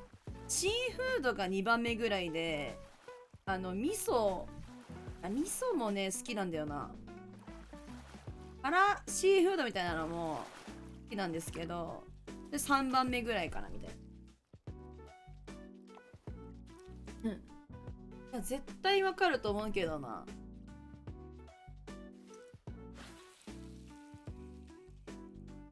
ミルクシーフードは試したかな。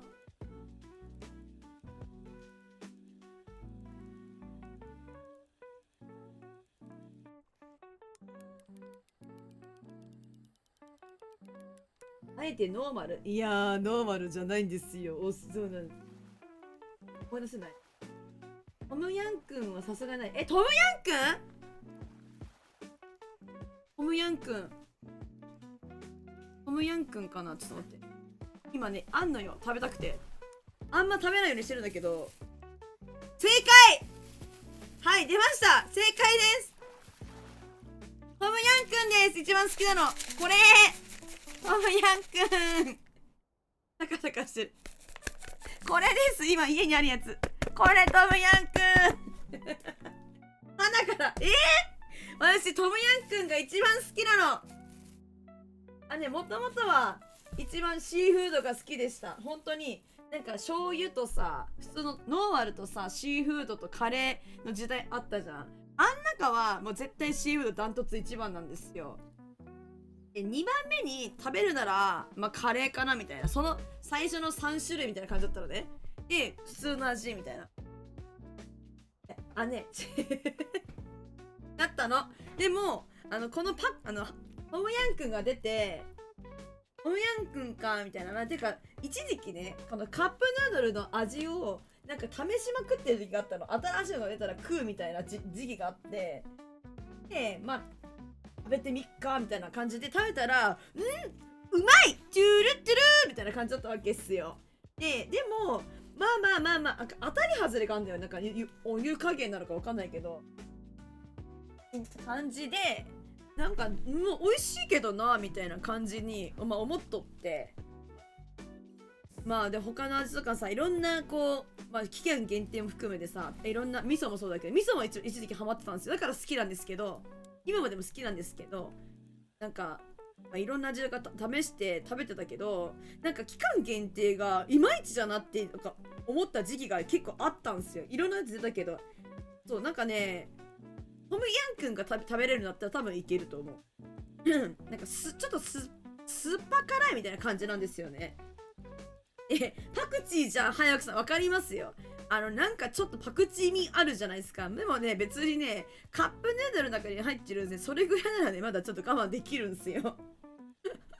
なんかね、多分ね、酸っぱいものが好きだから、だから多分ね、トムヤンくんめっちゃハマったんですよね、私。なんで今の一番はトムヤンくんです。正解！なんと、鼻から外してたはじまりさんが大正解。おめでとうございます。トムヤンくんうまいよ。なんかハマっちゃう。なんかなんだろう、酸っぱ辛いのをね、多分定期的にね欲してる自分が多分いるから、多分なんかちょうどいいんだと思いますね。なんで、あとは、なんか、トムヤンクン、シーフード、まあ、辛シーフード、味噌、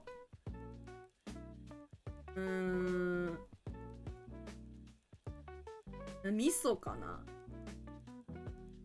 こんな感じで4つっすよね、これで。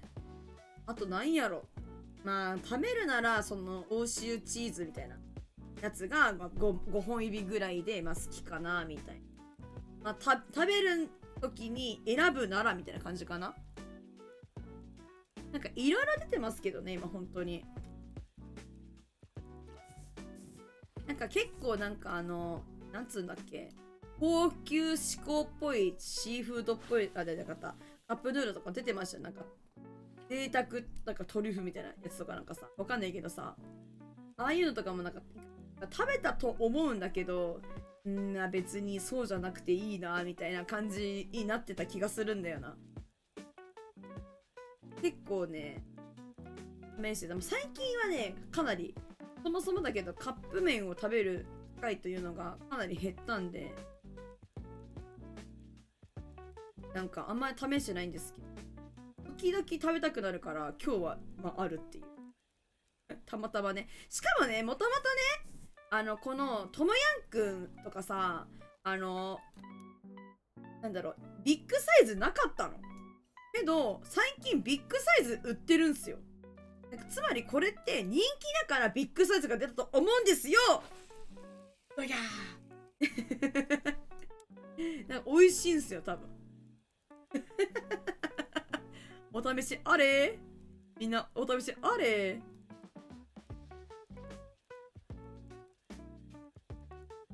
売れなかったら作らんか。多分そうだと思いますけど、思ってるんですよ、私。なんかだから、なんか立派になったねって思ってます、私。大きくなったねって。大きくなって、ご立派になられてって思ってます。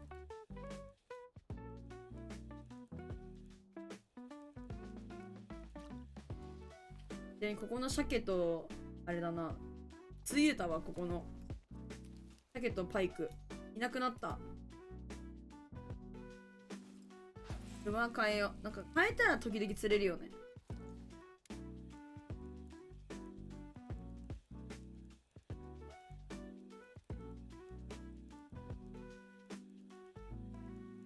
沈まなくていいんだよな。もっと浮いててほしいんだよな。沈んじゃうんだよな。なんでだろう。重いでしょうか。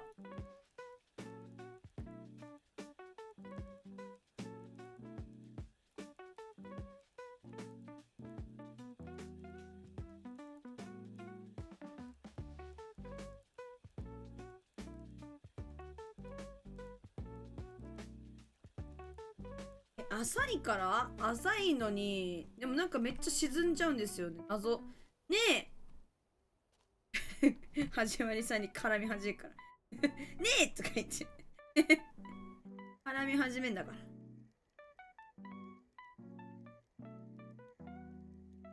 ら。あったにゃ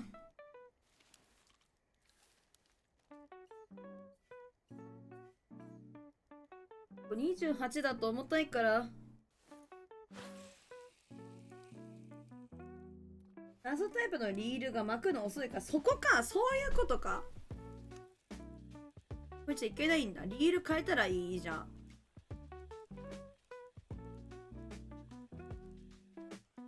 あ、てるべ。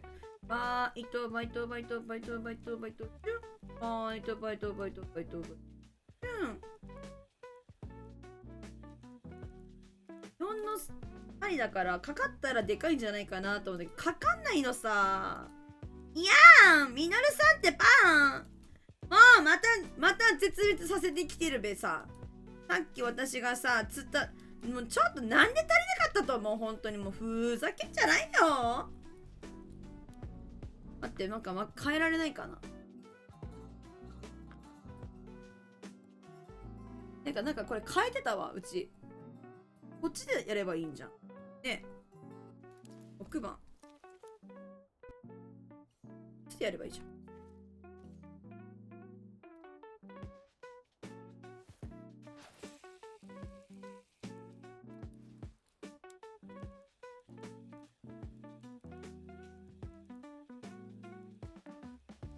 かしてからもうストレート2足。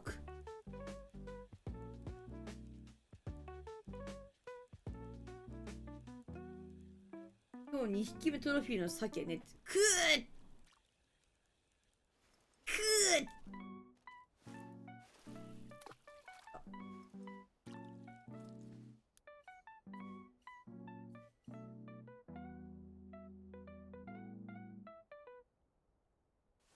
悔しいです。今日ももしかしてミッション終わんないで終わってしまうの、私の配信は。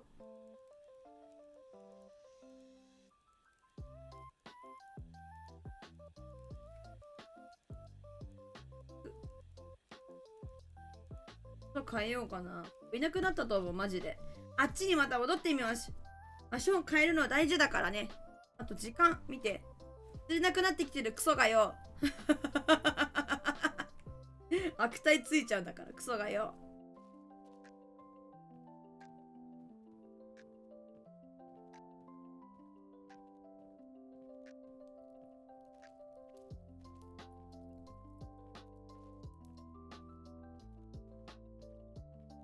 よし。頼む、連れてくれ。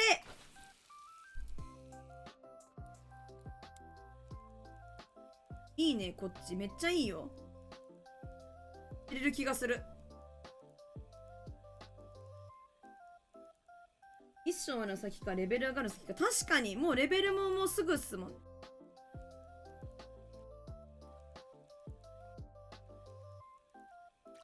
なんか時間がちゃんとしたら釣れる気がすんだよな。レベルが今いくつ？あと6053ですね。いけるかな。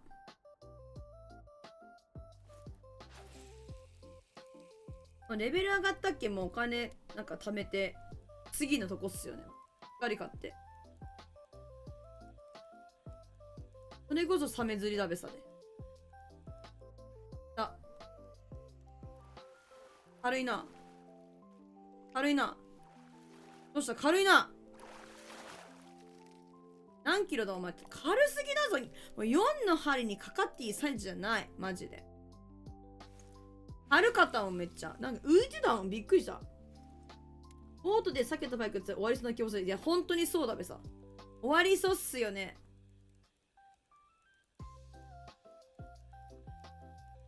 バイク死ぬほど釣ってたらここでレベル上がる気がする。装備変えてね。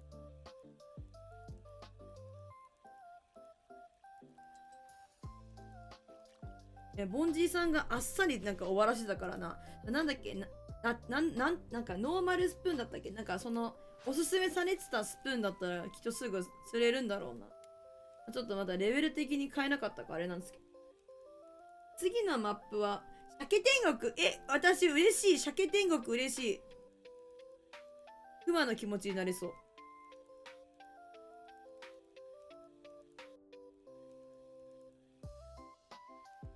ストップ&ゴーはやらなきゃダメ。めっちゃ飛んでるじゃねえか、クソがよ。来い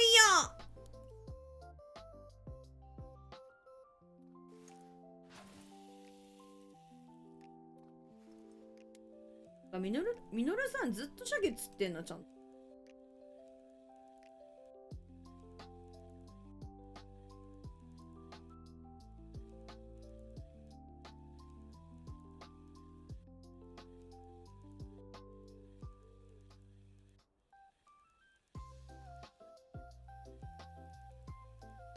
来なくなりました。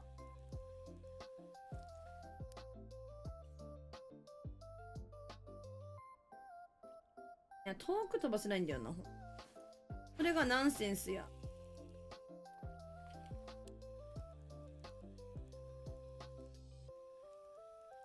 いると信じて書く。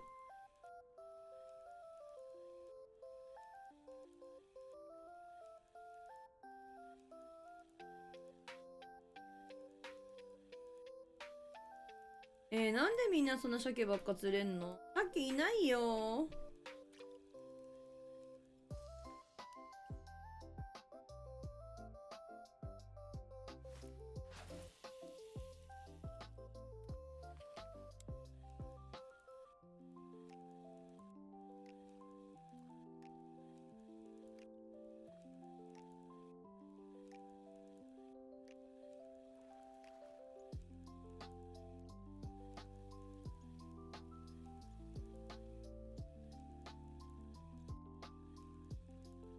ナイス色パーチ。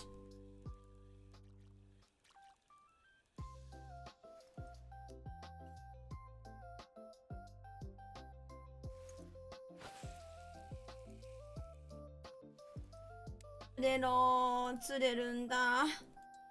釣れてくれ。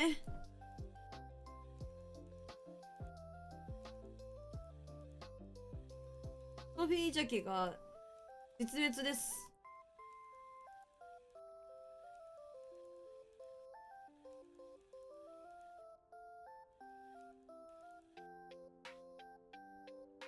モーザンパイクナイス。飛ばしたいところに飛ばせないから、こういう時は船なのかな。なんか時間も微妙なんだよな、これ。の日にしよっかな。一番いいところ行こう。おもろいな。どんだけおんねん、ここに。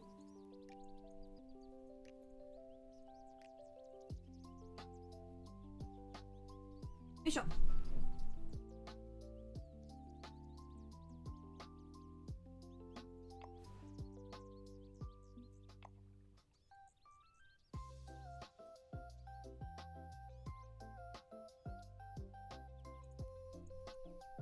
よいしょ。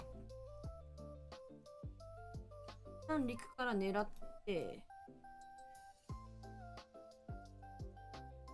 はい。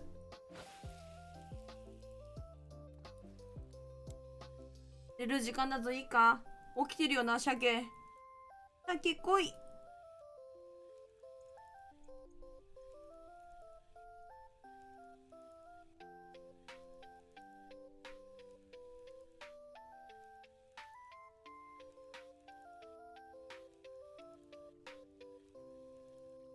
やっぱ投げるファイトスの距離が短いから鮭釣れなのかな、こっち。なんか弱い竿の方がちょっとだけ長く投げられて、なんかそっちの方がかかってるんだよな。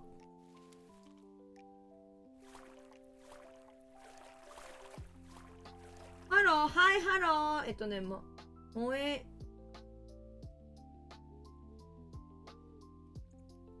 モエスクさん、モエスクさん、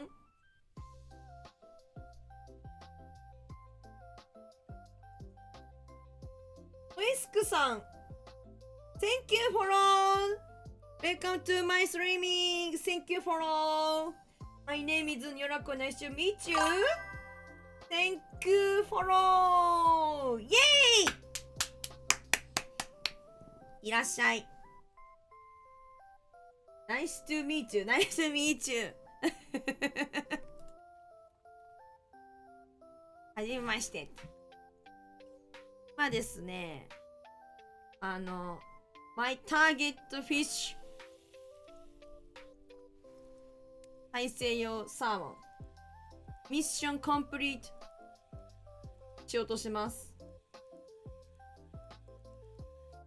大西洋鮭さえ釣れば終わる。ここのマップ待ってきた。軽いよ。もうカワマスタコスケ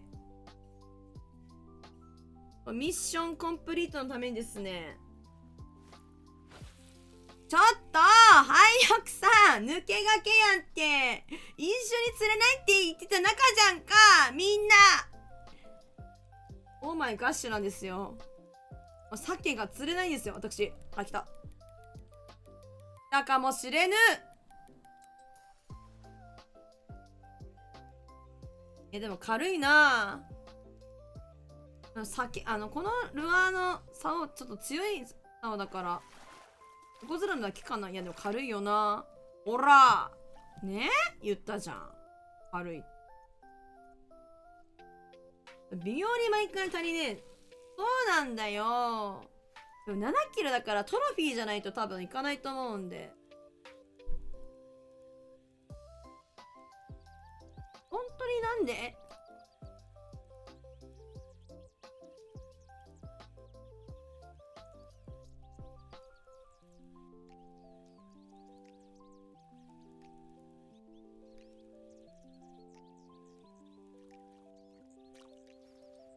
バックバック。バックします。バックします。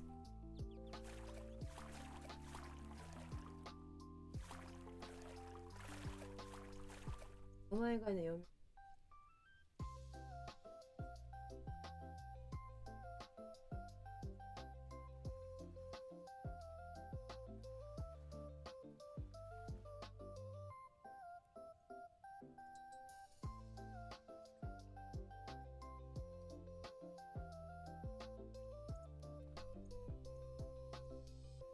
萌えすけさん？萌えすけ？萌えすけさんか。どうだろう。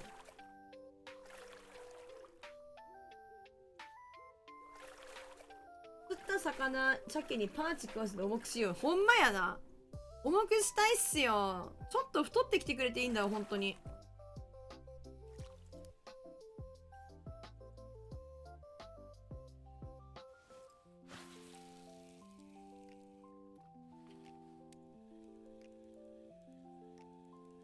なんか今まで釣った鮭多分7キロとか超えてるやつもいたと思うんだよな。パニック狙ってる時に散々鮭釣れるからさ。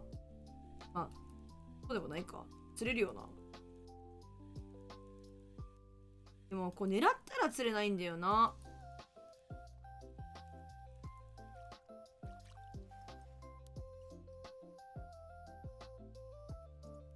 はい。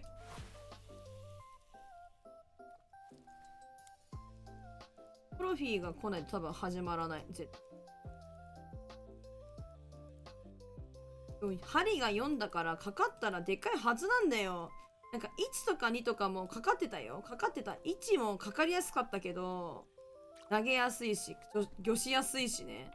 けど、サイズが明らかにね、ちっちゃかった。普通のノーマルサイズやったら、2、3キロでしょだったから、そんなのやってたら、火くれちゃうと思うから、4の差を、ルアーでさ、針がね、狙ってるわけじゃん。大きいの釣れますように。なのに、そもそもやけど4やったらマジ釣れへんねんって。釣れにゃ。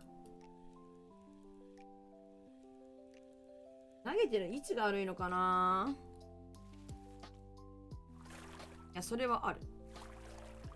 なんでみんなそんな鮭釣れやすいん？本当に。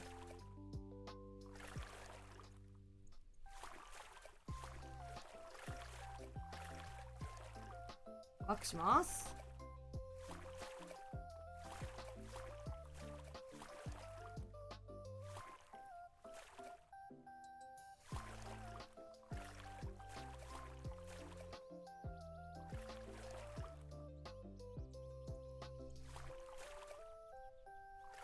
ここにいる。どこにいるかわかんねえ。送ったマークのところで頑張って。何？あ、そうか、めっちゃ釣れるんや。こうか。ここでね。ちなみに本日の配信はですね、今日こそ3時半までに終わりたいね、わち。3時半までとりあえず頑張る。頑張る！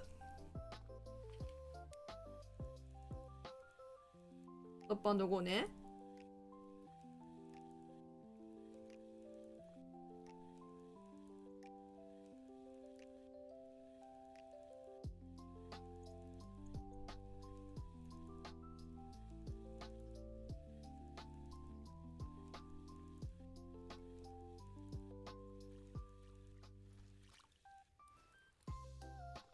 釣れへん。うわ、みんないる。釣れへんでー。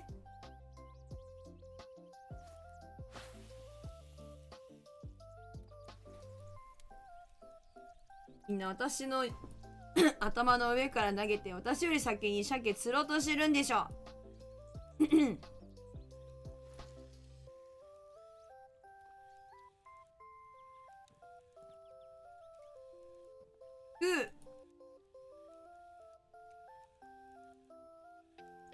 変ぞ。終わった？本当にもうなんか慈愛的なの終わった？釣れる時間いへんわ。絶対今ほらもうちょっと奥でもよかったんかな。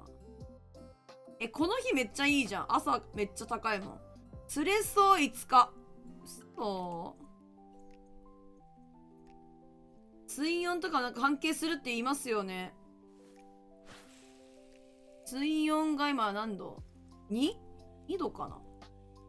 釣れにくいのかな。水温とかも調査してる2機とかいるのかな。釣れやすい、釣れにくい。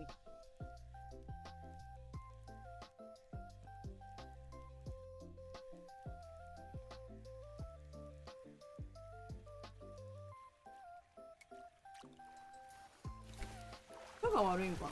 うわわわわ、すごいじゃん。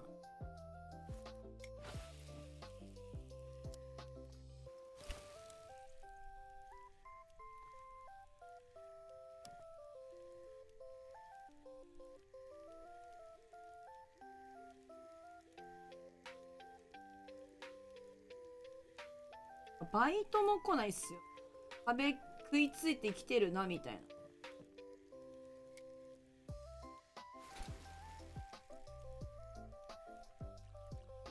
トップアンドゴーは下手くそなのかな。ストレートに投げてみようかな。なんか聞いてみようかな。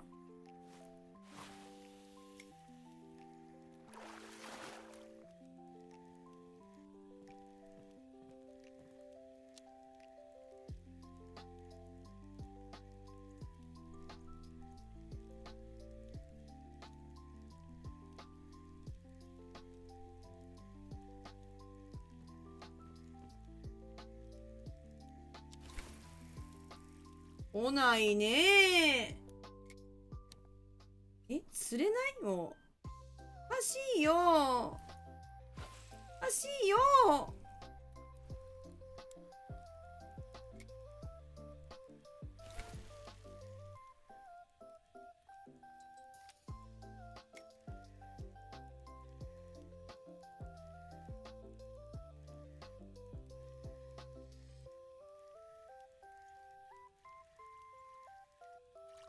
来ないねー。場所かな。やっぱ場所なのかな。どこにおるわし。だいたいこの辺だよな、みんなね。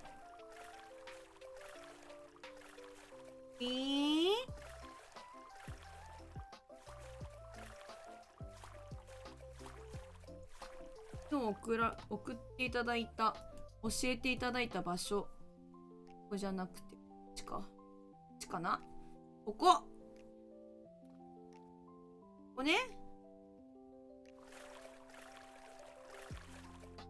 みのるさんがいる方向から投げると。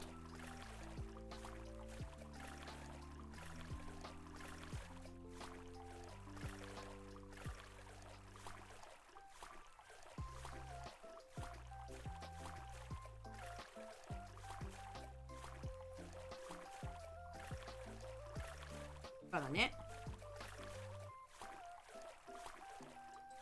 おいしょ。おいしょ。おいしょ。いいなあ、おっきいやつ。取りたいっすわ、わしも。多分あれな。本当に釣れませんからね。はい。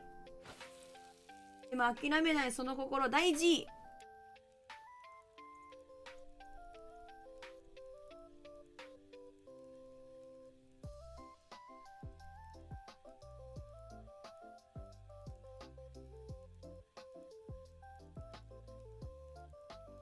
あんなぐね。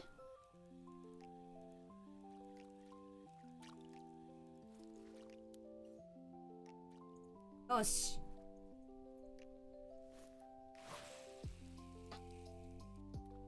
水運はガチでありそう。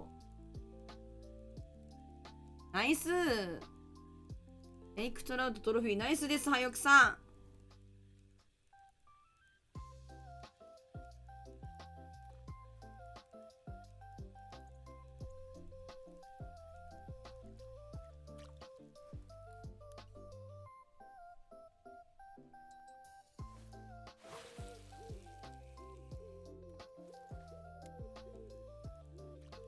やっぱ鮭死んだんじゃないこれ。うち絶滅した。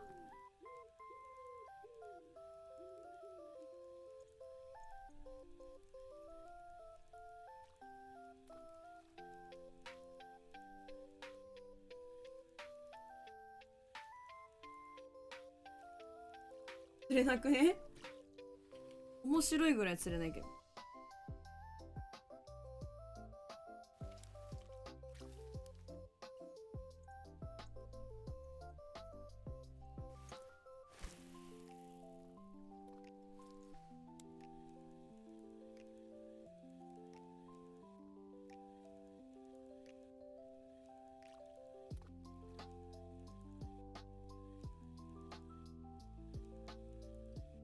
やばい、釣れなくて再び眠たくなってきた。本当に何もかかんなくなってきたらマジで眠たくなっちゃう。かかってお魚。絶滅したと私は思ってるんで、時間も変えたばっかりだしな、釣れないなと思って。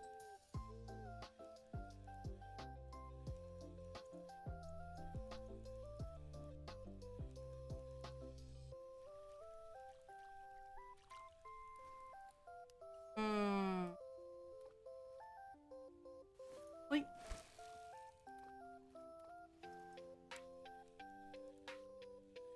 いいね、ナイスナイス。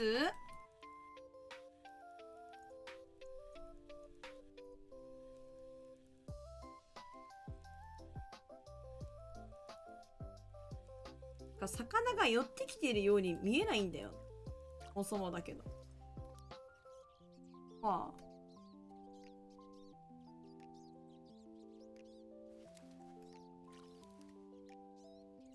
こっちにしたっけ？飛ぶよね。ほら、めっちゃ飛ぶじゃん。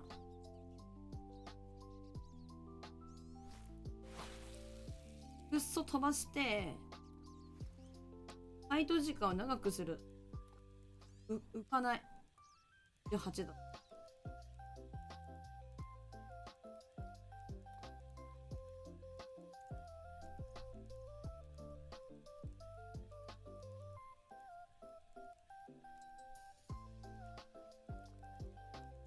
当たったらすごい。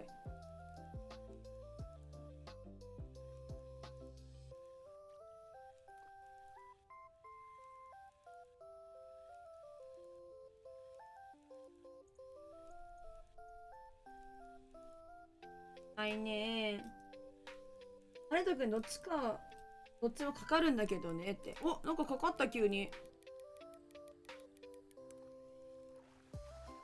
なんか川ますみたいな。これ違うんだよ、あんたじゃないんだよ。どうして違うトロフィーなんだよ。そう、雨じゃなければかかると私は思ってんですけどね。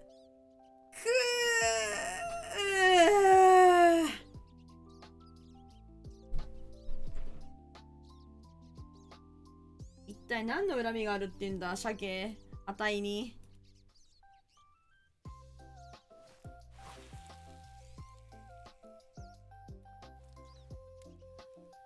一旦上げて、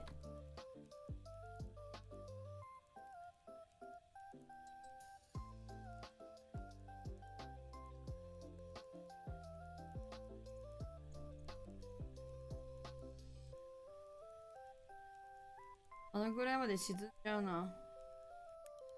あ、来た来た来た来た来た来た来た来た来た来た来た来た来た来た来た来た来た来た。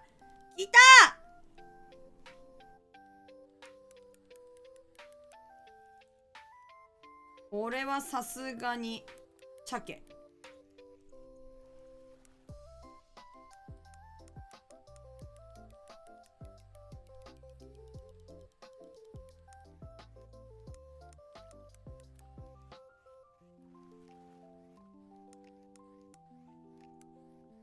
マジでさ、ルアーにおいてあれだね、なんかその大きさとか、なんてサイズ、その重さとかの合ってても、なんだろう、投げられる距離ってめちゃくちゃ大事っすね。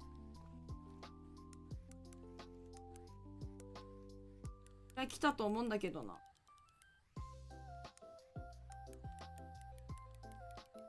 あ、でもルアーが弱いルアーだからノーマルサイズのこんだけ引かれちゃう可能性はあるか。さすがにトロフィーだと思うんだけどな。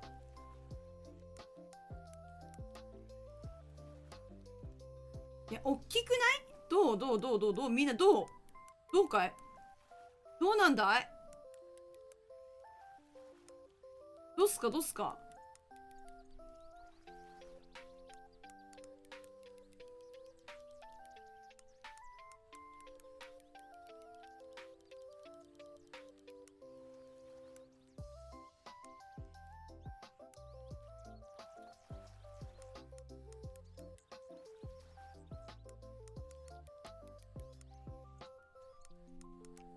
大きいと信じたい。ほんまにね。信じたいっすよね。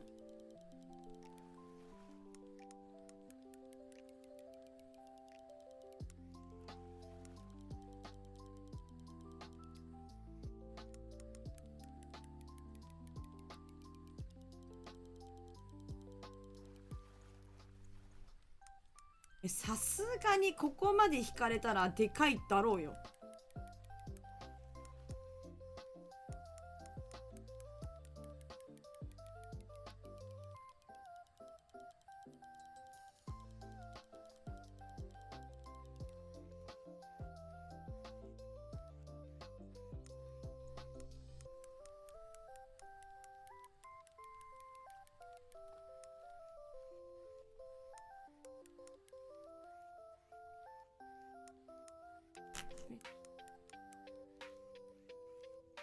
船の上だからうまく負けない。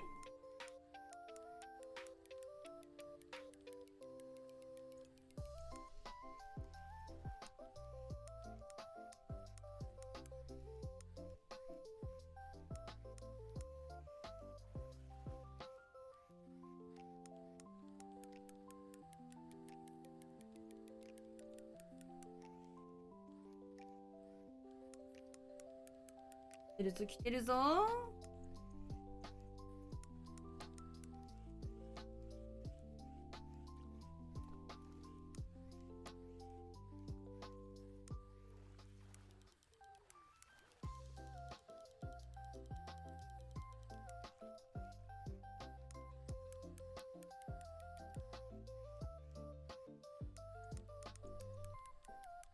こいったいいよ。結構なんか飛び跳ねてる姿見てる限りでは結構大きいと思うんだけどな。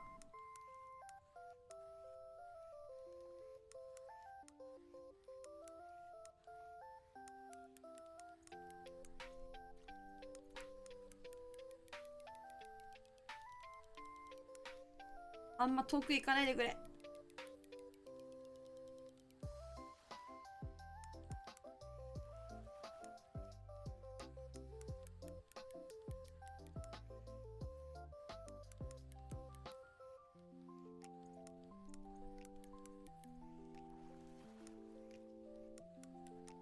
頑張れー。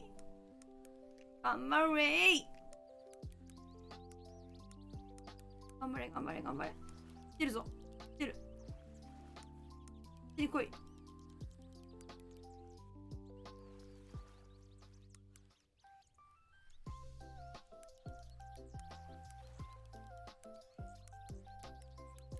糸とか切れたりしないことを祈る。反対方向とか言ってバラさないことを祈る。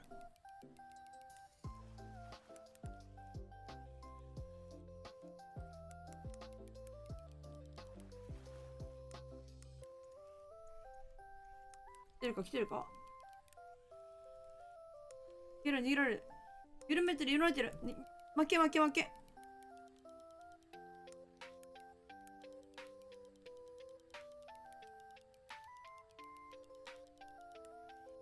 元気なんだけど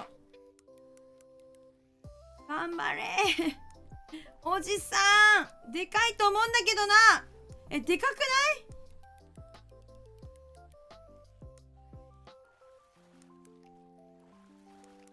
鮭かこれ。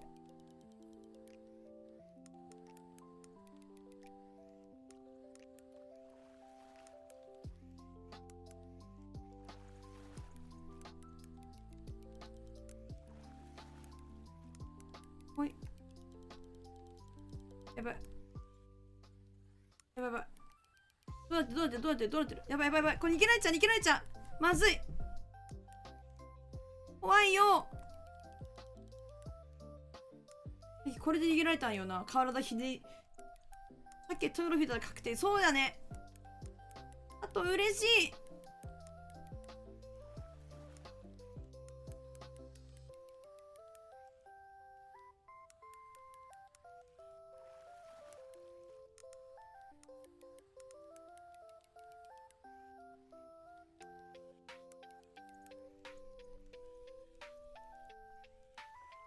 来た来た来た来た来た来た来た来た来た来た来た来た来た。あ、来ないける来てる来てる来てる来てる。あ、切るあ、切る。あ、ちょちょちょちょ。ちょいちょいちょい。コトコトコトコトコトコ。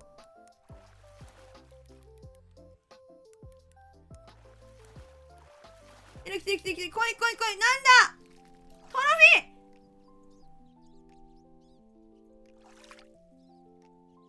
おい、鮭じゃねえのかよ。まあ鮭チュれないよ。鮭チュれない。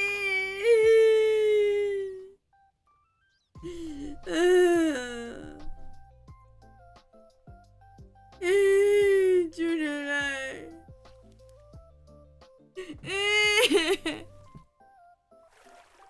チュれない。ああチュれない。マジ何の恨みがある。まあ売れるからそれな。あ、気を取り直していこう。でもラスト一頭やな。なんかお魚ファイトしてる時も眠たくてなんかちょっと意識失いかけてたから。ラスト一頭っすわ。頼むマジで。どっちかのかかるまでってこと。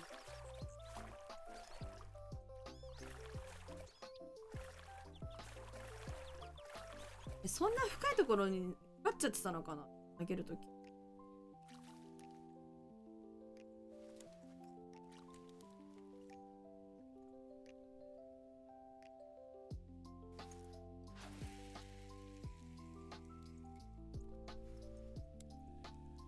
上げて。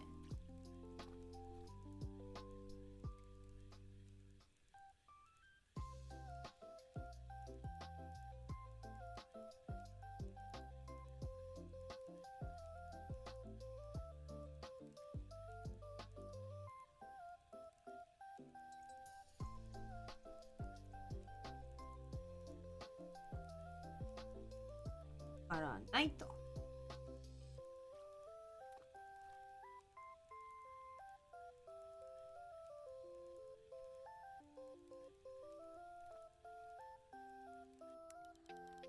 うん急にかかったまた最後に。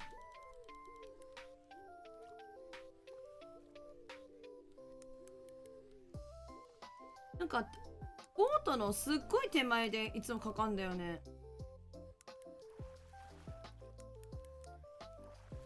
おおどこどこ行った。余計がわからない。見失うんだよな。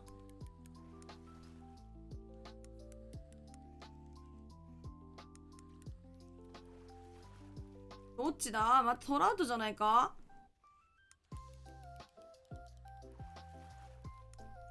トラウトと鮭見た目が白っぽくて似てるからさ。どうでしょうか。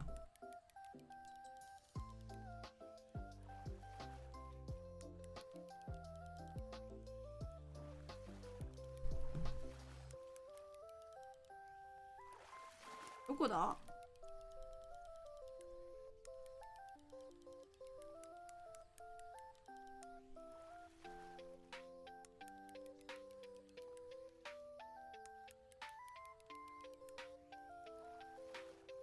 おじさんそっち行かれると弱いんだよね。体がおじさんそれ以上向かないからさ。どうしたらいいんだこの時。ほんと船が動かん。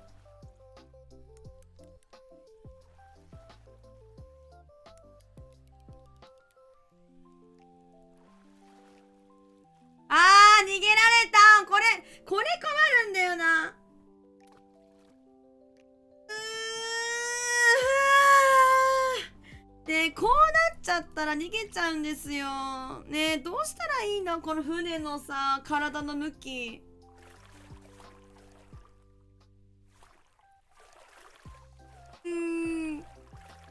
魚探みたい。この、午前中は上泳いでいないっぽい。そうなの？午後っすね、自分今。もう一回。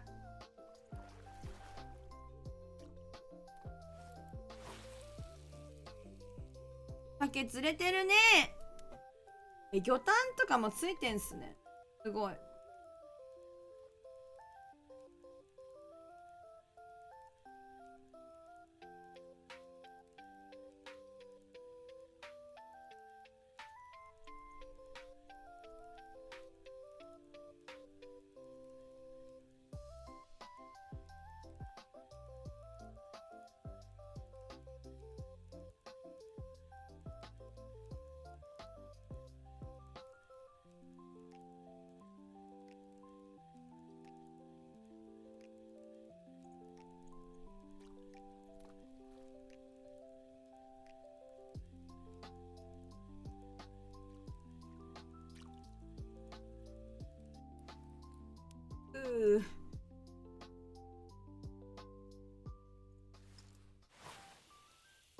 釣れない。釣れてた、ね、絶対さっきのやつもまず釣れ上げられてたら鮭っぽかったような気がする。だからもうあいつだったかもしれない。私の今日の最後の鮭ちゃん。もうちょっと上に行きたいんだよな。いやー、ミディアムスプーン28よりも下でさ、4の針ねえかな。沈んじゃうんだよね。むずい。うわー、飛んでる。私のこと嘲笑うかのように鮭が飛んでる。鮭がわかんないけど、魚ちゃんが飛んでる。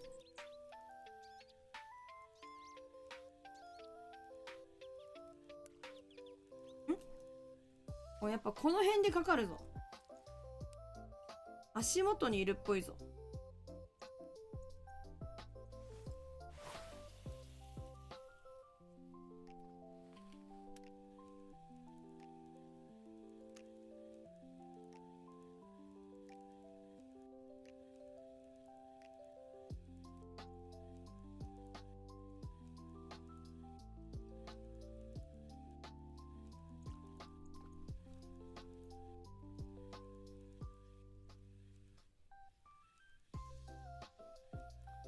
これ3速だったら早すぎんのかな。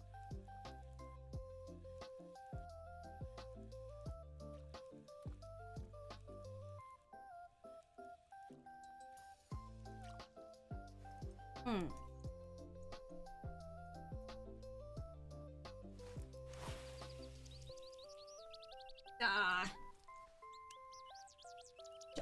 上げて。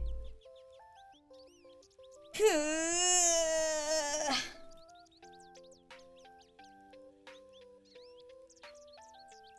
沈んじゃうんだよね、普通にやってたら。この辺まで立ち上がった私。くそ。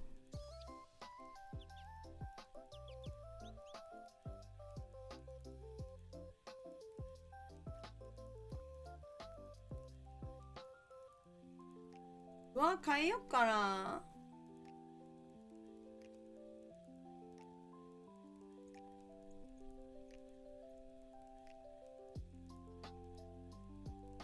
遠くに飛ばせたらね、話はね、別なんだけど、この弱い竿じゃなくて、新しく買ったこっちでやりたいんですよ、本当は。で、これがまず全然飛ばないわけ、本当に。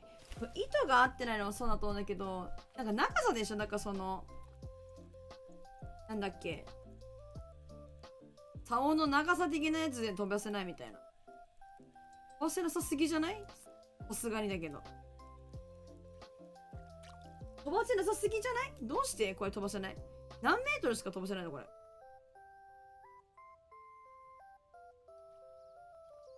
なんか20ぐらいしか飛ばせなくないこれ。ほら。なんでこんな飛ばせないんだろう。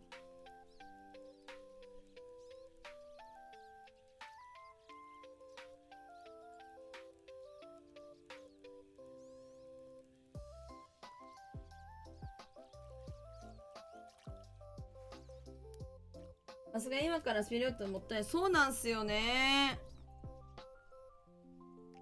そうなんですよ。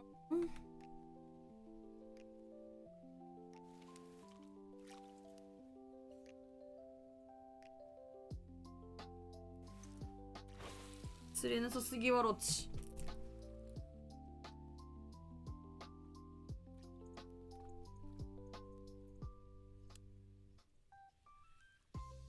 巻いて巻いて。揚げ揚げ。マジむずいな。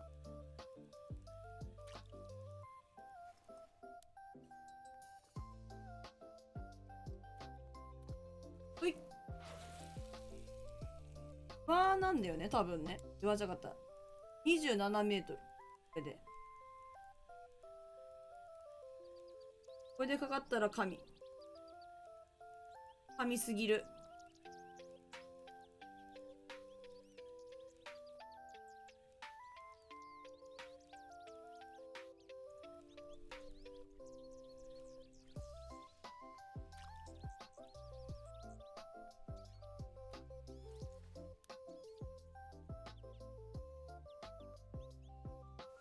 ほい。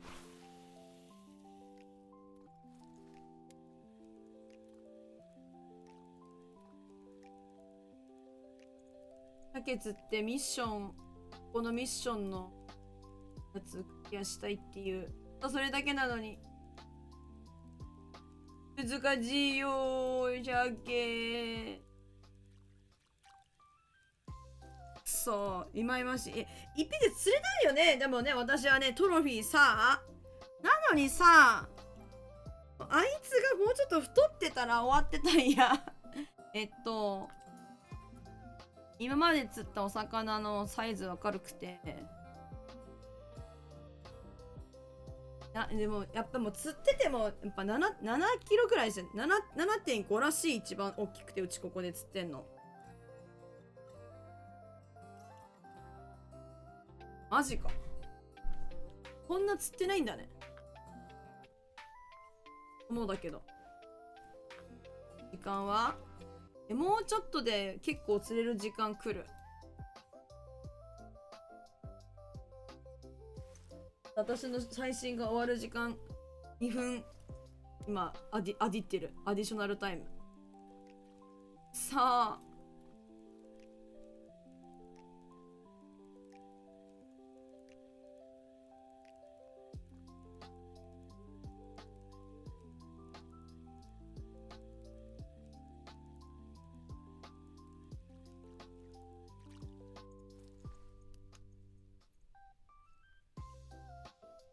よし。か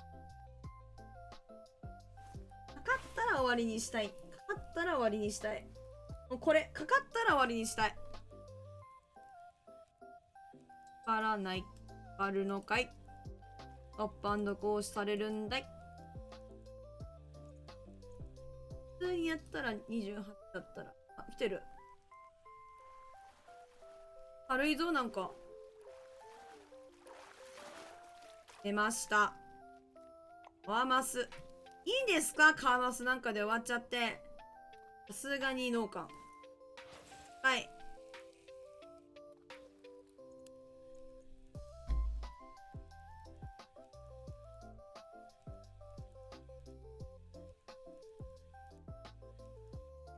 あ。なんじゃないですか。鮭かレイクトラウトどっちか。軽いな。でもこれ鮭っぽいか。おいトラウト。いや、やっぱちょっと沈むとトラウト釣れちゃうんだね。きえー、悔しい。鮭見て終わりてんだよ、わしはよ。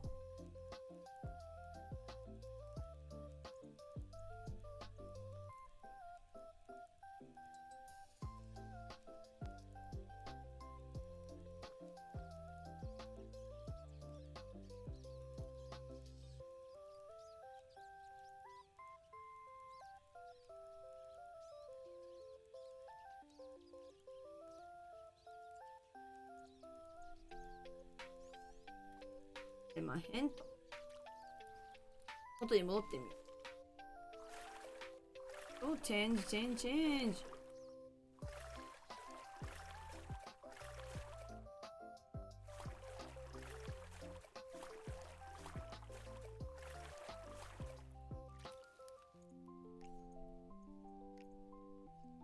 これ全然飛ばないんですけれども。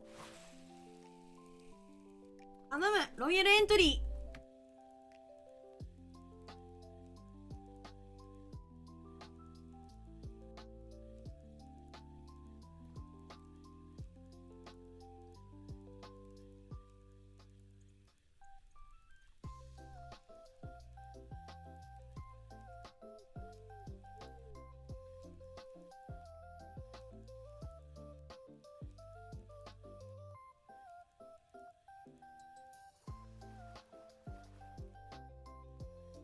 よいしょ。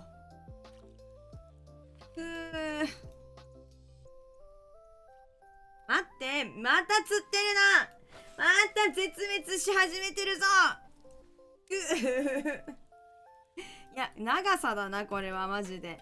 もうちょっと多分ね、対戦の長さがね、あったら、あともうちょっと浮いたら、あると思うんですけど。どうですか？そう思いませんか？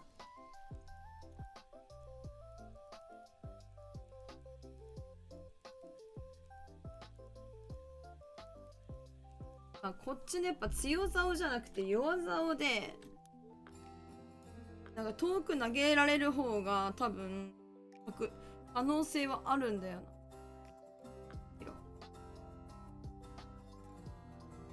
こっち20キロまでのやつなのに遠く飛ばせないんだ。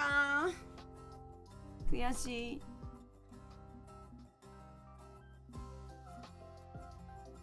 6はさすがにでかいもんな。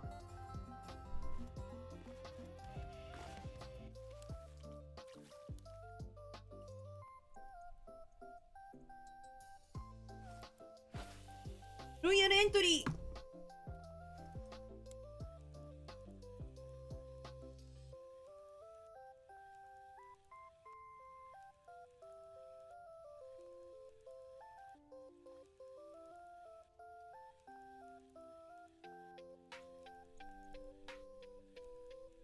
あれ測れ。美味しいお魚だよ。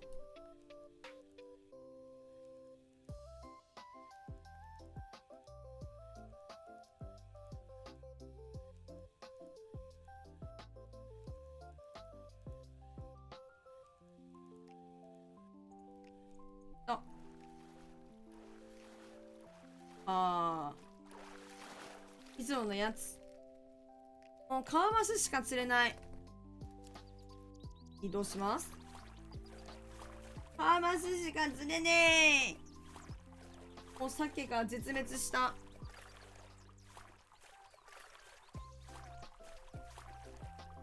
ちょっとごめんなさい、ちゃんと受ける。ありがとうございます。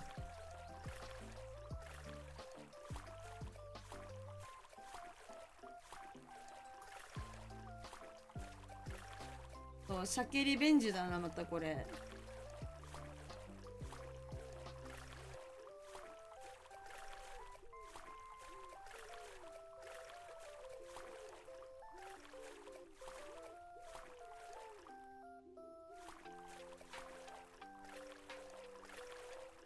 はい。ラスラスサス。こっちだったらどこまで飛ぶんだ。意外といける。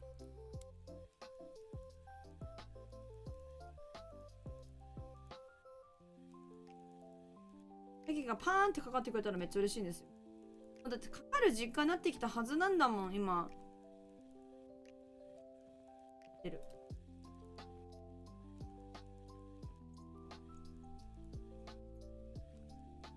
出た。出る。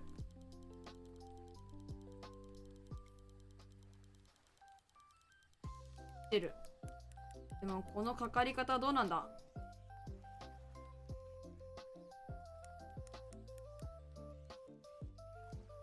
逃げ方とかはなんかレイクトラウトっぽくね。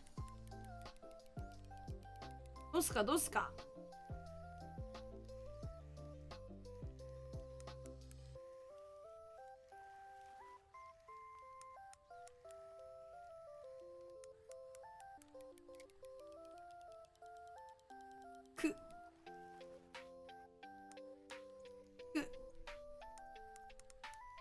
私はしない。早くからはさ、なんかさ、つってもさ、体ちねりちぎられて、なんかさ、逃げちゃうみたいな。なんかほんとあれ多くて、なんかでも舵が取れるらしいじゃないですか。まさくおっしゃるように。でもなんかね、できる時もなんかちゃんと体が、なんか魚の方に向いてる、なんか船がそっちに向いてる時もあるような気がするんですけど。パチンコ構えてる。おもろ。なんかそういう時もなんかある気がするんだけどね、ああなっちゃったらさ、もう後ろみたいな、右向いても左向いても後ろみたいな、全く真後ろみたいな感じの時もう終わってんだよな。どうしたらいいの？おじさんが立ち上がるしかなくないか、カヤックの上で。やばい、必殺またカヤック星やろうとしてる人。火炎星か火薬星か。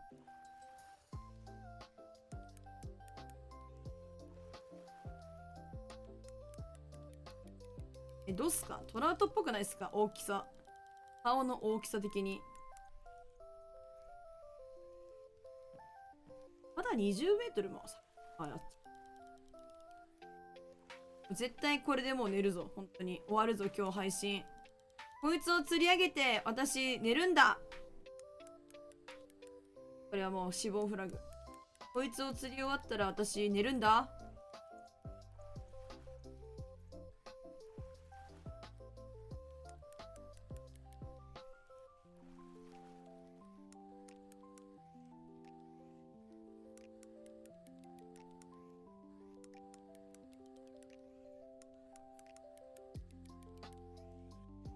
いけいけ。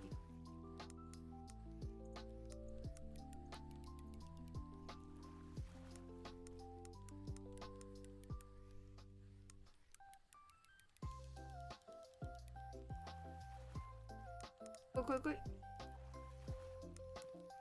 来い来い来い。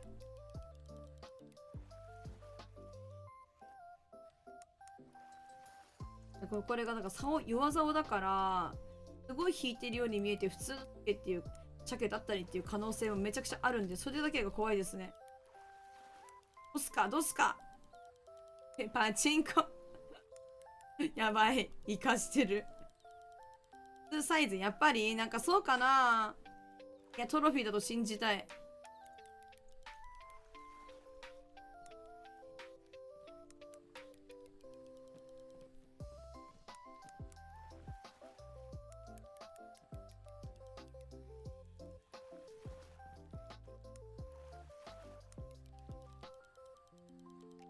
7キロはなさそうだよな。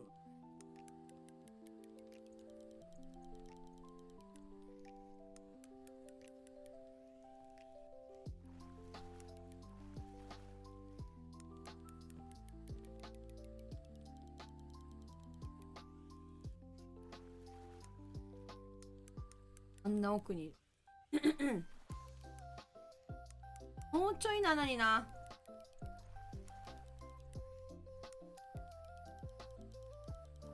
頑張れ頑張れお魚、頑張って頑張って疲れて。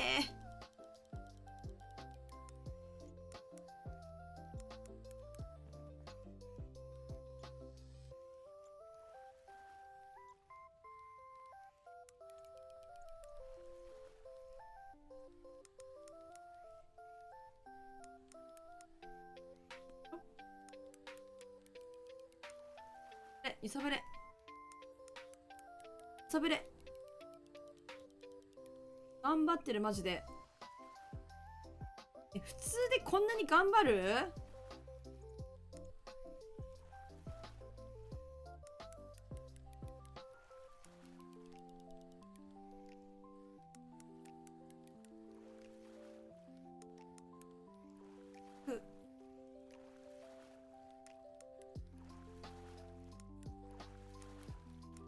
なれちんちんなれ。あよよあったのに押したのに。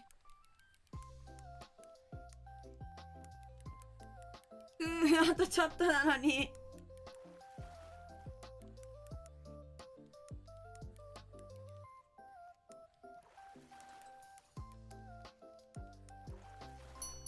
はい。どっちこれ。うわー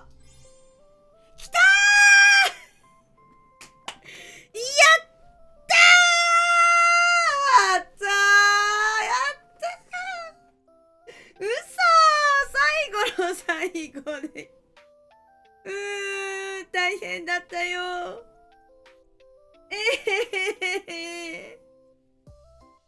嘘。終わるんだ。ありがとう、モンジュリュさん。ありがとう、みんな。ありがとう。また、釣れた。本当に釣れた。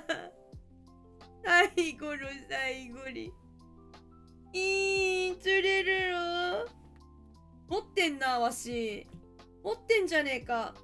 めっちゃうなずいてる。やっと進んだ。はじまりさん、ありがとう。お師匠、ありがとう。どうや進んだ。ありがとう。進んだ。はじまりさんにチュシュンだよ。酒アタック。やばい、構えてる人いる。鮭アタック、アタック、鮭アタック。腹立つからあいつ焼き魚にしてやる。焼き鮭にしてやる。焼き鮭にしてやる。手こずらせやがって。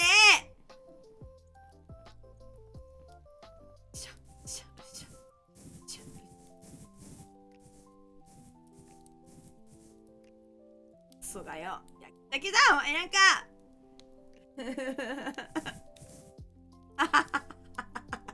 焼き鮭の系じゃん。というわけで、スクショタイム、スクショあ、もうおじさんが燃えてる。おもろすぎるだろ、それは。待って。おじさんがも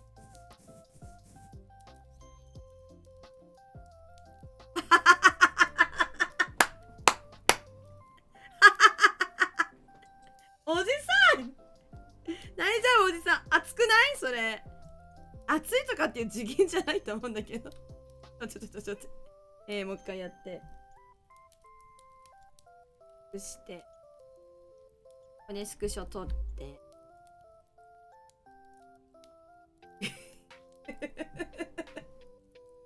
やったー。報われたな。よかった。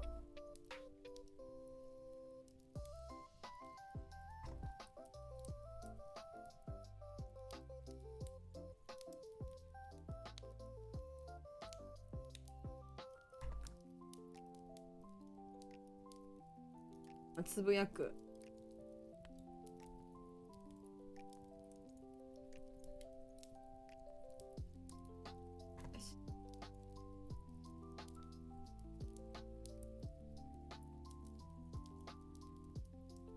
よし。3。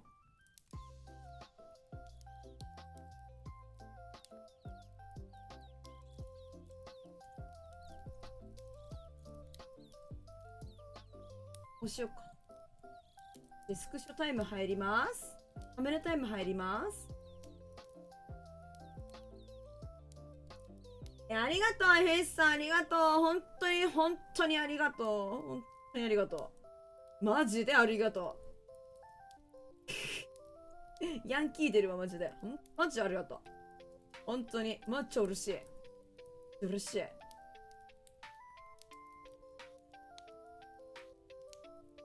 なんか泣いてる顔とかないかな。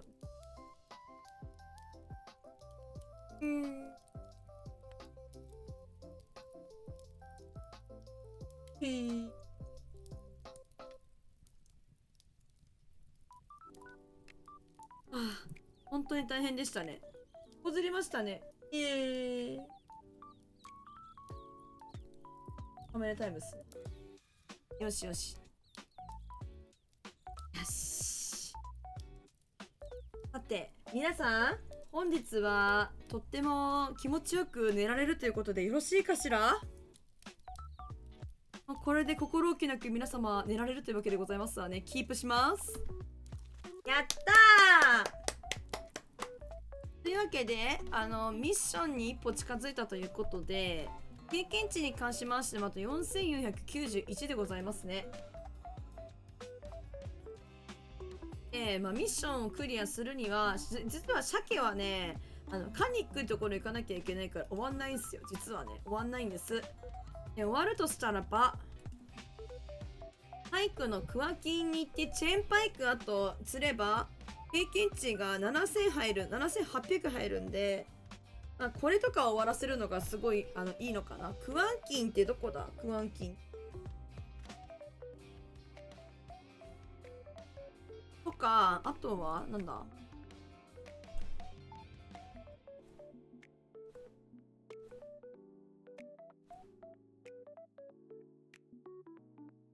まあこれかトロフィーマスとかもありだね。クワンキンかな。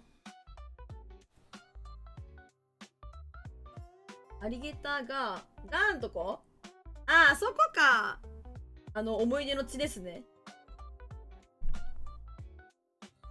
まあクワンキンでガーも釣りやとか言われてるんで、ガー釣るんだったら大きくしないとな。でもそこがラストだな多分。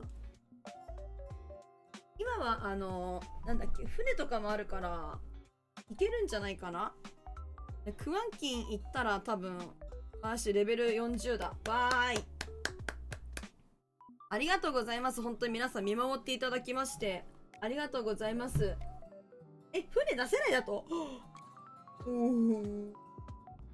でもどっかパイクポジはあったような気がするんだよな。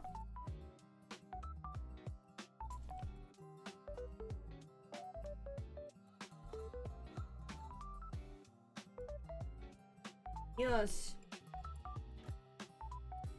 ありがとうございます。ということでね、本日の配信をこちらで終わろうかと思います。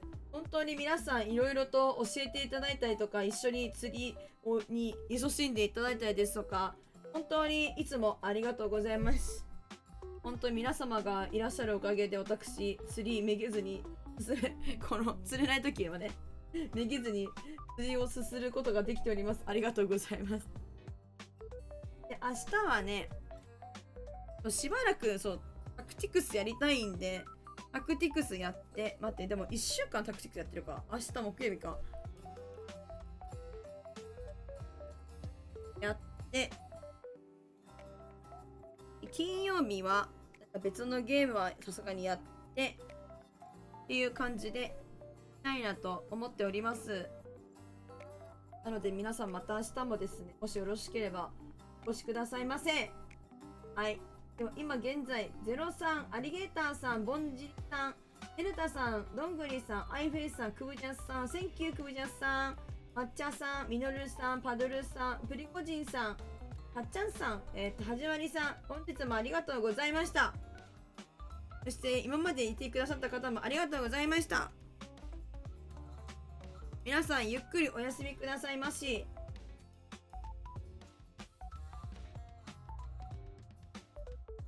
よし、お疲れ様でした。皆さんではまた、はい、ありがとうございます。みのるさん、本当にありがとうございます。お疲れ様でした。おやすみなさいませ。だっけね。さようなら。ありがとうございました。ありがとうございました。おやすみなさい。